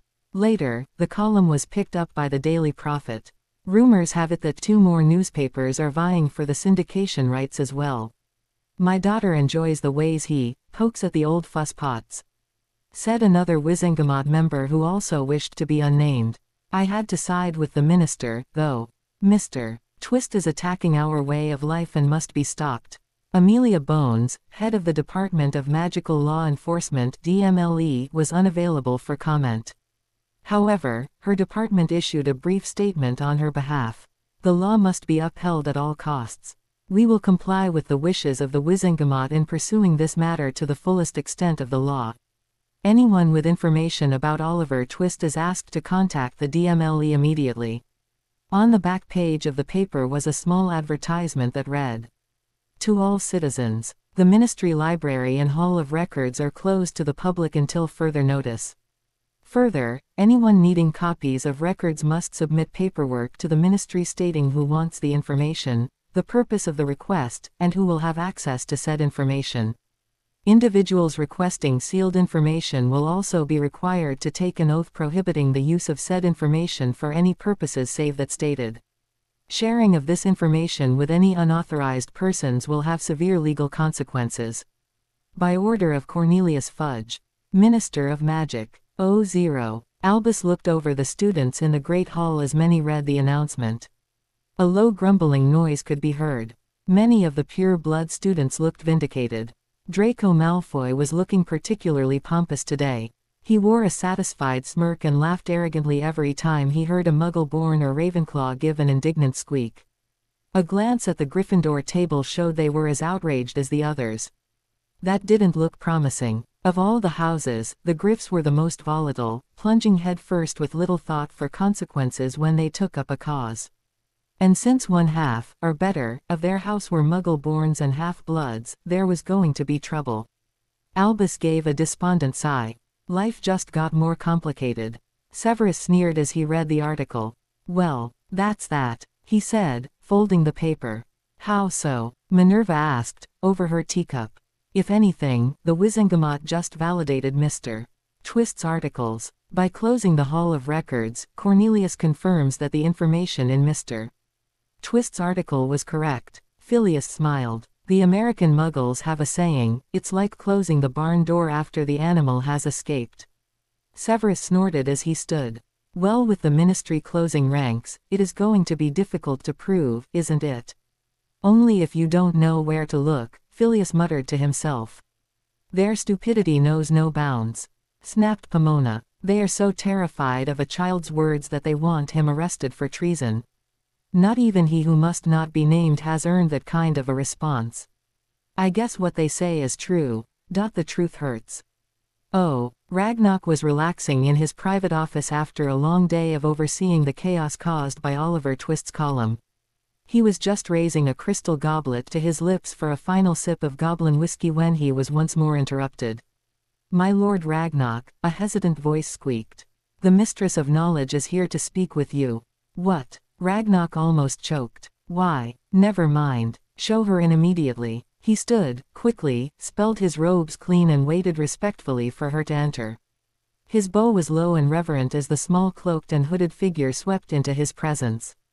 "Greetings, revered lady. How may this warrior serve you?" Amelia Bones was beyond pissed. To have her name come up in the special edition, and have someone in her own department dare to issue a statement without her knowledge was infuriating. However, picking up a file out of a concealed vault, she smiled. She would deal with her department's leak soon enough.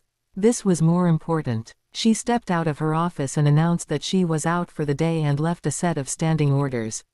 No one was to talk to any reporters, and if any information on Mr. Twist did come in, everyone was to sit on it until her return. No one from DMLE was to talk to anyone outside the department, for any reason. If they did, they would be walking a permanent beat at Azkaban, without hazard pay. An hour later found Amelia quietly sipping tea at number 10 Downing Street as the Prime Minister looked through a file stuffed with reports and newspaper clippings. She was a creature of law, and while a pure blood, could no longer condone the bigotry and prejudices of the wizarding world. To condemn a child for treason was unconscionable. She tried to persuade the Wizengamot not to go the route they took, but only a handful listened. Now they would have to pay the price for their arrogance. She was not about to let anyone railroad another person into Azkaban without due process, not while she was department head of law enforcement. "There is more to this, isn't there?" the Prime Minister queried, looking up from the papers he was scanning. "Yes, sir, there is." Arthur was worried as he stepped out of the loo. This was wrong on so many levels. People were forgetting the lessons learned when Sirius Black was found to be innocent of all charges after spending 12 years in Azkaban. His contacts told him to sit tight and wait out the storm in silence. "Mr. Weasley," called a clerk, running towards him. "Yes, Marge. There's an emergency departmental heads meeting in 30 minutes. Oh, Merlin's name, now what?" Rita Skeeter was in seventh heaven. She had just been handed a license to smear Twist's reputation to the four winds. Any dirt she could find would be published by order of the Ministry under the guise of public safety. He was to be made an example of for the greater good. According to her directive, she had been given license to tag along with the Aurors when they questioned the editors of the Quibbler and the Prophet. As stated by this Twist's articles, he's a student currently attending Hogwarts. Someone in that maze of hallways and classrooms should know at least something. Should she wait for the Aurors to turn their attention in that direction, or use her animagus form and just hang around? It was amazing the things one could overhear when one was too small to be noticed. Harry was reading a note penned to him from Zeno Lovegood. "If you want to view paradise, simply look around and view it," he whispered to himself. Harry smiled. He was sure he had heard that quote before but not sure where. At least he was safe for the moment. The remedial lessons were easier to bear now that Harry, thanks to Healer Atwaters, had a handle on it. Sure, he was still getting mind BPD twice a week, but at least Snape couldn't find what Harry didn't want him to. "Oh, there you are," came a childish sing-song voice from a small alcove. "Did the Nargles hide you again?"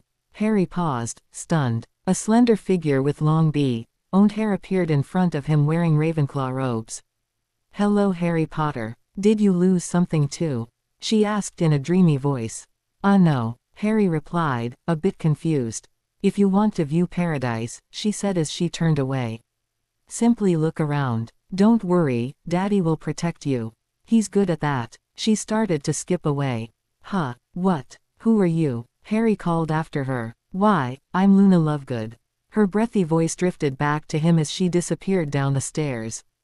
Zeno Lovegood sat in the office of the Daily Prophet drinking tea along with Emily Anderson, Lord Charles and two barristers.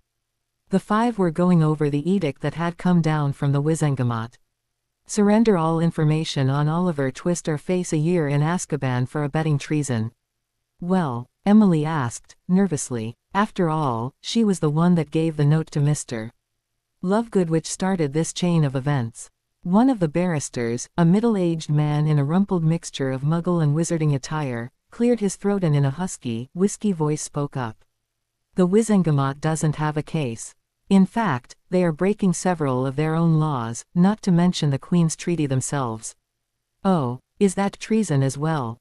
Emily asked. "I would rather have thought that it was more like sedition instead of treason." "It is indeed," said Lord Peter. "However, in their arrogance, the Ministry of Magic are usurping the Crown's authority. They have no right to declare treason." Lord Peter looked through the file in his hand. "My esteemed colleague, Mr. Horace Rumpole, and I have read Mr. Twist's articles with great relish. It is about time someone started to ask questions. That the someone asking questions is a teenage boy is perfect." However, Horace Rumpole chuckled, sounding as if he was clearing his throat. Looking a bit gleeful, he added, "Nothing in these articles promotes treason, or even sedition. Nothing the boy wrote is false, nor does it fomenting insurrection. In fact, according to what he did write, it was understated at best and drawn from ministry records themselves. If I didn't know any better, I would say that someone on the inside, perhaps the unspeakables, are helping him." Lord Charles sputtered into his teacup. "Surely you don't mean that, Horace. What is your proof?" Horace looked thoughtful for a moment. "The information is too wide in scope, too inclusive for a schoolboy to know. Even if he does profess his source is the Hall of Records, the amount of time he would have to spend to find his information would hardly leave him time for his schoolwork. No, I would say that the unspeakables may well be helping him. They are the only ones who would have unlimited access to the information, sealed or not. Now, this information isn't to be published, or leave this room." The barrister gave a knowing look to the editors and reporter. "So what do we do now?" Lord Charles huffed. "The ministry has issued a writ for us to turn over any and all documentation we have on Oliver. I for one don't want to go to Azkaban, but I refuse to give up a fellow journalist. What little we do know will hardly satisfy the ministry, and as for documentation, most of that lies with the goblins, and I wish the ministry would try and force them to hand it over. Zeno grimaced. That's where I come in, Lord Peter soothed. I am the barrister for the Potter family. As you know, they own major shares in both your papers, and since I am their attorney of record, I am here to protect their interest. I suggest that if the ministry is so anxious to get their hands on Oliver Twist that you post a special edition detailing just how you plan on responding to their illegal demands. Quite right. Demand that your complaint be taken to a court of law, Rumpole chuckled. That would in effect nullify the Wizengame's ability to rule on this matter. It would be a conflict of interest. That would only leave an international wizarding or Her Majesty's court. Quote, Hermione plopped down beside Harry with a crumpled letter in her hand. Harry, can we talk? Harry looked up. About what? He asked, warily. I got a reply back from my parents. I told them that my career options were next to nil after Twist's article. Oh, Harry asked, putting down the essay he was working on. He took in her harried appearance. Something wrong. They are talking about pulling me from Hogwarts after my OWLS.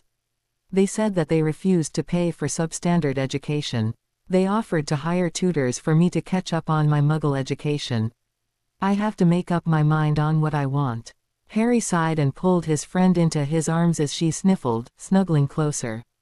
Don't worry, Hermione. It'll work itself out. You were right, Harry, she whispered into his shirt. I should not have listened to Professor Dumbledore.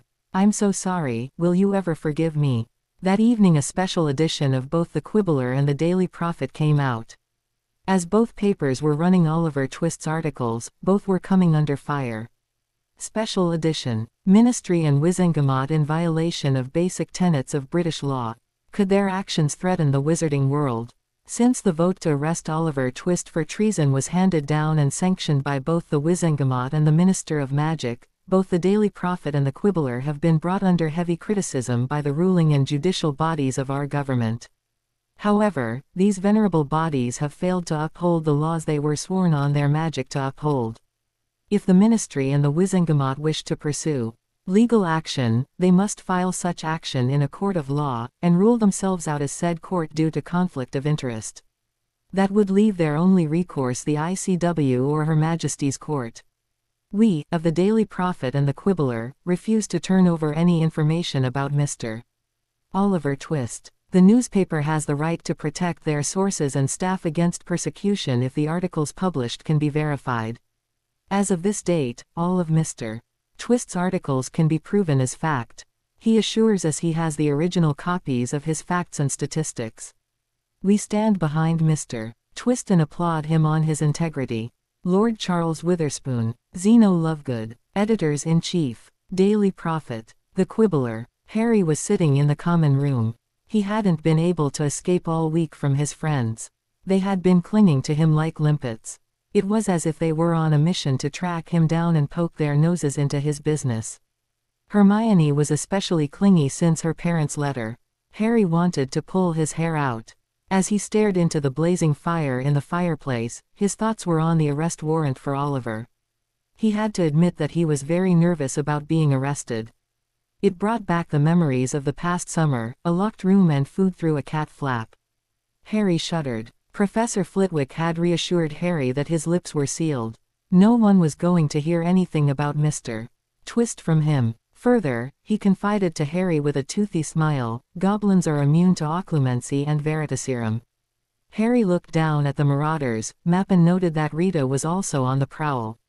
She had been at the castle for a week now trying to get information on Oliver. All luck to her, she'd need it, Harry thought with a smirk. She had been harassing students and staff all week. He was sure she spent as much time as a beetle as she did a human trying to get any gossip she could. The rumor mill was going crazy and many students were running scared. Harry had taken the precaution of spelling his bed, the area around it and the bed curtains to repel all insects. He snorted. It was times like this that he wished he had a few Muggle items here. Ant traps came to mind, as did a fly swatter.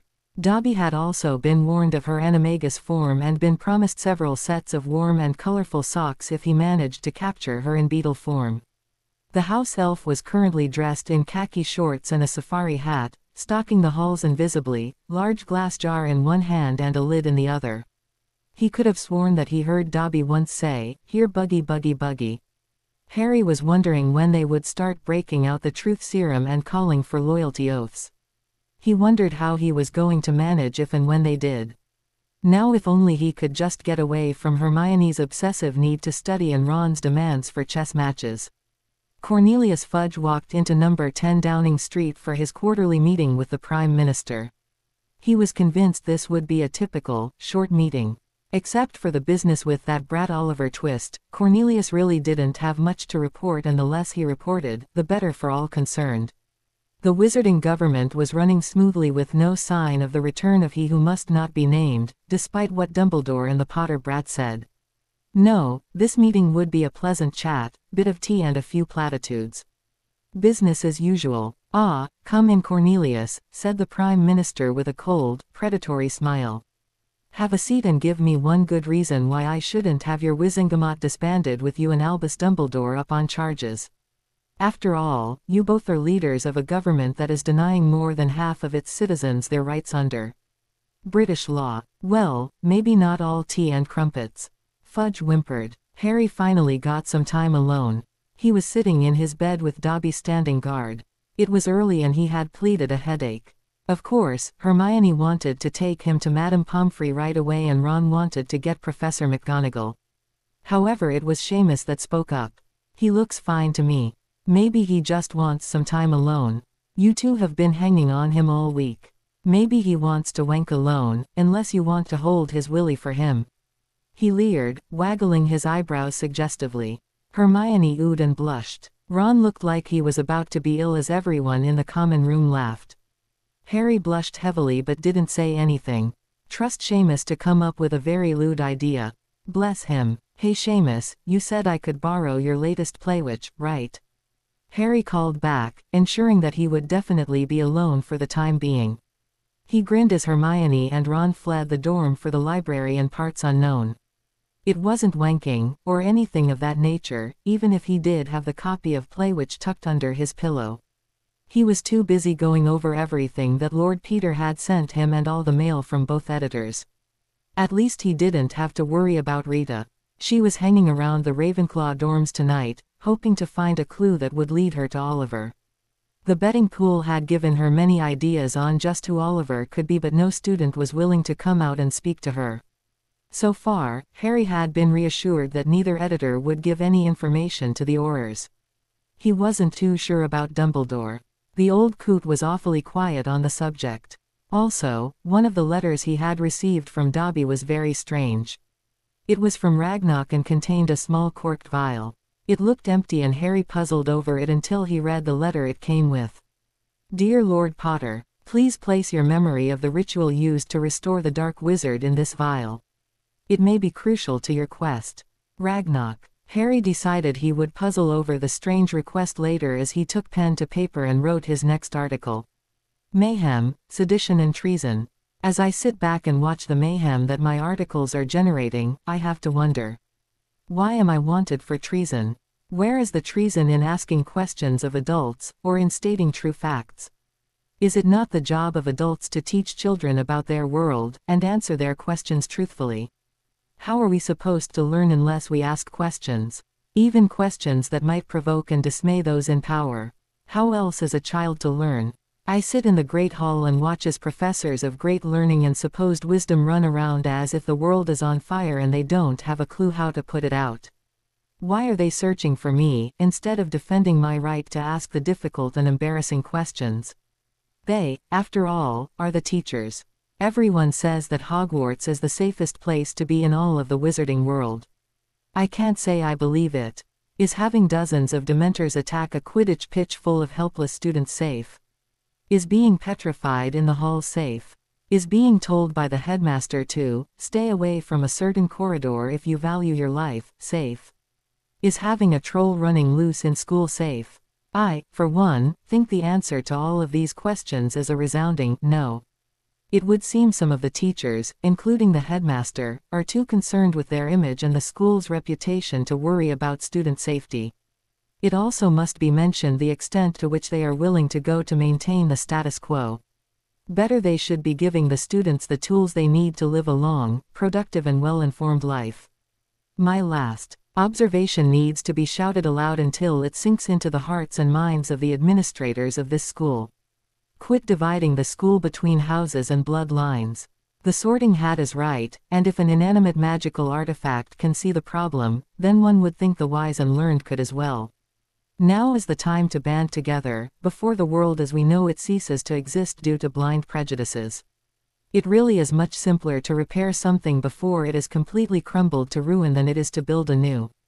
Especially true of the wizarding world. Once we are outed, to the Muggles there is no going back. 3 things that can never be recalled: a loosed arrow, a cast spell, and a secret revealed. Last, I'm very disappointed, but not surprised, that the wizarding government is calling for my arrest. A wise Muggle once said, a long habit of not thinking a thing wrong gives it a superficial appearance of being right. The man was Thomas Paine, born in England, was one of the founding fathers of the United States. I doubt many pure bloods know him, especially not Binns. I will keep writing as long as I am able. Thank you all that support me. I am but a voice calling in the darkness, looking for a candle to light my way. Albus Dumbledore sat in his throne-like chair in the Wizengamot chamber as the members filed in. Cornelius Fudge had called another session 3 days after the article in the Daily Prophet came out. Although Albus had been against the measure to issue an arrest warrant for Mr. Twist, he was curious to see what information had been gathered. If the Aurors returned with Mr. Twist in tow, so much the better. Well, Cornelius, get on with it, snapped Augusta Longbottom impatiently. 2 emergency sessions in a week is a bit extreme, even for you. So what has your knickers in a twist this time? A few nervous titters could be heard. Cornelius looked pained as he stood at the podium. Picking up a parchment scroll, he read. By royal decree the warrant for the arrest of Oliver Twist is declared null and void. Several gasps and murmurs came from the seated members. The body known hereafter as the Wizengamot is not invested with the authority to call for the arrest of one of our citizens for treason. Facts, as presented to us, show no acts of treason but rather questions from a teenage minor concerning the rights of our citizens. Let it therefore be known. A low growl rumbled through the chamber as Cornelius paused. The scroll in his hands shook visibly. He licked his lips nervously as he glanced around. Never had he been so thankful for the protection charms on the chamber that prohibited spell casting by its members or spectators. In the past, several members had died due to hexing by irate constituents. After the last episode, the chamber had been spelled to quell all magics cast by anyone save the Aurors. He gulped a quick sip of water and then continued. Let it be known that we, Elizabeth II, Queen of the United Kingdom, House of Windsor, are greatly displeased with the governing body of the wizarding world. Equality, under the law, is granted to all subjects of our realm, not to a select few. That this body so promotes such prejudices as to deny our citizens, fettered or free, legal rights under our laws due to blood status, our heritage, is against the laws of our Commonwealth, and the treaties signed by your forefathers. It shall cease forthwith lest you earn our further displeasure. The bodies of the Wizengamot and position of Minister of Magic are hereby apprised that if this situation is not corrected by the end of the year, then we will have no choice but to declare the magical portion of the Magna Carta, along with several other treaties, in abeyance. Should this become necessary, then the governing of the wizarding world will be returned to our proper rule and all wizarding governing bodies will be disbanded. Cornelius Fudge cringed as he read the royal signature. A deadly calm filled the chamber. Just who is this upstart Muggle? What rights does she have over us? Shouted Lucius Malfoy as he and several other pure bloods stood in anger while others began to speak. By what right does she dictate to us? Shouted another. Are you mad? Shouted Madame Longbottom over the pandemonium. When the noise died enough, she went on to say, did not your tutors teach you about English government? She is no mere Muggle. She has been our sovereign since 1952. You would do well to remember this. The royal family is from a long line of squibs. Sputtered Madame Marchbanks. Every now and then, one of them has enough magic to get a letter from Hogwarts. But there are no royals at Hogwarts now. No, Albus interjected. None of the current royal family have shown any signs of active magic. So now what do we do? How did we get into this mess? A very pale-faced Cornelius opened his mouth, then closed it. He looked at a red-faced, sneering Lucius Malfoy. Albus closed his eyes, and bowed his head, stroking his beard. It was all coming home to roost. He would not be surprised if he received a summons from the Prime Minister soon as well. After all, he did preside over the Wizengamot, and it was his duty to keep Cornelius in check as much as possible. Wizengamot served notice by royal decree. By Emily Anderson. Today in front of the Wizengamot, and this reporter, Cornelius Fudge stood up and read a declaration from Her Royal Majesty, Queen Elizabeth II. For those that don't know who this is, she is the royal sovereign that rules all of Great Britain, magical as well as muggle. The royal family is from a long line of squibs dating back to the time of King Arthur. However, it was King John in 1215 who signed a document called the Magna Carta granting certain rights and liberties to all citizens. King John also signed a magical document granting the first of many concessions to the wizarding world, provided that they did not go against British law. To keep the wizarding world free from Muggle interference, several treaties were put in place giving wizards the right to self-rule so long as they honored the basic tenets of British law. By royal decree, we the wizarding world, must come under proper compliance with Muggle laws, or our world will cease to exist as we know it.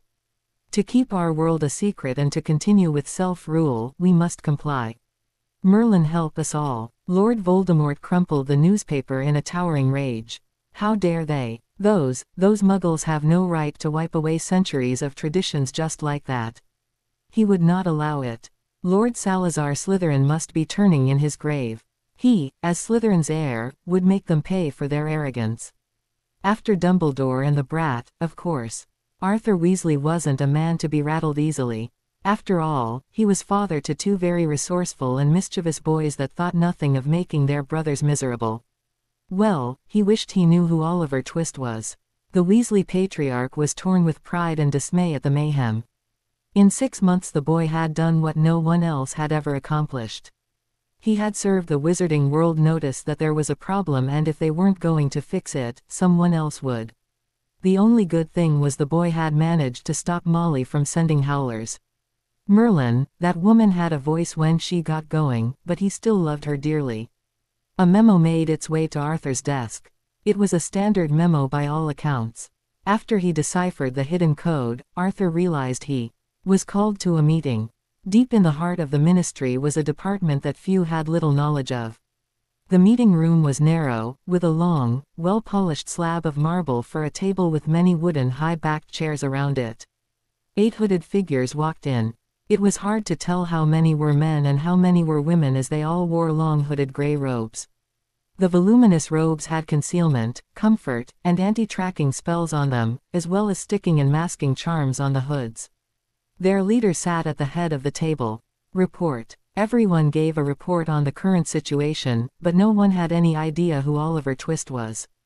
The clues were there, but a key factor seemed missing. One hooded figure reported that it was Amelia Bones who'd alerted the Prime Minister of their current situation.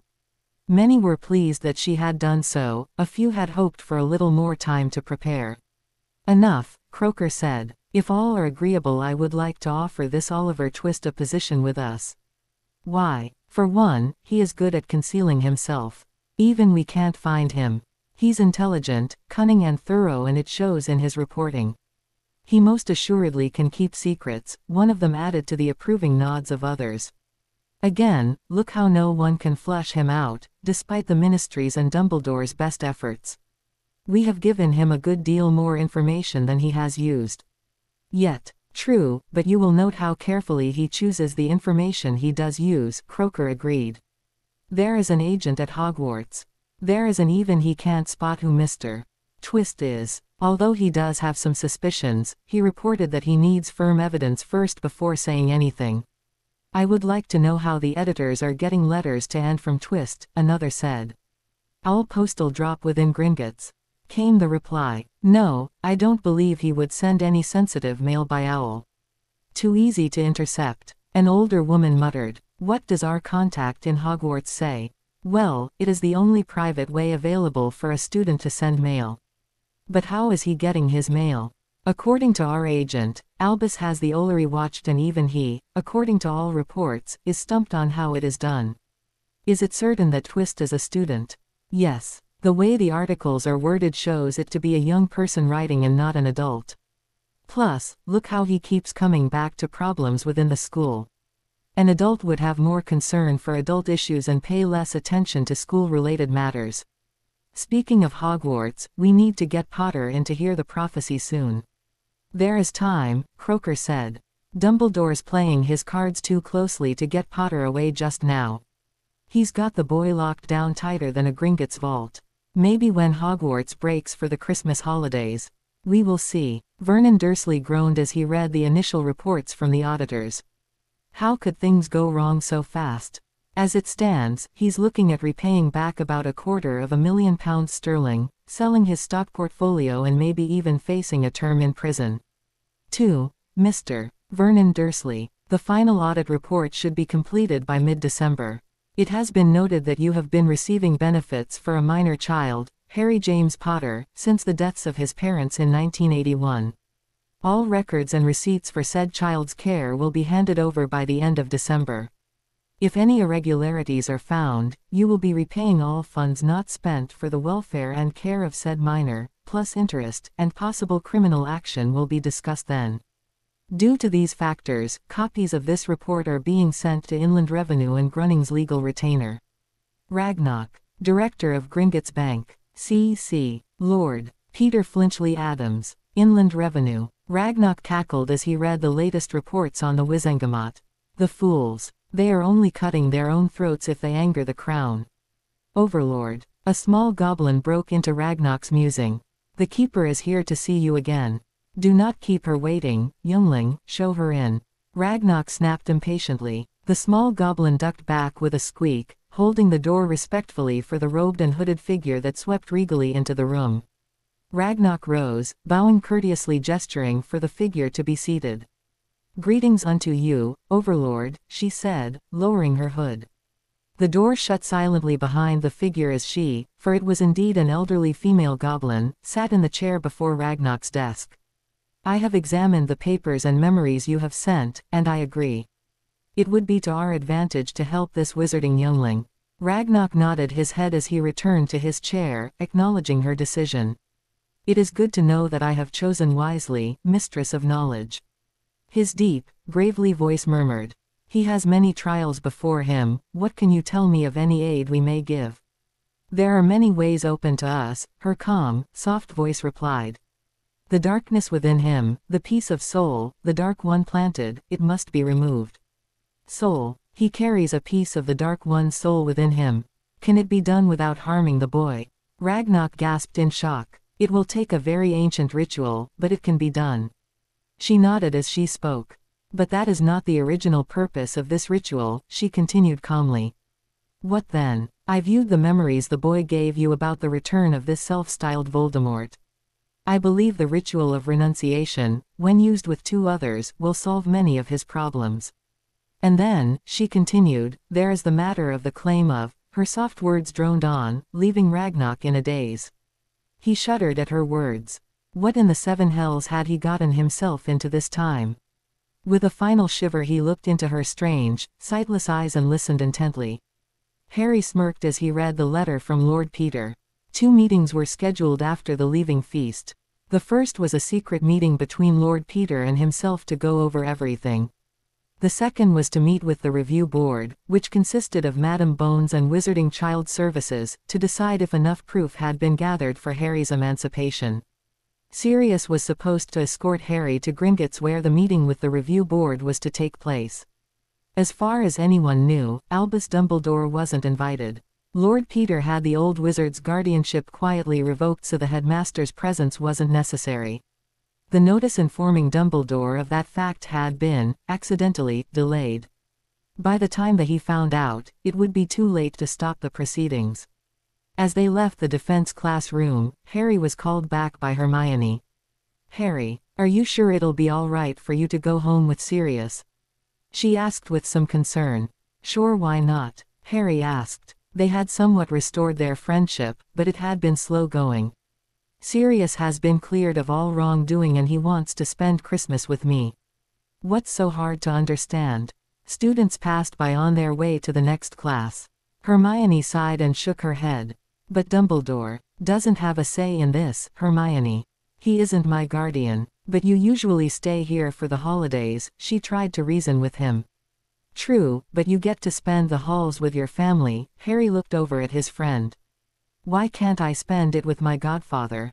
Of course, but nothing, Hermione. This is my first Christmas to have with someone that's family, and the Dursleys don't count. They've never wanted me or considered me family, Harry growled. I'll be fine, Hermione. Don't worry, Mr. Potter, came Professor McGonagall's voice as he was leaving the common room to head for dinner in the Great Hall. Yes, Professor? Harry asked, turning to face her. I see that you didn't sign up to stay for the holidays this year. No, ma'am. Sirius wants me to stay with him and I'm going to. He's got everything planned out for us, the teen replied in a wistful voice. Do you think that's wise? After all, he isn't your guardian. But he's my godfather, Professor. Harry asked, looking up at her. Yes, Mr. Potter. Why is everyone suddenly so concerned about where I spend the holidays? No one ever was before. Don't you want me to spend them with the only family I have left? Everyone tells me that Sirius Place is very secure. Very well, Mr. Potter. Harry was ready to scream. It was leaving feast for the start of the Christmas halls. It seemed that Dumbledore was against him leaving Hogwarts. He went as far as inviting Sirius and Remus to spend it here. He cited the possible danger Harry would be in away from the safety of the castle. Sirius tried to refuse, but Dumbledore was adamant about keeping Harry where he could keep an eye on him. Looks like it'll be Plan B, Harry thought with disgust. He wrote to Lord Peter about the change in plans and requested a timed portkey. There was no way Harry was going to miss his meetings. Sirius would just have to fend for himself. Harry wondered if his godfather had told Dumbledore what was going on. If anything, the old marauder thought it was one massive prank to pull on the old headmaster. That night Harry received a note and an old coke can from Lord Peter from Dobby. Harry was sure he wouldn't have gotten this far without the little elf's help. Lord Harry, it does not surprise me that the headmaster is trying to thwart you. He does, however, suspect something. He does, after all, have friends in the ministry and they have been nosing around, asking questions. Be careful. The portkey will go off at 9 a.m. tomorrow for us to discuss your briefing. Don't lose it. PFA. The next morning, Harry was up and dressed alone in his dorm, well before 8 a.m. The portkey went off as scheduled and Harry landed in Lord Peter's office. Breakfast was waiting. Did anyone see you leave, Lord Harry? Asked Lord Peter. Harry smiled, dusting himself off. Since I am the only one staying in the dorm at the moment and Sirius and Remus aren't expected to arrive until sometime this afternoon, no sir. Very well, help yourself to breakfast, as we go over everything for the meeting tomorrow. You know, they'll start looking for me when I don't show up for lunch, don't you? Harry commented as he poured himself a cup of tea. You will be back in plenty of time and I have confidence in your skills of distraction, Lord Peter smiled. The rest of the morning they went over everything in Harry's file, from the sealing of his parents' will to the abuse done by the Dursleys, to the accidental emancipation by both legal authorities in the wizarding world. Do you think it'll work? Lord Peter smiled. I don't see why not.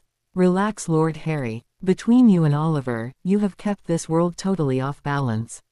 Something as minor as your emancipation should slip past unnoticed. I salute you for your artful misdirection. Harry raised his cup in mock salute before sipping. True to Lord Peter's prediction, no one questioned Harry when he came down for lunch an hour later. Cyrus and Remus arrived just before dinner that night. Cyrus was very apologetic about the change of plans, but Harry brushed it off. It's all right, Padfoot, Harry said as they walked to the Great Hall for dinner. We all know that what Dumbledore wants, Dumbledore gets. Sirius cringed as Remus snorted. We need to talk after dinner, Cub, Remus said quietly. All right, Harry said. What about? After dinner, was the terse reply. Dinner that night was chaotic as only two marauders could make it. Stories about the past as well as a couple of pranks kept the table in an uproar. Severus Snape, sporting a mohawk and neon pink robes, was a hit to everyone but the potions master. Harry didn't say much as he picked at his food. He wondered just what his godfather and Moony wanted to talk about later. He also didn't like the fact that everyone thought it was all right for the two to torment Snape. Granted, Harry didn't like the man, but still. So what did you want to talk to me about? Harry asked, making himself comfortable on the sofa in the guest quarters. So this meeting tomorrow, Remus asked. Why isn't Dumbledore invited? He is, after all, your guardian. Harry straightened, turning to Sirius. He knows. Moony overheard me talking to Gringotts, Sirius reassured Harry, glaring at Remus. Moony here wanted to tell Dumbledore, but I talked him out of it. Harry sighed with relief. I guess Dumbledore's notice got lost in the mail or something. Cub, Gringotts doesn't lose mail, Remus chided. Right, like they didn't lose my bank statements that I never got. Or the fact that the notice that I was entitled to have my parents will read when I was 11 was lost. Or the notification assigning Dumbledore as my supposed magical guardian got lost. Remus reared back in surprise. No, Moony, Harry sighed. Albus Dumbledore has been keeping my rights and heritage from me. So, it was decided to, accidentally, lose his notice until tomorrow when the meeting starts.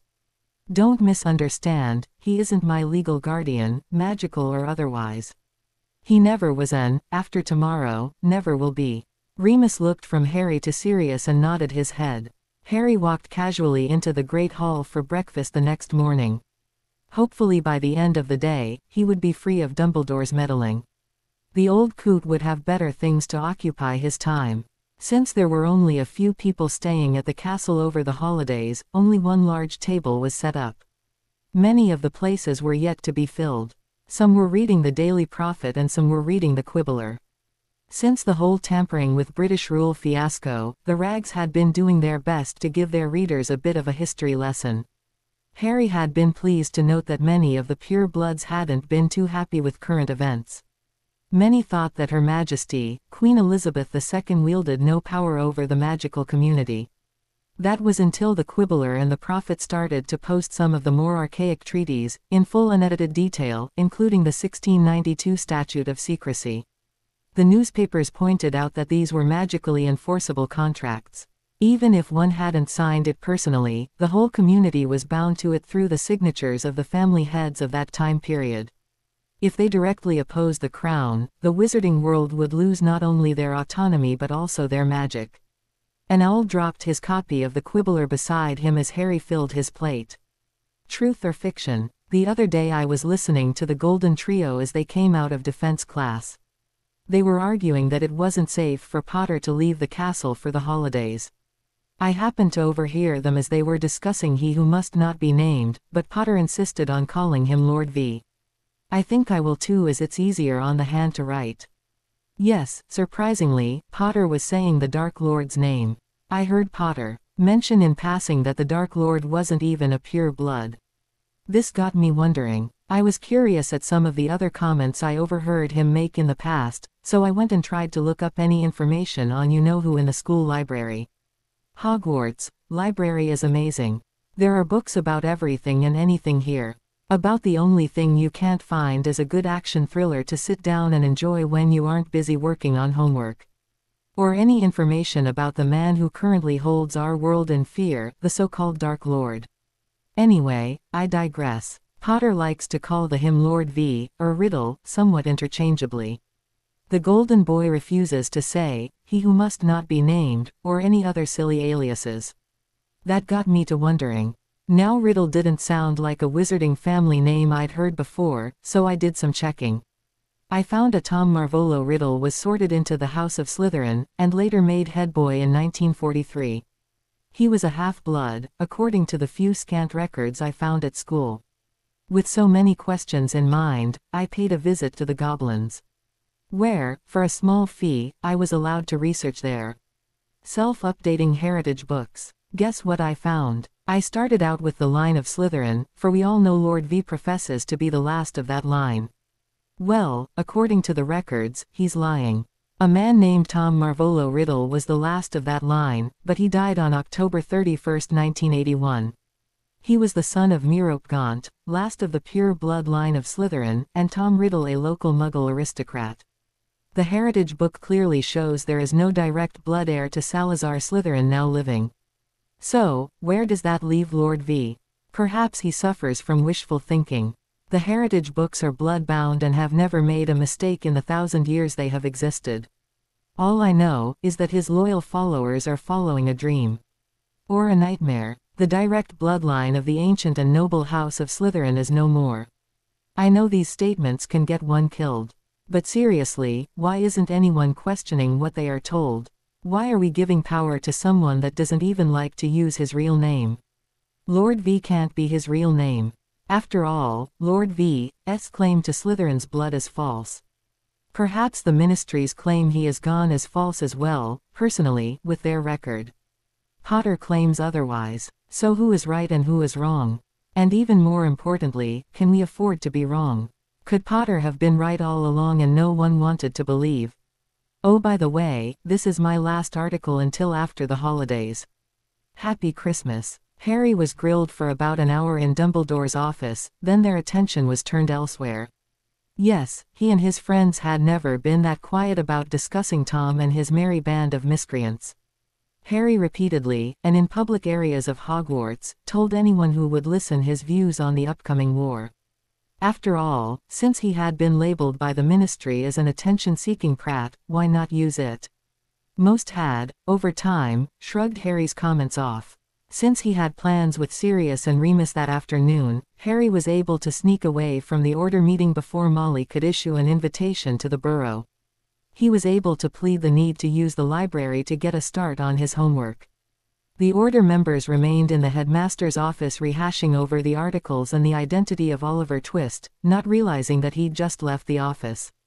Unknown to all, Dobby had, once more, placed Harry's little Walkman under Dumbledore's desk. Harry needed to know if they were on to him yet. He had dropped a few clues in his articles and was surprised that no one other than Professor Flitwick had caught on yet. Or maybe, they had, and decided that they just didn't believe it.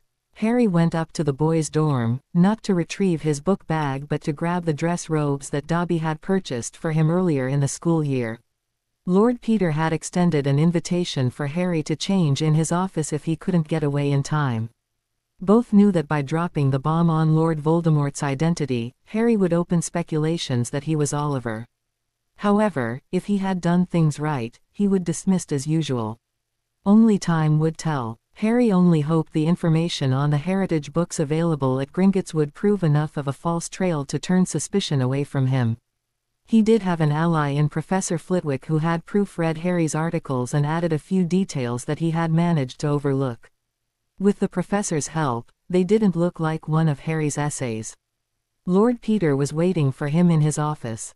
A quick change in the sloppy-looking Gryffindor Harry Potter became Lord Harry James Potter.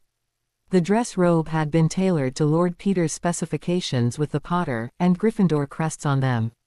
By the end of the day, Harry would no longer be just an heir, but lord and head of two houses.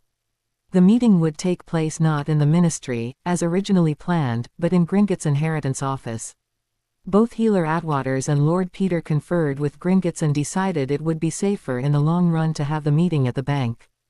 Goblin neutrality would be a huge asset in this case. Wizarding Services and Madame Bones, once brought up to speed on the facts, agreed with the choice of venue. Harry wondered if Sirius and Remus would show. Last he knew Sirius was shouting insults at Snape while Remus refereed in the headmaster's office. Not the ideal image of a guardian in Harry's opinion. He was still looking forward to Christmas Day together. They had plans of spending it away from Hogwarts in Grimmauld Place as a family. That is, if after this meeting, Sirius would still want to be with Harry. Time alone would tell. Lord Peter and Harry were ushered into a posh conference room containing a marble table with gold and semi-precious inlaid designs. The chairs were covered with deep maroon velvet and were very comfortable. Madame Bones and another woman sat side by side across from Harry and Lord Peter. Sirius and Remus had yet to arrive. A goblin came in along with Healer Atwaters. "It is 1 p.m. Time to start. Are we all present?" asked the goblin. "No, sir. Sirius Black, head of the ancient and noble house of Black, hasn't arrived." "We will give him 10 minutes, then we will start without him," said the goblin, sitting at the head of the table, facing both parties. Harry sighed and tried not to let the hurt show. He had been willing to give Sirius a chance, but once again, the man was putting others ahead of his responsibilities as his godfather. Lord Peter reached for Harry's hand and gave it a squeeze. At least here was someone that had been there for him for the past 6 months. The man had slowly worked his way into Harry's life and proved that he could put Harry first. Harry needed that. Just before the 10 minutes were up, Sirius rushed in along with Remus, Molly and Arthur Weasley, and of course, Albus Dumbledore. Amelia Bones stood up. "I understand why Sirius Black is here, but not you four." Sirius sat down beside Harry and whispered, "Sorry, pup. They weren't going to let me leave the order meeting unless I told them why." Harry scowled as the headmaster and the Weasleys sat across from him next to Madam Bones. "Well, so much for a quiet hearing. Molly's screeching alone would see to that." "We are here to ask for custody of Harry Potter," Molly Weasley said, triumphantly. "I'm afraid, Mrs. Weasley, we don't have any paperwork requesting your guardianship. Besides, this isn't a custody hearing," replied the witch with the Wizarding Child Services crest on her robes. "But an emancipation hearing." "Sirius, you told me it was a guardianship hearing," Molly accused. "You can't mean this. I won't allow it," Albus Dumbledore roared, his blue eyes flashing. "You, sir, have no say in this matter," Lord Peter stood. "By your own admission, you declared Lord Harry James Potter a legal adult at age 14. "I most certainly did not. And pray tell, just who are you?" Lord Peter smiled as he pulled out a file. "I have in my hands a copy of the contract that you witnessed and signed, forcing Lord Harry James Potter to participate in the Tri-Wizard Tournament, against his will, this past school year. A contract that clearly states that the participants must be 17 years of age. By approving this contract, you as headmaster of Hogwarts, chief warlock of the Wizengamot and supreme mugwump of the IWC, declared that the minor, Harry James Potter, was a legal adult. You and the Minister of Magic, Cornelius Fudge, by also allowing said minor to be tried in an adult venue as an adult, for an underage magical offense did therefore, knowingly and willfully, declared Lord Harry James Potter an adult. Sir, you cannot have it both ways. You set a magical legal precedent. Madam Bones, I yield to your ruling." "I object," Albus Dumbledore shouted, coming to his feet, once more. "You can't do this," Molly Weasley screeched, as Arthur placed a hand on her shoulder to keep her from lunging forward. "I object also," Sirius said from beside Harry. "Harry, don't you want me as your guardian?" Remus placed his head into his hands. "I warned you, Siri. James and Lily must hate us for failing Harry." Before Harry could say anything, Madam Bones cleared her throat. "I have looked over the case for emancipation of Harry James Potter, heir by blood to the noble and ancient houses of Potter and Gryffindor. I find several things in this file to be very chilling." She cleared her throat. "Molly and Arthur, you may leave. This is not about you. You have never petitioned for guardianship in the past, and I fail to see why you do so now. However, this is not a guardianship hearing but an emancipation hearing. You were not requested to attend, please leave now." Molly huffed. "Now see here. Molly, please, let's go," Arthur said, pulling Molly away. "But, Harry." Harry looked up at the woman who wanted only to mother him and gave her a slight smile. "I'm sorry, Mrs. Weasley, but it has to be this way." "Harry," she sniffed, as Arthur pulled her from the room. Over his shoulder, he said, "You are always welcomed at the Burrow Sun. We still consider you one of us." "Thank you, Mr. Weasley." Madam Bones waited until the door closed before starting in. "As I said, I found several disturbing things about this case. 1. The way the Potter will was ignored by someone." She paused, looking at Albus Dumbledore, who swore an oath to uphold the law of the wizarding world. A low growl started in the room until Harry elbowed Sirius. 2. She cleared her throat. The same person forcibly obtained guardianship of the Potter heir, once more defying the explicit wishes of the Potter's will. 3. Her glare intensified. The aforementioned person failed his duty as guardian as required by law in that he failed to check on the well-being of his ward and further, failed to teach said ward the customs and duties his heritage dictates, leaving him woefully ignorant of our world. Do you see a pattern here, Albus? She sniped. Albus squirmed in his chair. It was all for the greater good. The child needed the blood protection that living with his only blood relative could provide. I knew it wouldn't be a happy life, but the child would still be alive. Harry snorted. Lord Peter placed a hand on his arm, giving Harry a look. Madam Bones snarled. You usurped the rights of the child and ignored his parents' last wishes. You further ignored the laws regarding minor magical children. You sealed the will, and with the help of someone in the ministry, you kept the WCS from fulfilling their duties. It is a wonder you still have your magic, Albus Dumbledore. I only suggested, Albus started to explain.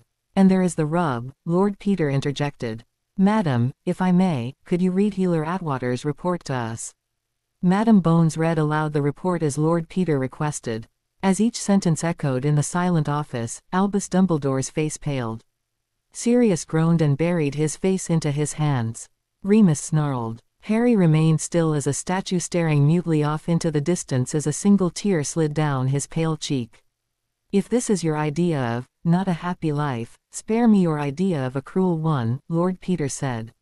I have been in correspondence with Lord Harry since last spring.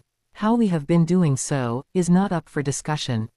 Lord Peter stated, stalling the headmaster's questions. I have been doing what you and Lord Black have failed to do. That is, to teach Lord Harry what it means to be the head of an ancient and noble house. I also will be requesting, if this meeting is successful, that Lord Potter take his seats on the Wizengamot as a full adult. You can't do that, Albus exclaimed, spittle flying. He is not ready. He doesn't understand the politics involved. And whose fault is that? Lord Peter countered in disgust. Madam Bones sighed and looked at the witch beside her, who gave her a slight nod. I, Amelia Bones, head of the Department of Magical Law Enforcement, do hereby recognize Lord Harry James Potter, head of the ancient and noble houses of Potter and Gryffindor, as a full and legal adult with all of the duties and responsibilities entailed. I also do declare that until Lord Potter reaches the age of 17 he is to have the following advisors, Lord Peter Finchley Adams and the goblin known as Ragnarok, should Lord Potter need sage advice. So mote be. No, stop, I protest, Albus said, pulling out his wand, standing as a glow of magic shot from Amelia Bones to Harry. The witch from WCS stood up. I, Greta Marchbank, head of the Wizarding Children's Services, do hereby recognize Harry James Potter, head of the ancient and noble houses of Potter and Gryffindor, as a full and legal adult with all of the duties and responsibilities entailed. I also do declare that until Lord Potter reaches the age of 17 he is to have the following advisors, Lord Peter Finchley Adams and the goblin known as Ragnarok, should Lord Potter need sage advice. So mote be. Magic entwined around Harry as he stood straight. He noted the disapproval and anger in the headmaster's eyes and shook his head. You have never been there for me, headmaster. Where were you when I was locked in a boot cupboard, crying from hunger? Where were you when my cousin and his gang invented the game, Harry hunting? Where were you when I was forced to compete in the Triwizard Tournament? And lastly, why should I trust you now? Harry turned to his godfather. I'm sorry, Sirius, but I had to do it this way. Then in a small childlike whisper, do you still want me? Sirius looked up with tears running down his cheeks.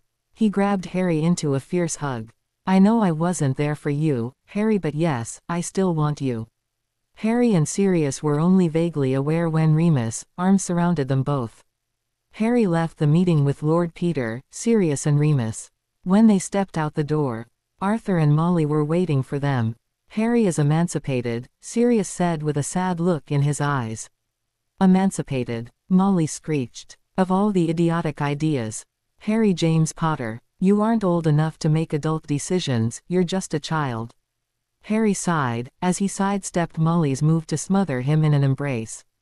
I'm sorry, Mrs. Weasley, but the Ministry and Professor Dumbledore don't agree with you. What do you mean, Harry? Arthur asked as he tried in vain to calm his hysterical wife. Harry shrugged. I don't know all the legal terms, but last year both the Ministry and Professor Dumbledore agreed that I was adult enough to participate in the Tri-Wizard Tournament, and old enough to be tried as an adult for underage magic. Therefore I must be an adult, right, sir? Harry looked up at Lord Peter. That is correct, Lord Potter, the barrister smiled. Come this way please. There are papers that need to be signed. The goblins should have your family rings ready. Lord Peter ushered his 3 companions ahead of him with a slight bow, leaving the Weasleys trailing in their wake. Harry, Sirius was heard to query fretfully, what else do we need to do here? Remus just pushed him in the direction indicated as the 4 men walked down another hallway. Come along Sirius, Harry said with a patient smile. I'll explain things to you. He sighed in frustration as Molly dragged Arthur along behind them. Harry, my boy, a commanding voice grated. Oh Merlin, let's get out of here, Harry groaned as the headmaster bore down on everyone. Go, Harry, Remus said. I'll keep him busy but you owe me. Lord Peter, Harry with Sirius and the Weasleys following slipped into Ragnarok's office. Molly was still huffing about how Harry shouldn't have to deal with adult affairs. In her opinion, he was way too young. After everyone was comfortably seated in Director Ragnarok's office, the goblin pulled out 2 antique wooden boxes. I have your rings Lord Potter. Here is the Potter Lordship ring, he said, holding out one of the carved boxes. And the Gryffindor ring. Go ahead and put them on one at a time. Wait until the first adjusts to your finger, then put on the other. Harry, think about what you are doing. Molly beseeched. Madam, you are here as a courtesy. Please remain quiet, Ragnarok said, harshly. My wife meant no disrespect, sir, Arthur said, placing a hand on her shoulder to keep her quiet. Harry placed each ring on, one at a time, allowing the rings to magically mold themselves to his finger. The family magics accepted Harry as their own. As one, they in the room stood and bowed, just as Remus walked in along with Albus Dumbledore. Sorry, I'm late but the headmaster couldn't take no for an answer, again, Remus shrugged, stepping up to Harry. I see the rings accepted you, Harry. Welcome Lord Potter Gryffindor. Harry, my boy, Albus Dumbledore said, with his grandfatherly disappointed frown. Do you know what you have done? Yes sir, I do, Harry said. And it's Lord Potter to you from now on. I took the first steps away from your careless neglect. You are not God, headmaster.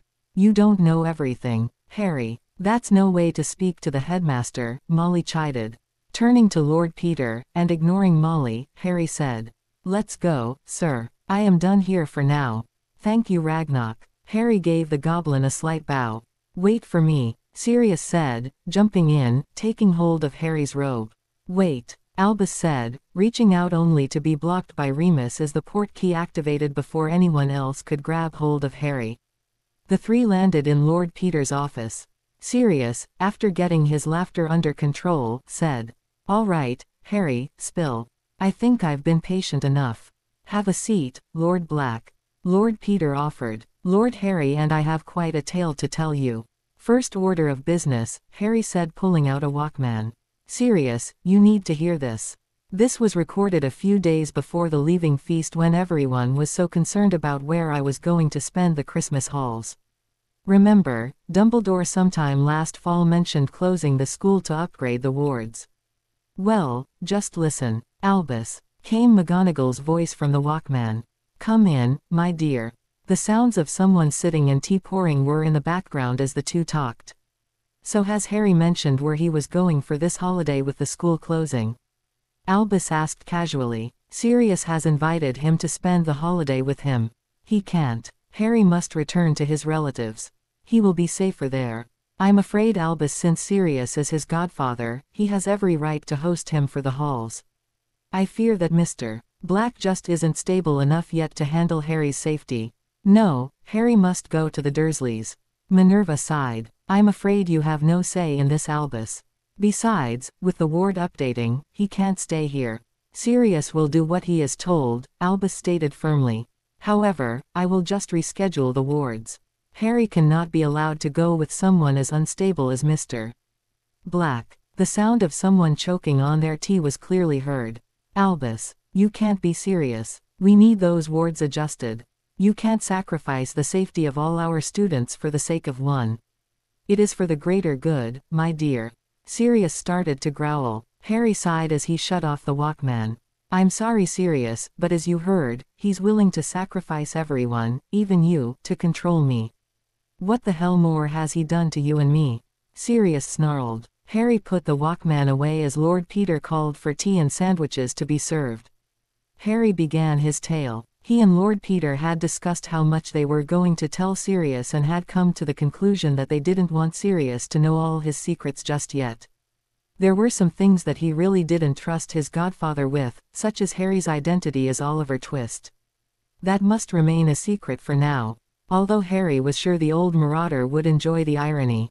However, he was able to tell Sirius how he got around Dumbledore's little information blackout by using Dobby and the little magically charmed Walkman. He also told him how he found out, through the goblins, that Lord Peter had been the Potter's family barrister for decades and things snowballed from there. But why didn't you trust me with all this? Sirius asked, a little heartbroken. Harry sighed, running his hand through his hair and shaking his head. Sirius, I love you, but you weren't there when I needed you. You and Remus are the last links to my parents, but you have never put me first. How could I trust you? Dumbledore keeps you close to heel, and you have the tendency to blab to him about things better left unsaid. Like today, you should have just told him your business was personal and left. I just couldn't the chance. Quote, Sirius hung his head. When your parents died, I tried to get to you, but Hagrid had orders and wouldn't let me have you. I never dreamed he would take you to Petunia. I went crazy. Instead of staying with you, I went after the rat. I am so sorry. Harry hugged the man. Sirius, I could forgive you that. You weren't thinking clearly, but after you escaped you still didn't put me first. Sirius jerked back. Never, never say that. He snarled. Then the fight went out of him as he continued. But you're right. I haven't been a good godfather. Harry hung his head, with tears in his eyes. And you always allow Dumbledore to control me. He snaps his fingers and you jump to do his bidding, just like he did this Christmas. What happened to our plans of a family Christmas? Sirius opened his mouth, then closed it. Closing his eyes, he sighed and gave a nod. Lord Harry, Lord Peter interjected, breaking the tension. Director Ragnarok has requested that you and I return to Gringotts this afternoon for another meeting. Amelia Bones was enjoying a bit of brandy with Greta Marchbanks. Both witches were celebrating putting one over on the old windbag. Here's to a successful maneuver, Greta said, holding up her brandy. Here's to getting one over on the old fart, Amelia said, holding up her glass. A moment of silence fell as Amelia looked over the Potter files. I just can't believe Albus bungled one of his plans this badly. Let's face it, Amelia. The man is getting senile. Neither witch noticed a small beetle slipping out under the crack in the door. She had her scoop. It wasn't the one she wanted, but it'll do for now. The child is coming today then? The cloaked and hooded goblin female queried softly. Yes, wise one, he is due at any moment, Ragnarok answered in a respectful manner. Good. I will explain to him the simple ritual words he must speak. She was silent then, seeming to withdraw into her thoughts. Ragnarok stood and with a deep bow, he left the room. Lord Harry, now that you are a free adult, I have someone I need you to speak with. Ragnarok asked, ushering the young lord and his barrister deeper into the halls of Gringotts. Director Ragnarok, is this necessary? Lord Peter sighed. Harry's time is limited and we had thought to celebrate a bit. You may have even more reason to celebrate if you will follow me. This goblin has followed our investigation with great interest. This is one of high prestige and to deny her request would bring great insult to the clans. The goblin leader's feral grin told them he had been up to something. Ragnarok led them to a pair of high doors with a squad of heavily armed goblins standing guard. Both wizards paused as Ragnarok shouted something in gobbledygook. Jumping to attention, the guards moved away from the doors allowing the trio to enter. Their footsteps echoed off the stone walls. The only light came from torches lining the walls of the room before them. They saw a small cloaked figure sitting in a chair on a slightly raised dais. Ragnarok bowed deeply and addressed the figure with the utmost respect. Confused and a bit overwhelmed, Lord Peter and Harry decided that it would be prudent to follow his example and bow. Lord Harry Potter Gryffindor, Lord Peter Fletchley Adams, it is my honor to present you to the Goblin Nation's Keeper of Knowledge, Ragnarok said solemnly. The pride and awe in his raspy voice told them that this small being was to be treated with absolute respect. She has come to aid you with knowledge long forgotten by wizard kind. Lady, I welcome any aid that is offered, to help me in my quest against Voldemort, Harry said as he came up from his bow. Confusion clearly etched in his young green eyes. Well said, wizard child, the hooded figure chuckled softly. Your need is great, Director Ragnarok has told me much about you and what it is you face. I was also told that you carry within you a piece of Voldemort's soul from his first life. Is this true? Harry looked at Lord Peter in confusion. Yes, my lady. Lord Peter looked at Harry with an apologetic nod. He does indeed carry such a piece, but we had waited to tell him of it until he was free to decide for himself what he wished to do about it. As you know, it will be quite dangerous to remove it. The keeper nodded. Yes, normally it would be so, but there are ways it can be done with far less danger. Concern colored her voice. As she continued, wizards have all but forgotten the ritual of renunciation. It is much more all-encompassing than the simple disowning ritual used by them today. She paused briefly, as if contemplating, then continued, I saw the memory given of the ritual used to bring the evil one back. He was a fool to use it. Bone of the father, flesh of the servant, blood of the enemy, the absolute fool. She huffed in scorn. Do you realize the bone he used was a muggle's? Where is the magic in a muggle? She snorted in disgust. Do you realize the wizard who gave his flesh was not the servant spoken of in the old magic? The servant required of this ritual is a house elf, for they are magic. They have no core like a wizard. In order to create a core in a resurrected wizard, the magic must come from a being of magic. A sharp gasp of intake air echoed as Harry stiffened in dawning realization of what she was saying. And as for your blood, when he used it in his fouled ritual, he in effect committed the worst offense against the old magic, she snorted in disgust. Line theft, and against the head of ancient and noble houses, no less. I tell you now, the old magic is not pleased. Harry's face paled as he started to tremble. The flickering flames that dotted the room flared wildly around them. Lord Peter placed a hand on the lad's shoulder to calm him. You, Harry James Potter, she spoke with authority, must now reclaim the family magics he stole from you. She stood, lowering her hood. Her aged goblin face made harsh by the flickering torchlight. This would include the line of Slytherin. A line granted you by magic itself through the right of conquest, for you have indeed defeated him several times. Her sightless eyes held them in thrall as she pointed a bony finger at Harry and demanded, claim the magic and the ring of the Slytherin. Take your place as the last of that magical line. You are not the blood heir, but his magical heir by right of conquest. You are the last of that line, and all Slytherin magic, past, present, and future, is yours to keep, to use, to bequeath, to deny, and to undo, as you see fit. The silence was total until Ragnarok's deep, booming laughter filled the room. Albus sat alone in his office at Hogwarts, staring at his cup of tea. Where had he gone so wrong? In front of him was a copy of Harry's files and brief for the meeting that had happened early that day. It was all there in front of him. Every bit of information that he had somehow missed. He was supposed to uphold the laws he had helped create in the wizarding world, instead he was now the victim of those very same laws. He never dreamed that forcing Harry to do the tournament, he was basically saying, yes, Harry, you are old enough to know what's going on, old enough to make your own decisions. By competing, you, my boy, are an adult. Then Cornelius, ploy at trying to discredit Harry in that trial, trying in him front of the full Wizengamot as an adult. What was Cornelius thinking? Albus had been suspicious that Harry was up to something, he just couldn't figure out what. The boy never received any mail as that owl of his was too noticeable. How did the boy do it? The wards really needed to be fine-tuned, but since Harry now refused go back to his relatives, he could not clear the school. His only option was to force Harry to remain at Hogwarts. It wasn't safe for the boy outside of the school, and Sirius Black wasn't responsible enough to keep a 15-year-old boy in check. Merlin, Sirius had never grown up himself, what with his stint in Azkaban. How could he be a proper guardian for a teenager when he needed a guardian himself? No, Harry was now lost to him. He would never regain the trust the lad once had in him. Or had he ever had it? Included in the file was a mind healer's report. Severus had a lot to answer for. How could he have missed this? How did Harry submit to a healer?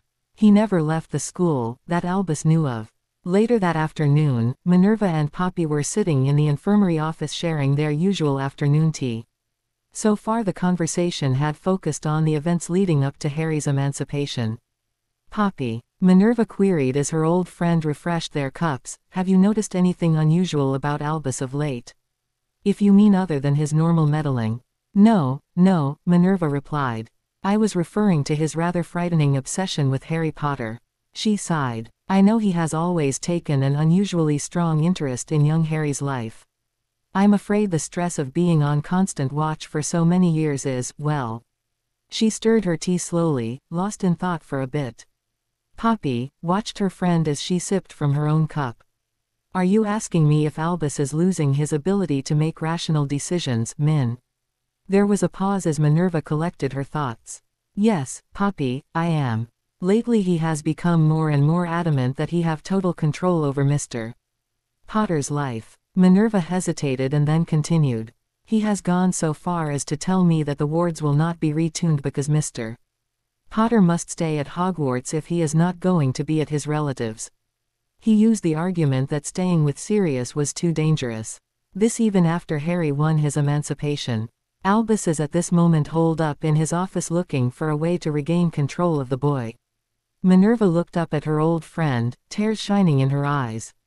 I'm afraid, Poppy, afraid his mind is buckling with the strain and there is nothing I can do to help him. Poppy leaned forward, placing a hand on her old friend's arm. Don't fret, Min, I'll see to it he comes in for a mandatory physical this week. While he's in here I'll be sure to check for stress and mental acumen as well. Minerva gave her a watery smile. Thank you, Poppy. I'll be sending you the necessary paperwork so you can release your results if you find anything amiss. 000. A weary Harry returned to Grimmauld Place after his meeting with the Goblin Keeper. The Keeper had informed them the best time to do the ritual would be during the dark of the moon after the new year. Harry and Sirius, after due consideration, decided to have their Christmas fun in spite of Dumbledore. They made hurried plans for fun, sun and half-D girls on some white sand beach.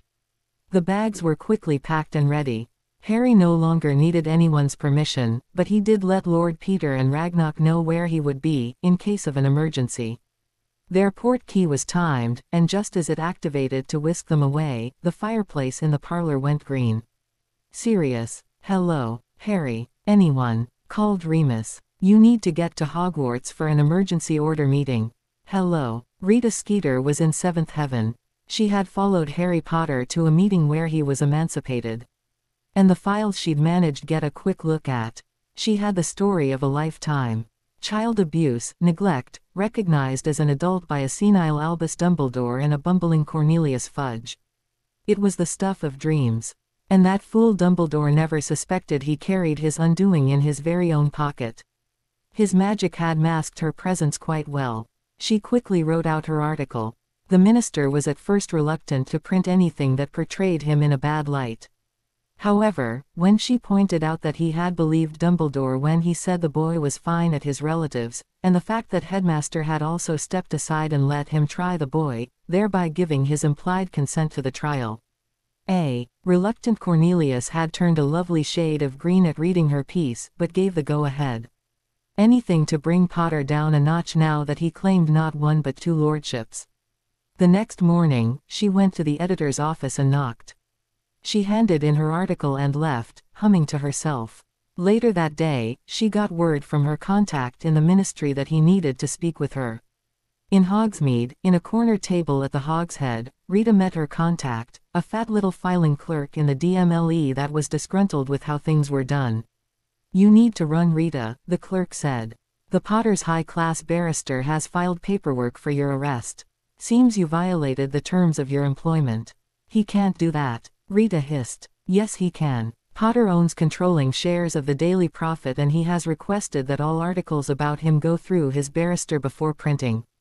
How you got into a closed meeting at Gringotts is beyond me, but I'm sure the goblins would like to know as well. But I have the minister's backing. Rita argued. Ol' Fudge doesn't have any say. You violated your contract, Rita, and old Charlie is looking for ways to fire you. Best you lay low for a time. Heard Potter took off for the halls with that insane godfather of his, so he won't be around for you to snoop on. Rita shuddered as she paid her spy and left. This put a new wrinkle in her plans, she mused. The best way to hide would be in her bug form, but where? As a beetle, she knew that the whole world was against her, between the many predators that ate beetles to the many humans that don't watch where they are stepping. She smiled. There was one place she could hide and still get a scoop. Lord Charles sat in a very cluttered office, looking over at his friend. Care for a drink while you are here, Peter? Don't mind if I do, Charles, smiled the barrister as he made himself comfortable. She's a nasty bit of magic, isn't she? How in Merlin's name did she get on the paper? She blackmailed her way in originally and then I couldn't get rid of her, as she had the ear, so to speak, of our illustrious minister. Charles coughed the innuendo into one hand as he handed Peter a shot of fire whiskey with the other. Anyway, she had a binding contract, one I could not break. I see, Lord Peter smirked, taking the glass with one hand while pulling out a folded piece of parchment with the other. Thank you for alerting me about her. Here, this is what Lord Harry and I worked out on what should be published about his recent elevation to adulthood. Harry was coming in from the beach when Dobby popped in. "Ei's sorry, Master Harry sir, Ei's got an urgent letter for you from your Lord Petty. He says it's about what's his name. Old Dumley's trying to get hold of you as Master Harry sir. Here is your copy of the Daily and Quibbly." Harry sighed and took the letter and package. Thanks Dobby. Harry James Potter Emancipated. By Emmy Anderson. Yesterday in a close session at Gringotts, Harry James Potter met with Greta Marchbanks, head of the Wizarding Children's Services, and with Amelia Bones, head of the Department of Law Enforcement, standing instead of Minister Fudge to avoid a conflict of interest. Representing Mr. Potter was his barrister, Lord Peter Flinchley Adams, retainer at law. Also attending, but uninvited, was Headmaster Albus Dumbledore, protesting this action. The meeting lasted only an hour before Harry James Potter became emancipated. His title is now, Lord Harry James Potter Gryffindor, Lord of the ancient and noble houses of Potter and Gryffindor. Lord Potter Gryffindor has issued a written statement that the emancipation came about due to the actions of Albus Dumbledore, headmaster of Hogwarts and head of the Wizengamot, and Cornelius Fudge, Minister of Magic. They declared Lord Potter Gryffindor an adult through their actions this past year.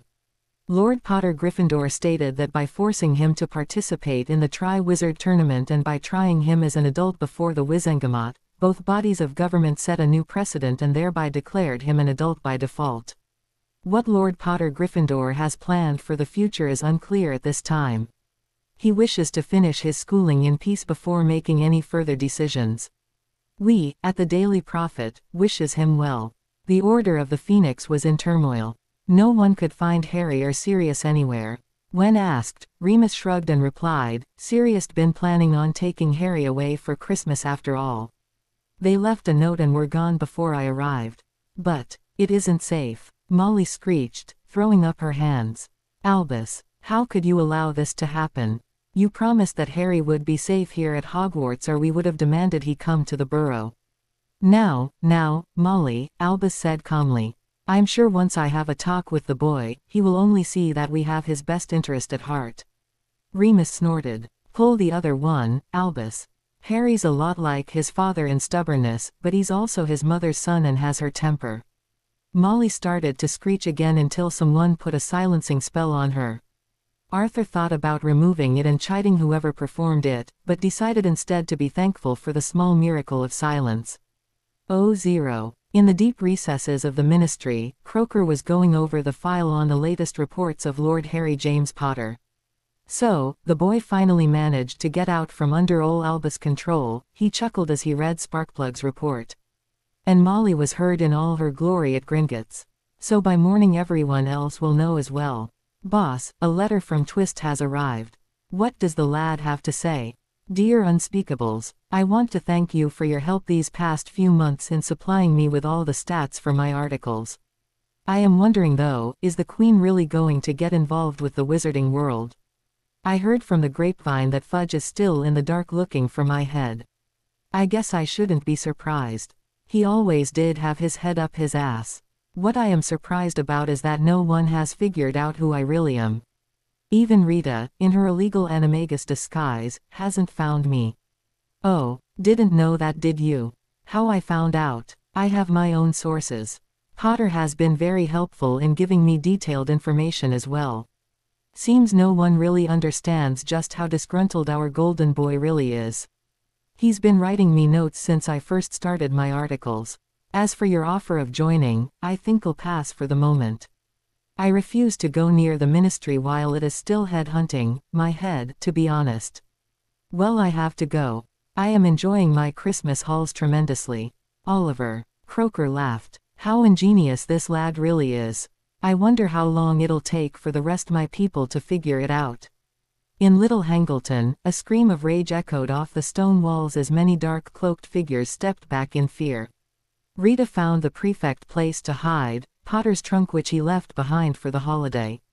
As she tried to wiggle her way into the trunk, eager to delve into the brat's secrets, a glass jar slammed down over her. She was caught. Buzzing her wings frantically, she tried desperately to escape, only to have a lid clapped firmly down, trapping her. As she peered out of the jar, she saw a distorted image of a house elf wearing what looked like a safari hat and khaki commando shirt and shorts. Bad Buggy. Dobby caught Uis. Master Harry Sir Will. Be so pleased. Maybe he'll let Dobby keep Uis for a pet. Black Island was an unplottable island near Port Royal. Its white sandy beach and clear blue waters were like a little bit of paradise. The only building on the island was a Victorian summer manor house with long verandas wrapping it. However, it was the beach of a nearby wizarding resort island that proved to be everything Sirius promised it would be. The older wizard had wished he had remembered to pack a camera. The day after they arrived on Black Island, Remus Port keyed in. To say the werewolf was furious at being left behind to be the scapegoat of the Order's rantings and interrogations would be putting it mildly. It couldn't be helped, Moony, Sirius said snickering. We had to get out of there before Dumble's prison door closed on Harry again. The old man tends to forget that the boy needs some joy in his life. Remus started to protest more vehemently until Sirius stopped him by pointing down the beach. Look at Harry, and what do you see? The teen in question was busy building a castle in the sand. Something he'd always dreamed of doing as a child. He was planning on being a carefree kid for the whole week. When was the last time you've seen him that relaxed and happy, if ever? Sirius asked. He knows he's safe here, Moony. Only I, as head of the Black family, can give access to this island. He can now finally be himself, and be the kid he was never allowed to be. The two marauders soon settled in matching chairs as they watched Harry play in the sand and surf while they sipped drinks in the shade of the veranda. Moony, Sirius paused for a moment. Let me tell you what I found out in the meeting at Gringotts. You weren't there for most of it. Sirius stared out at the lowering sun as he spoke in great detail of what he'd learned. So you see, he finished, we failed them all, James, Lily and Harry. I don't think they'll ever forgive us. For the remainder of the week, the three of them spent their time island hopping between Black Island and the nearby wizarding resort beach and nightclub. After all, according to Sirius, Harry needed to have his horizons broadened, so to speak. Both men were now convinced it was in Harry's best interest to have nothing to do with Dumble's order, as it wasn't what it had been when they first joined. During the First War, Albus had been far more open to the opinions of the members and they had actively stood against Voldemort. Now, it was a dictatorship, and most importantly, Albus was taking more interest in Harry's life than the war itself. Such interest was very unhealthy. The man had too many damn secrets and wasn't about to share them. Not good when people's lives might stand or fall on the knowledge he was hoarding. I should have never listened to Albus, Moony. He's cost me more than anyone could ever know, Sirius said sadly, one night as they had checked on a sleeping Harry. You trusted him. We all did, Remus said, joining him on the patio with a couple of drinks. I never visited Harry once, in all the time he was growing up, because Albus said it wasn't safe and with my furry problem. Sirius sighed. We both failed them. We both promised to be there for Harry and we weren't. We promised. And it's a wonder we still have our magic the way we let them down. We failed because we put our trust in the wrong person, Padfoot. He made sure we looked to him for everything. The Muggles would say he brainwashed us, from the time we were kids, and looking back on it, they'd be right. We all trusted Albus blindly. What does Harry say about all this? Sirius gulped down his drink before replying. Harry wants us in his life, but he won't allow anyone, including us, to control him the way Albus has. Anymore, the decisions to be made are his alone to make. We had our chance and we stuffed it. Remus watched his old friend as he brushed away a tear. All we can give him now is our love. Oh, zero. Cornelius Fudge wadded up his copy of The Prophet and threw it at his aide, Percy Weasley, aka Weatherby, and snarled. Where's that blasted Skeeter woman? She was supposed to stop Potter from getting any political clout. Percy Weasley ducked. I'm sorry sir, but she hasn't reported for work for 2 days. The DMLE has a warrant for her arrest for invasion of privacy and she's wanted by the goblins for questioning. I would imagine she's laying low for the time being. Find her. Fudge snapped, slamming his fist on his desk. And contact Lucius. We need a plan for when Potter tries to claim his seats on the Wizengamot. Yes sir. Percy hurried out the door before hesitating briefly and called over his shoulder, don't forget you have a meeting with the Muggle Prime Minister at 1. Percy shut the door just as a spell slammed into it. Oh, zero. Hermione returned home with mixed feelings. She had told her parents about the fallout between her and Harry, and about her limited career choices in the wizarding world. To say they were unhappy with the situation was a gross misstatement. You mean to tell us that all you are good for in that world is to bear children? Her father demanded. We allowed you to go after we spoke with that professor. She told us that you would be a very promising witch, with a bright career ahead of you. You could have gone to the finest schools in Britain for what we're paying. Hermione hung her head. There really wasn't anything she could say to that. She'd probably snuffed up all her chances at getting a placement in a good uni, since she hadn't taken any Muggle classes while attending Hogwarts. That night as Hermione was settling into bed with a good book, her mother entered. Hermione, sweetie, we need to talk. What about Mum? Hermione asked, setting her book aside while cringing inwardly. She'd been dreading this discussion. About your letters, her mother started in as she sat at the foot of her daughter's bed. Something's changed, hasn't it? What do you mean, Mum? Hermione asked nervously. Oh sweetie, your letters used to contain such tales about this boy, Harry, her mother explained. And now, he's almost disappeared from them. In fact, your letters are all about your school work with very little about your social life. Hermione huffed. What social life? Only Harry and Ron spoke to me. The girls in my dorm barely tolerate me. Her mother sighed. Hermione, sweetie, do you remember we had this talk when you were in primary school? The one about if you want friends, you must first be a friend. Hermione sniped. That's the one. I was so happy that you made friends at Hogwarts. I was a bit concerned that they were boys, but still, what happened? Hermione sighed. Harry is upset that I didn't write to him over the summer. He's barely spoken to me all term. He's just shut me out. Did you promise to write to him? Yes, but it wasn't safe. I couldn't. So you broke a promise to your friend. Is this the same one whose friend died? Yes, but Professor Dumbledore told us not to. He said it was for Harry's own good. Her mother sighed. Hermione, I know we taught you to respect adults, but we also taught you that adults are not always right. Respect is one thing, sweetie, blind trust is another. Taking a deep breath, her mother paused before continuing. Tell me, sweetie, if Harry had promised to write to you after you lost a friend, would he keep that promise? No matter what someone else told him, would he find a way to be there for you in your grief? You made a promise and went back on it. Now it's cost you a very important friendship. Hermione hung her head in shame. How often had Harry broken the rules for her? She sniffled, but Mum. Professor. Her mother held up her hand. Hermione, you said in your letters that Harry was supposedly safest at his relative's house. However, you also said, in your letters, that you suspect Harry's living conditions with them weren't the greatest. In fact, a few of your letters hinted that he was abused by these same relatives.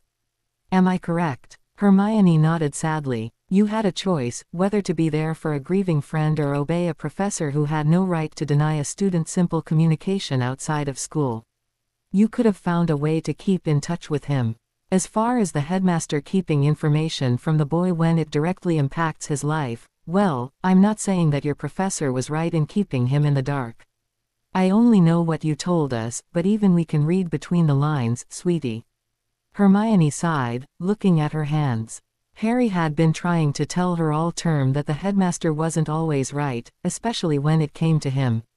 You were right, Mum, but it doesn't matter. You and I are going to pull me out of Hogwarts, aren't you? Your father and I are still deciding if we will allow you to return to Hogwarts after the holidays. I suggest that you take some time to think about what you want to happen. Oh, 0. Minerva was sitting at her desk going over the first term exams before heading over to her sister's home for the halls. She had this last bit of work to do. A knock on the door and Poppy entered. Minerva, I have Albus' test results.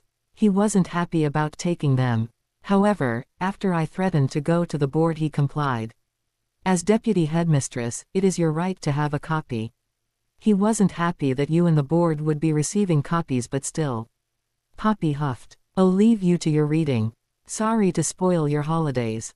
I know you were looking forward to spending time away with your family. Minerva sighed as she reached for the file. Oh, 0. Sirius and Remus walked into the manor house on Black Island after spending the day appreciating the many shapes and forms of the half-D female bodies that littered the resort's beach. Harry had returned earlier as he had some mail from Lord Peter. The two old marauders could heard Harry's laughter ringing out. What's up, Harry? Sirius called with a lopsided grin. Harry cackled at the two while pointing and placing a hand on Dobby's shoulder. The house elf was holding up a lidded glass jar with a very strange-looking beetle in it. Dobby caught the bad buggy. The elf was dressed in his safari gear. Harry Potter sir is letting Dobby keeps her as a pet, he said, holding the jar higher for them to see his prize. The bug was trying frantically to escape by scratching at the jar's lid. Dobby promises to take care of Buggy, eyes feed her and love her, and calls her Buggy. Dobby will. Harry lost it totally, dropping to the floor in hysterical laughter as the two men looked at each other in confusion. Trying between gasps of breath, Harry pointed at the jar and managed to get out, It's Rita. It was 3 tired, sun-ed males that port-keyed back to Grimmauld Place 2 days before the start of the school term. Harry smiled tiredly up at his 2 godfathers before heading towards his bedroom. We did good, Moony, Sirius said as he staggered towards his bed. The next day found Harry, Sirius and Remus back at Gringotts. The meeting didn't take long. Harry simply had to go over some business with Lord Peter and Ragnarok. Sirius sat in and listened, but made no comment. He didn't try to run interference or influence Harry in his decisions. The older wizard had come to accept, during their vacation, that he made a better uncle than guardian. Bloody hell, even Remus made a better guardian than him. The ritual was scheduled to be performed at the dark of the moon, which was due in 5 nights. Harry had mixed feelings about doing the ritual itself. Of course, he wanted that connection with Riddle to be severed, and most of all, to be out from under everyone's control. It was the possible cost that was worrying him. Get a grip, Potter, he thought. You've already paid enough in sweat and blood. And it's a fine time to worry about that now. The day that all the students returned to Hogwarts, the Daily Prophet's headline once more brought chaos. Cornelius Fudge ousted as Minister of Magic. By Amelia Anderson. In a vote of no confidence, called for by the British Muggle Prime Minister, Cornelius Fudge was ousted today as Minister of Magic. Right after the vote, the former minister was arrested on several counts of fraud, embezzlement and bribery, and on 6 counts of breaking existing treaties between the Wizengamot and Muggle Parliament. Amelia Bones was appointed acting minister until a new minister is elected. See page 2, the Muggle British Prime Minister to address the Wizengamot next month. Albus Dumbledore sat at his desk. A notice that he was to appear at the next school board meeting had him worried. He was surprised that the board hadn't been more demanding following Oliver Twist's articles. No one still had managed to find a clue on just who this person was. Several of the Muggle-born snickered over the name, but refused to comment on it. It seemed they found the ignorance of their pureblood counterparts amusing. He was also concerned about Minerva. His deputy had been avoiding him for most of the Christmas hauls. She was up to something, he just didn't know what. Well, he'd just have to plan for the worst and hope for the best, for now. 0. Harry sat in a compartment with Luna as the Hogwarts Express barreled its way back to the school. Ron was off somewhere, doing whatever it was that prefects do, and Harry had yet to see Hermione. He hadn't heard from her all holiday. Oh well, nothing new there. Ginny was also gone. It was rumored that she was going out with Dean. Harry was thankful he had managed to get onto the train without dealing with Mrs. Weasley. That woman was still trying to get custody of him and refused to accept the fact that Harry was now emancipated and could think for himself. "Hello Harry," came the dreamy voice of Luna, breaking into his thoughts. "Did the Nargles give you a nice Christmas? I see that you have been busy playing with the water sprites." Harry laughed. "Daddy is waiting for another article, Harry. He's quite vexed that you took the halls off." Harry blinked, bolting straight up in his seat. Luna lowered her copy of the Quibbler that she had been reading upside down and looked at him. "When I asked Daddy when you would start writing again, he sputtered for a bit." "Do you want Daddy and me to take an oath?" Harry sputtered and shook his head. "No Luna, I trust you, but could you not mention it in front of people?" She smiled as the door opened. "Harry," Hermione exclaimed, "you just would not believe it." "Believe what, Hermione?" "I took my parents to Gringotts to do the inheritance test like Twist told us to. Guess what? You were a Founder's heir. The warts puddles made a nest your hair." "What? No." Hermione sputtered as she hugged her friend. "I am related to Hector Dagworth Granger on my dad's side. He was the founder of the most extraordinary society of potioneers. Seems his brother was a squib. It was all hushed up, even Dad didn't know about it. I've got a vault and everything." Harry smiled. "So this means you are a half-blood and not a Muggle-born, right?" Hermione gushed. "My parents agreed to allow me to continue with my schooling as long as I start taking Muggle tutorials during the summer. My new vault will pay for most of it." The first week back to Hogwarts flew by fast. Harry found himself under a lot of scrutiny, making it almost impossible to get away. He did arrange with Professor McGonagall to be out of the castle when it came time for the ritual. He mentioned that an emergency meeting between his advisors and Sirius was necessary. She never suspected a thing. Harry found himself once more within the bowels of Gringotts. The room he now stood was the same room he first met the keeper in. She was here again, seated on her raised chair. Harry walked forward, bowed and stood before her, waiting patiently. She smiled at him and nodded. "Greetings, lady. When you said the Slytherin magic would be mine to keep, to use, bequeath, deny, or undo, what exactly did you mean?" Harry queried with a puzzled frown. "I meant, child, that, if accepted by the Slytherin signet, you will be the master of Slytherin family magic. You will be the one to decide if the spells the Dark One has cast hold or fail. You will decide whether to recall the magic he stole from you. This would mean that any of his spells, like the one that seals the piece of his soul to you, would be undone. This would then free you of his taint, and any other beings, places, or items he has done the same to as well." "Any others?" Lord Peter asked in a shocked whisper. "Yes," her soft, sibilant voice answered. "I believe that the one who calls himself Voldemort has created more soul repositories. This is why his spirit was able to remain on this plane of existence even though the boy killed his body long ago."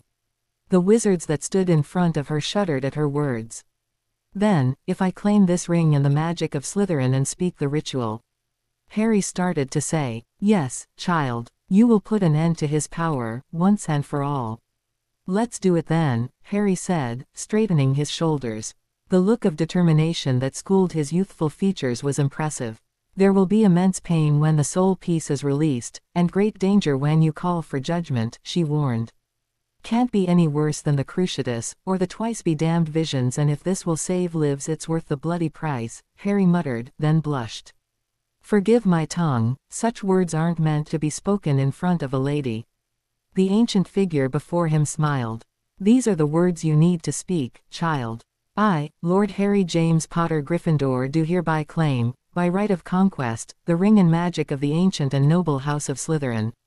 Mine by right, to keep, to use, to bequeath, to deny and to undo, as the magical head of the line.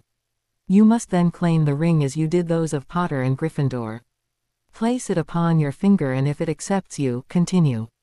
Harry nodded, and suiting action to her command, placed the ring on his finger and repeated her words. There was a brief glow as his claim was accepted. He then turned to the ancient female goblin and spoke the words she gave him. I, Harry James Potter, Lord of Potter, Gryffindor and Slytherin, do call upon the magics I wield as the head of these ancient and noble houses, to disown, disavow and call for the renunciation of Tom Marvolo Riddle, the Dark Lord known as Lord Voldemort. I accuse him, before the old magic, of line theft against the head of the house he wrongfully claims, and also the houses of Potter and Gryffindor. 3. He has wronged through the theft of my blood.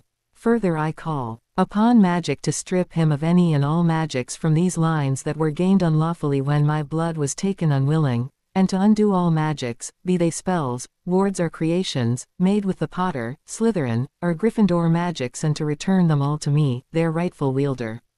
A swirling wall of magic was building around Harry and the Keeper. Within its depths gold, silver and green combined, shimmering into an almost solid essence around them. Faintly through it the observers could see Harry's body trembling, as he struggled to continue.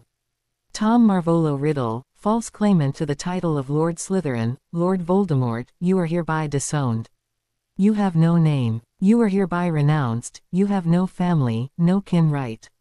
You are stripped of all Potter, Gryffindor, and Slytherin magic by my word and will. Harry gasped, staggering as a wall of pain and magic slammed into him with a force that almost knocked him off his feet. Somewhere, within his mind, he could hear unearthly screams as magic was uprooted and ripped away. Taking a deep breath, he continued in a shaking voice, clutching the arm of the Keeper's chair desperately for support. As is my right, I call upon the old magic to stand judgment, and if my cause is just, I ask that all the Nameless One has created through the magics he once wielded be unmade. So mote it be. With his last words Harry screamed as the scar on his forehead burst open. Blood and black ichor ran down his face as he crumpled to the floor, unconscious. Harry, Sirius and Lord Peter shouted, stepping toward the boy. No, leave him. Ragnarok caught their arms, holding them back. They watched as the Keeper of Wisdom rose from her seat and knelt beside Harry's unmoving form. She leaned over him, one hand reaching to brush the hair from his face in a gentle caress. He will be well soon, she murmured softly. He fought the pain well and as a true warrior. His cause was deemed just and magic answered his call. She looked up then, raking Ragnarok and the two wizards with her strange white eyes. There are few who could call upon the judgment of the old magic and be answered, and fewer still who could pass its judgment and live to tell of it. Sirius' face turned pale. Will he live? He gasped. He will be fine. When his wound bleeds cleanly, he may be healed. If it is done properly, there will be no scar. The foul darkness that flows from the wound now is all that remains of the soul piece he carried. It is no more. She nodded at them and slipped regally out the door. Her guard formed up and closed ranks about her as they left. The sound of marching goblin feet faded away down the hall. Oh, in Little Hangleton, an unearthly scream of tortuous pain erupted in the inky dark silence that surrounded an old rundown manor house. Inside a man, if you could call him a man, was writhing in agony on a throne-like chair. Several prominent members of the wizarding world stood by helplessly, unable to give any aid to their lord and master due to the sudden draining weakness of their own bodies. The first Monday morning after the new year, Vernon Dursley felt like his heart would stop. The auditors had been busy for the last several weeks and now the results were due. All management personnel were required to present themselves in the boardroom today to hear the auditor's findings. He'd seriously considered packing his clothing and leaving town Friday night, but a quick glance at their savings account balance had convinced him that was not a good option. He couldn't even blame the freak for this mess. The boy had himself emancipated. No, he was on his own. Damn the freak. How the hell did they figure it out? The scheme was foolproof, Parker said. Vernon fumbled for the keys to his new car, praying as he did so that Parker was right. The office was eerily quiet as he entered. Sweat dampened his shirt despite the cold that blew in with him. Was it an omen? He shuddered and plastered a ghastly smile on his pasty face. Morning, Eliza. Cold out there today. He greeted the receptionist with false cheer as he strode quickly past her towards the boardroom beyond. Everybody here today? Yes, Mr. Dursley. They're waiting on you. He watched as her hand pressed a button on her intercom and her head dipped as she spoke quietly into the machine. Ah, finally. Take a seat, Dursley. Mr. Grunning, himself, sat at the head of the table. Vernon nodded briefly and took the only empty chair available, next to Parker. I shall begin then, said a thin, balding man as he stood and began his report. After a complete audit of all management personnel, my company has found only 2 major discrepancies.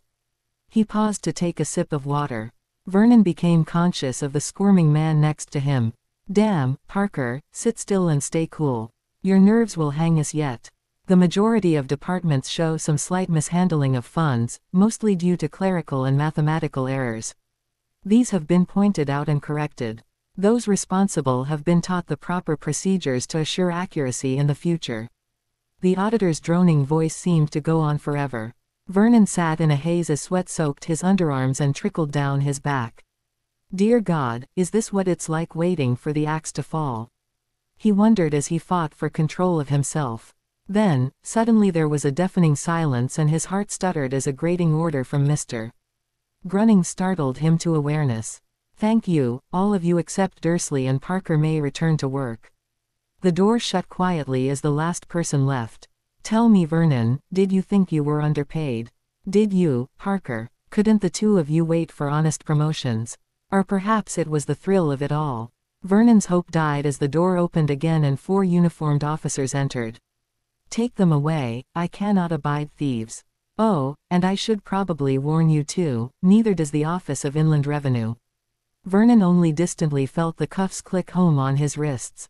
Everything was a blur as he was walked down the hall and out the front door by 2 of the officers. His mind never registered it as he was placed in the back of a cruiser and taken away.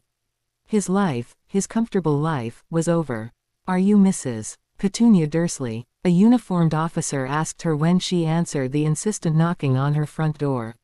Yes, I am. Oh no, has something happened to my daughters? She screeched in dismay. Why are you here? No, Mum. I have no idea who this, Dutters, is. I'm here about your husband, the officer started to explain, only to be interrupted again. A car crash. Heart attack, what? No, Mum, he's been arrested, the officer tried to explain once more. I'm here to collect all bank statements, savings account information and all personal effects pertaining to his work and finances. Wah. His reply left her speechless. I have a magistrate's order to that effect, he continued, handing her an official-looking paper. I'd appreciate it if you'd step aside so I can finish this as quickly as possible. A numb and shaken Petunia stepped back to let him enter. Oh, 0. Hermione watched as Harry left for his meeting at Gringotts. She was of 2 minds about Harry's new independence. On one hand, she was glad he didn't have to return to his dreadful relatives and was free to make his own decisions. On the other, she didn't feel comfortable about him shutting out the adults that cared about his safety and well-being. She just could not believe that Harry managed to keep this all a secret from her. Even Ron was pissed that Harry went around behind everyone's back and got emancipated without telling a soul, especially him. He felt he was still Harry's best mate despite their differences. Why keep it a secret? What was Harry trying to hide? She sighed as her mind drifted back to their conversation on the train after she'd told him about being related to someone in the wizarding world. Not a muggle born. Wow, that's strange. Harry replied to Hermione's enthusiastic news on the train. I wonder how many others found out similar news. He frowned in thought. I guess this means that you can get a better job than you thought, eh? Hermione looked at the boy she had called her best friend for almost 5 years. She recalled all the good times they had spent together. He was her best friend and her blind faith in authority figures had led her to betray his trust. Her mother's words had been like a glass of ice water in the face. It was time she apologized. Harry, I want to tell you how sorry I am that I let the headmaster control me this past summer. She hung her head briefly, then raised her eyes to his.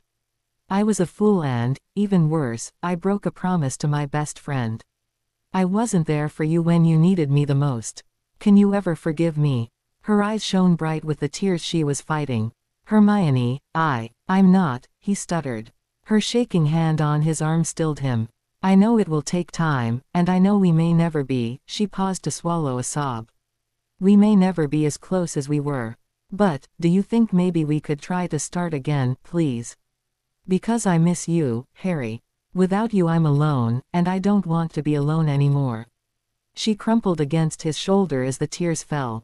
Harry reached out and circled her shoulders with one arm. I don't know if I can trust you like before, my own. It hurt so much when you left me lost and alone for the whole summer. I needed you and I don't ever want to feel like that again. Her muffled sobs shook both of them. I promise, Harry. I swear I'll never hurt you like that again. I'll even take a witch's oath on my magic. She managed to choke out. No, my own. Don't you see? If I asked for your oath it would mean that I couldn't trust you. We will just have to see if what's broken can be mended, or else we'll have to try to start again. Harry pulled out a clean hanky and offered it to her. His kind smile drew a watery one from her as she mopped her face. Hello, my name is Harry Potter, what's yours? As the memory ended, she wondered when Harry would be back and if he was ever going to tell her about his business at Gringotts. Albus Dumbledore was having his own problems. A school board meeting had been called and he wasn't invited. He had hopes to spend the first week of the new term trying to convince Harry to give up his emancipation and allow him to continue to guide him. The board was meeting even now on something they simply told him was a matter of utmost importance. Just what had been in that report that Poppy submitted. He felt fine, never better. If it had anything to do with his checkup it just had to be a mistake. That's right, a mistake. We bring this meeting to order. The harsh sound of a gavel striking stone silenced the board members. A matter of grave concern has been brought to our attention by the Mediwitch and Deputy Headmistress of Hogwarts. Mutters and whispers broke out once more, and once more the gavel silenced them. It would seem that the Deputy Headmistress has noticed some rather disturbing behavior on the part of Headmaster Dumbledore of late. Her report describes an obsessive interest in one particular student. Obsessive to the point that he has put the rest of the students in danger to guarantee the safety of said student. He has also taken it upon himself to try and control all of this student's actions, both at school and at home. We always suspected he was barmy, too damn many drops. Get to the gist of it, Malfoy. Very well. It is with the strongest recommendation of Madame Pomfrey, Mediwitch of Hogwarts, that the headmaster be remanded to St. Mungo's for a full medical and mental examination. She has tentatively suggested he may be suffering from a long-term and untreated condition similar to battle fatigue and may be suffering from delusions. In her own words, the headmaster has been living on a full alert, battle-ready status for the last 35 years and it has taken its toll on his mind and body, and she goes on to further request that we make this examination mandatory, as he will not voluntarily accept it. There was a satisfied glint in Lucius Malfoy's eyes as he finished quoting from the file in his hand. Well, I for one, think we should bow to her request.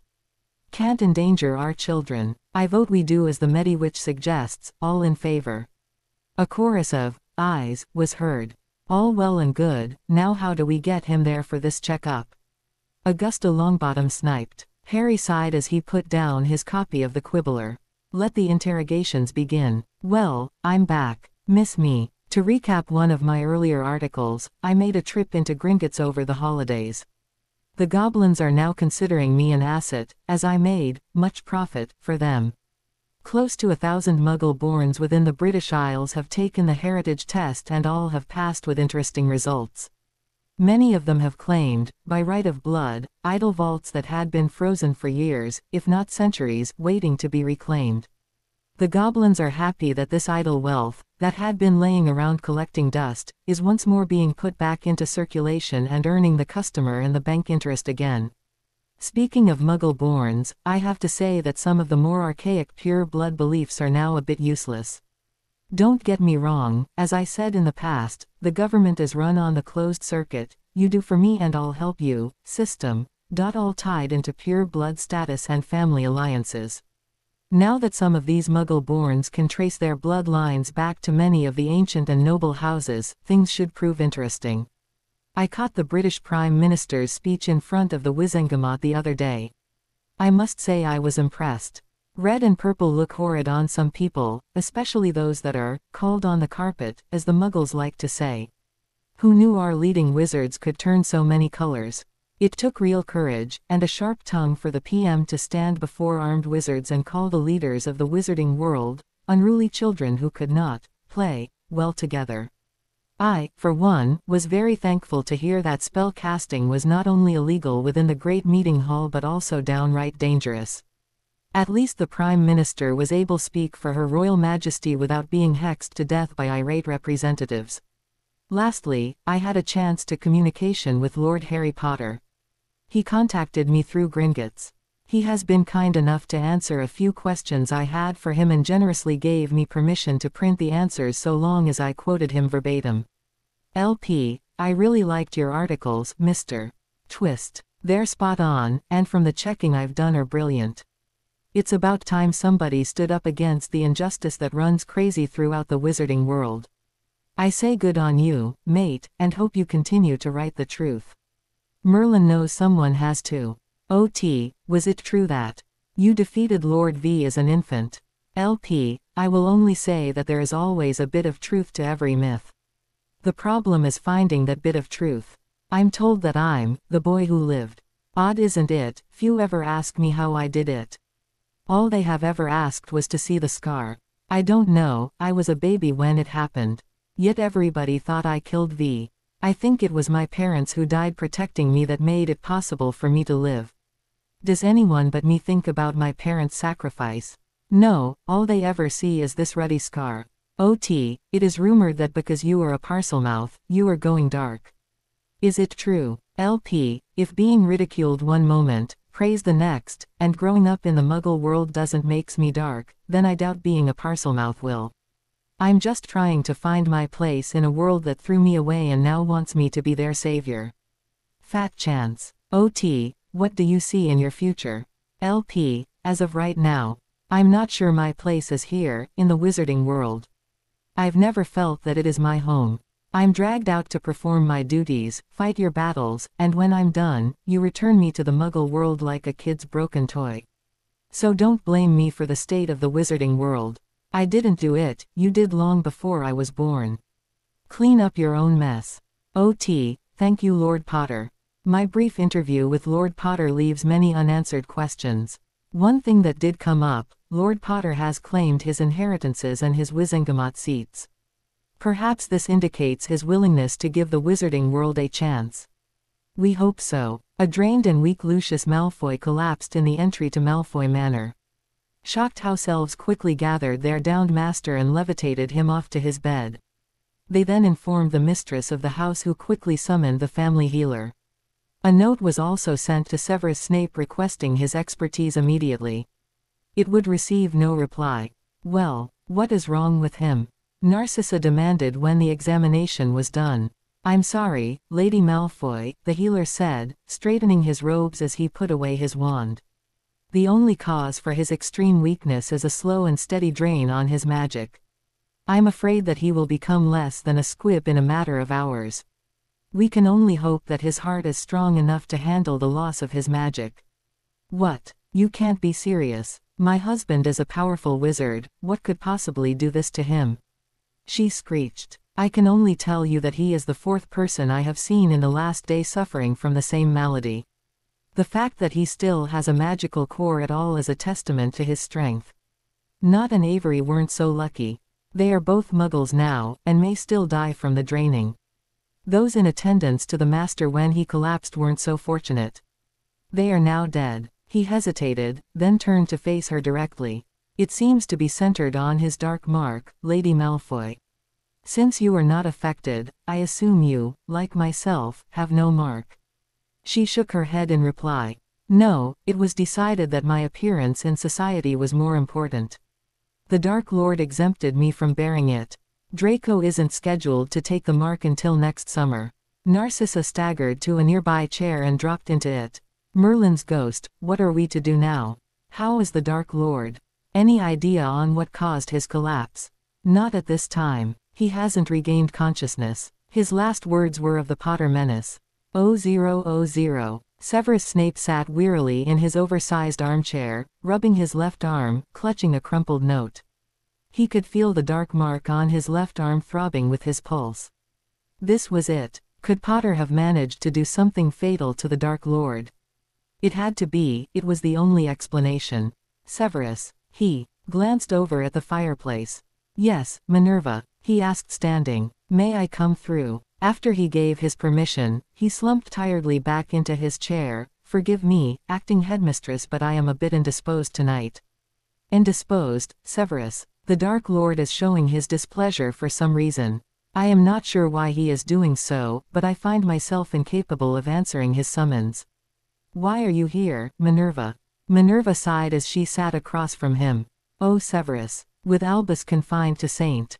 Mungo's for who knows how long, I have been forced to suspend classes for a week until things are more settled. It's just as well, Severus said, holding up a bottle of Ogden's best. Care for a dram? Severus, are you all right? You look terrible. Perhaps a dram isn't a good idea at this point. Well, it certainly can't hurt. He snorted in disgust. To be truthful, it feels like I'm dying, Minerva. Like every last bit of energy is being ed out of me. The headmistress, gasp of shock echoed in the room. I'd best get Poppy. No, if it's what I think, no one can help me. Gathering what strength left to him, Severus continued. I think he's dying, Minerva. He's trying to keep himself alive by buying the magic out of his followers. I always feared it might come to this. A knock sounded at the door. Minerva rose shakily to answer it. Mr. Potter, I'm afraid Professor Snape is unable to see you right now. Her quavering voice shocked Harry. What's wrong, Professor? Is he hurt? What? Not now, Mr. Pot. She was stunned when the boy in question brushed past her and hurried to the side of his weakening professor. Severus looked up at the bane of his existence and ed in a gasp. The boy looked terrible and yet at the same time powerful. I just got back from the goblins. The ritual worked, the brat was explaining. They really wanted to keep me for a couple of days, but something told me to return here. Then Potter plopped onto the sofa next to Minerva. Of all the gall. Ritual. What are you going on about, Potter? Severus snarled. He wasn't about to spend the last moments of his life catering to this whelp. Potter sighed, running a hand through his already messy hair. The goblins offered, for a price, a ritual to get rid of the Horcrux that old Tommy Boy placed in my scar and to take care of any others he might have made as well. So, once I claimed the Slytherin headship by right of conquest, the Keeper, along with my advisors, informed me that I needed to cast Riddle from the family and strip him of all Potter, Gryffindor and Slytherin family magics. He did, after all, use my blood in that disgusting ritual my 4th year. Both adults straightened in their seats, eyes widening in stunned awareness. So I did. And now, old Tommy Boy is finding it hard to keep his patchwork body together, Harry said with a shrug. He's relying on the connections to his followers, in away their magic to keep himself alive. They'll either become squibs, or die when their hearts give out. Severus said in a breath, clutching his left arm. So this was it. He'd be ed as dry of his magic as a vampire drains its victim. The last moments of his life, and he had to listen to this brat's prattle. Professor? Potter asked, leaning forward to watch the older man closer. Severus could see the magic rippling around the boy. Why does Dumbledore trust you so much? Why have you always protected me while I attended Hogwarts, and why haven't you asked me if I could remove your dark mark? Severus scowled. How dare he? The snifter shattered in his hand as his anger powered his waning magic. Get out. Now, Severus. Minerva started. The boy stood, hands on his hips. His green eyes, Lily's eyes, glaring down at him. For a moment, a brief moment, Severus saw Lily standing in front of him ready to give him one of her famous tongue lashings. Look, sir, I can help you, but I need answers to those questions first. You just have to trust me. I might say the same to you, Potter. Harry sighed, running a hand through his hair. Fine. Be that way. He turned to go, throwing up his hands in frustration. Try to help the man for my mother's sake and what do I get? Well, I tried. Potter, what are you babbling about? Harry stopped at the door, placing a hand on the handle. Answer my questions, sir, and I'll tell you. Very Slytherin of you, Potter. Yeah, well, I am now the head of family for the Slytherin line, sir. Severus, you should tell him, Minerva interjected. Severus bowed his head. His greasy hair curtained his expression. I was the one that told the Dark Lord about the prophecy. I had no idea that he would target Lily for it. I went to Albus after. I just wanted to make amends for what I had done. He offered to shield me, protect me if I gave him an unbreakable vow to serve as his spy. Afterwards, I went to Lily's grave and vowed to protect her son as best I could. Because of so many factors, I couldn't openly be seen to help you, Potter. Of course, you didn't make matters easier by prancing around Hogwarts as if you owned the place. Well, sir, Potter said, quietly. I do sort of own the place, now. Minerva huffed, which the pair ignored. As for the mark, why should I ask you? He lifted his tired eyes up to the boy. If Albus couldn't remove it, what makes you think you can? Well, maybe, he's not a parselmouth like I am. Harry asked as he returned to the room. Severus gazed into the boy's intense green eyes as an unfamiliar feeling started well up in him. A feeling he had smothered, never allowed himself. Hope. Potter knelt in front of him, holding out a hand. I can remove the mark and stop the draining because, as I said, sir, I am a parselmouth. More importantly, I now control the Slytherin magic that Riddle used to bind you. Severus stared into those glowing, green eyes, wishing they were Lily's eyes. He didn't see Lily in those eyes now. The power, the compassion, and determination were all Harry, nor did he see James Potter. For the first time since the boy had come to Hogwarts, he was seeing Harry, just Harry. Between one feeble heartbeat and the next, Severus slowly took in what he was feeling, and with the last of his fading physical strength, he lifted his arm. Tremors racked his muscles as he slowly offered his trust to Harry. Thank you, Professor, Harry said as he pushed up the man's sleeve to expose the ugly, inflamed brand. Severus watched in horror as the boy hissed and poured magic into his arm. Agony. Sharp and burning. He fought the urge to cry out. Darkness threatened to engulf him. No, he refused to go out like this. He would be damned if he would allow the Dark Lord to win this one. Here, Severus, drink this, came Poppy's voice as the darkness receded. Poppy was bending over him, pressing a vial to his lips as he came to in the infirmary. That one was a strengthening potion and this is a pain potion. How is he, Poppy? Came Minerva's voice from the far side of the bed. He'll be fine after some rest, Poppy said. Honestly, he should have been brought to me when you first found him. Why in Merlin's name you allowed Mr. Potter to remove that disgusting tattoo without me present is beyond me. Now Poppy. Don't Poppy me, Minerva McGonagall. The Medawitch huffed. First Albus, now Severus and Mr. Potter. What do you think you were playing at? Did someone mention me? Came a tired voice from the next bed. You should be asleep, Mr. Potter. The idea of doing a dangerous goblin ritual and then performing complex magic so soon after. It's a wonder you can still move. Severus started to chuckle. For the first time, since he had taken the mark, he felt free. Raising his arm, he noted a light gauze wrapped around where the mark should have been and rubbed a finger over the bandage. A prickly feeling shot up to his shoulder. Gone was the ever-present throbbing that radiated from the mark. Was he totally free? But, came Potter's voice. Sleep, young man, and I mean it. Came Poppy's voice. All right, you win, but I have to tell the professor something. Make it quick. Severus turned his head towards the boy. What is it, Potter? Sir, not only was I able to remove the mark and snap its connection to your magic, I found a lot of other spells and stuff attached. Some of it had Riddle's magic around it, but some, I didn't recognize. Most of them were compulsion and loyalty spells. At least that's what they felt like. I was able to get rid of most of them, but you might want to check with the goblins. For a fee, they'll take care of what I missed. Severus took in a breath. Albus. It had to be. Thank you, Mr. Potter. I'll take it under advisement. Harry walked into the Great Hall for dinner. It had been a week since the Goblin ritual and the removal of Snape's dark mark. Today was the first time he'd been allowed to step foot outside the infirmary, and it was his studied opinion that Madame Pomfrey should be declared a dark witch for the obvious pleasure she took in locking down her helpless patients. She'd steadfastly refused to allow either Harry or Professor Snape out of her infirmary.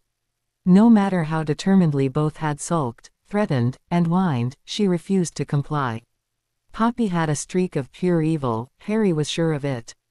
Harry's mental grumbling halted as soon as he walked into the Great Hall. There his eyes, not to mention his ears, met with the strangest sight he had ever seen. Draco Malfoy and Hermione Granger were faced off in the center aisle, toe-to-toe in a shouting match, and the professors were sitting back seemingly enjoying the show. Strange, shouldn't someone be putting a stop to this? Furthermore, just because the pure bloods have always had a monopoly on all high-ranking, prestigious positions doesn't mean, screeched Granger, her face red. It's tradition, Granger, Malfoy snarled, interrupting. But then, what would you know about our traditions and culture?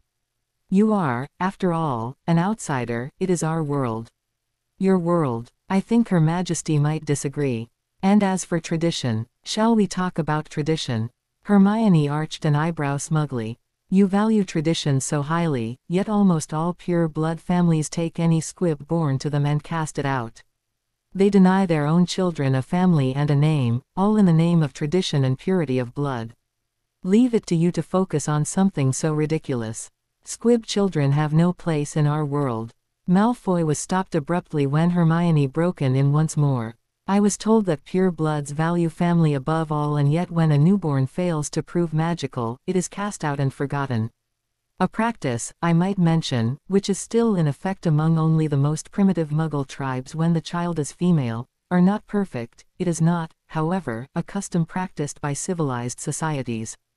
Draco Malfoy shrugged. This is tradition, it's worked for more than 1,000 years.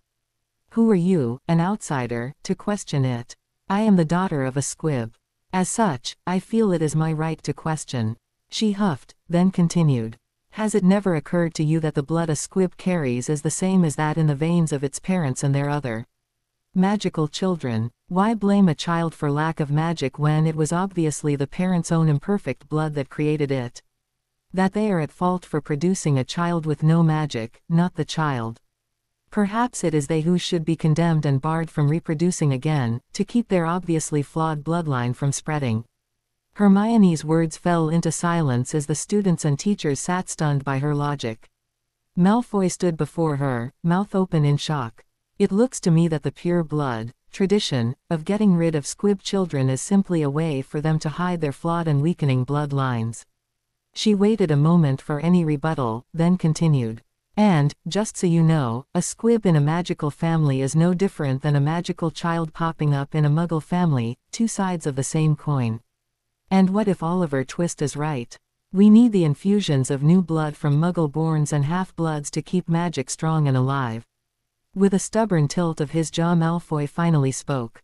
Well, he can't be right. We would have seen the effect before now. Hermione snarled. Perhaps we already have. Of the 3 most powerful wizards in the world, 2 of them are half-bloods and only 1 a pure blood. Had anyone looked at the head table, they would have seen Phileas Flitwick and Severus Snape struggling to contain their mirth. Unaware of her professor's reactions, Hermione blithely ranted on.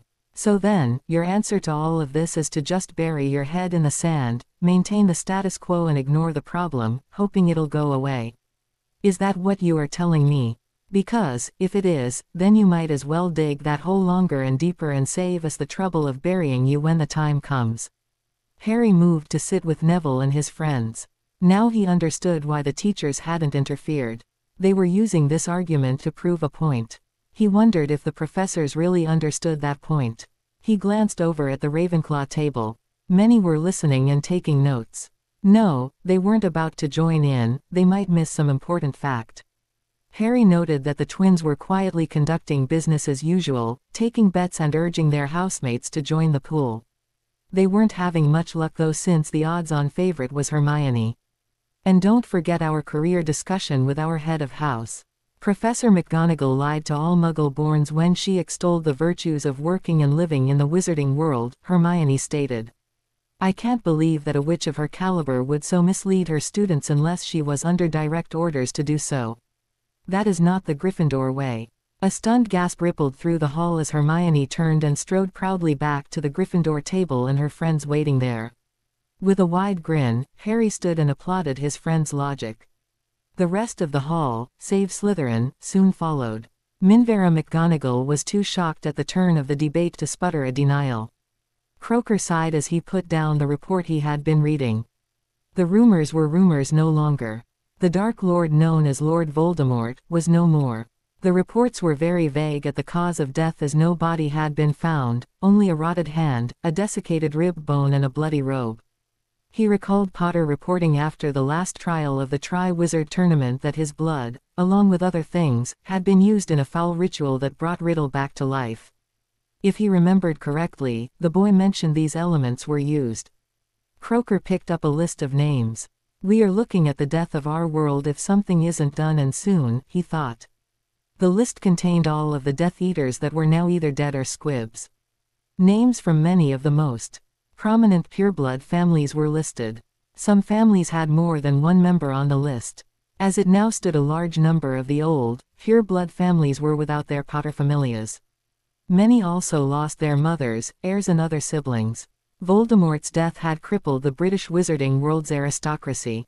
I can just see the Wizengamot enacting new marriage laws which will prove disastrous if they pass. With the eye of the Crown already assessing our world, we stand to lose everything.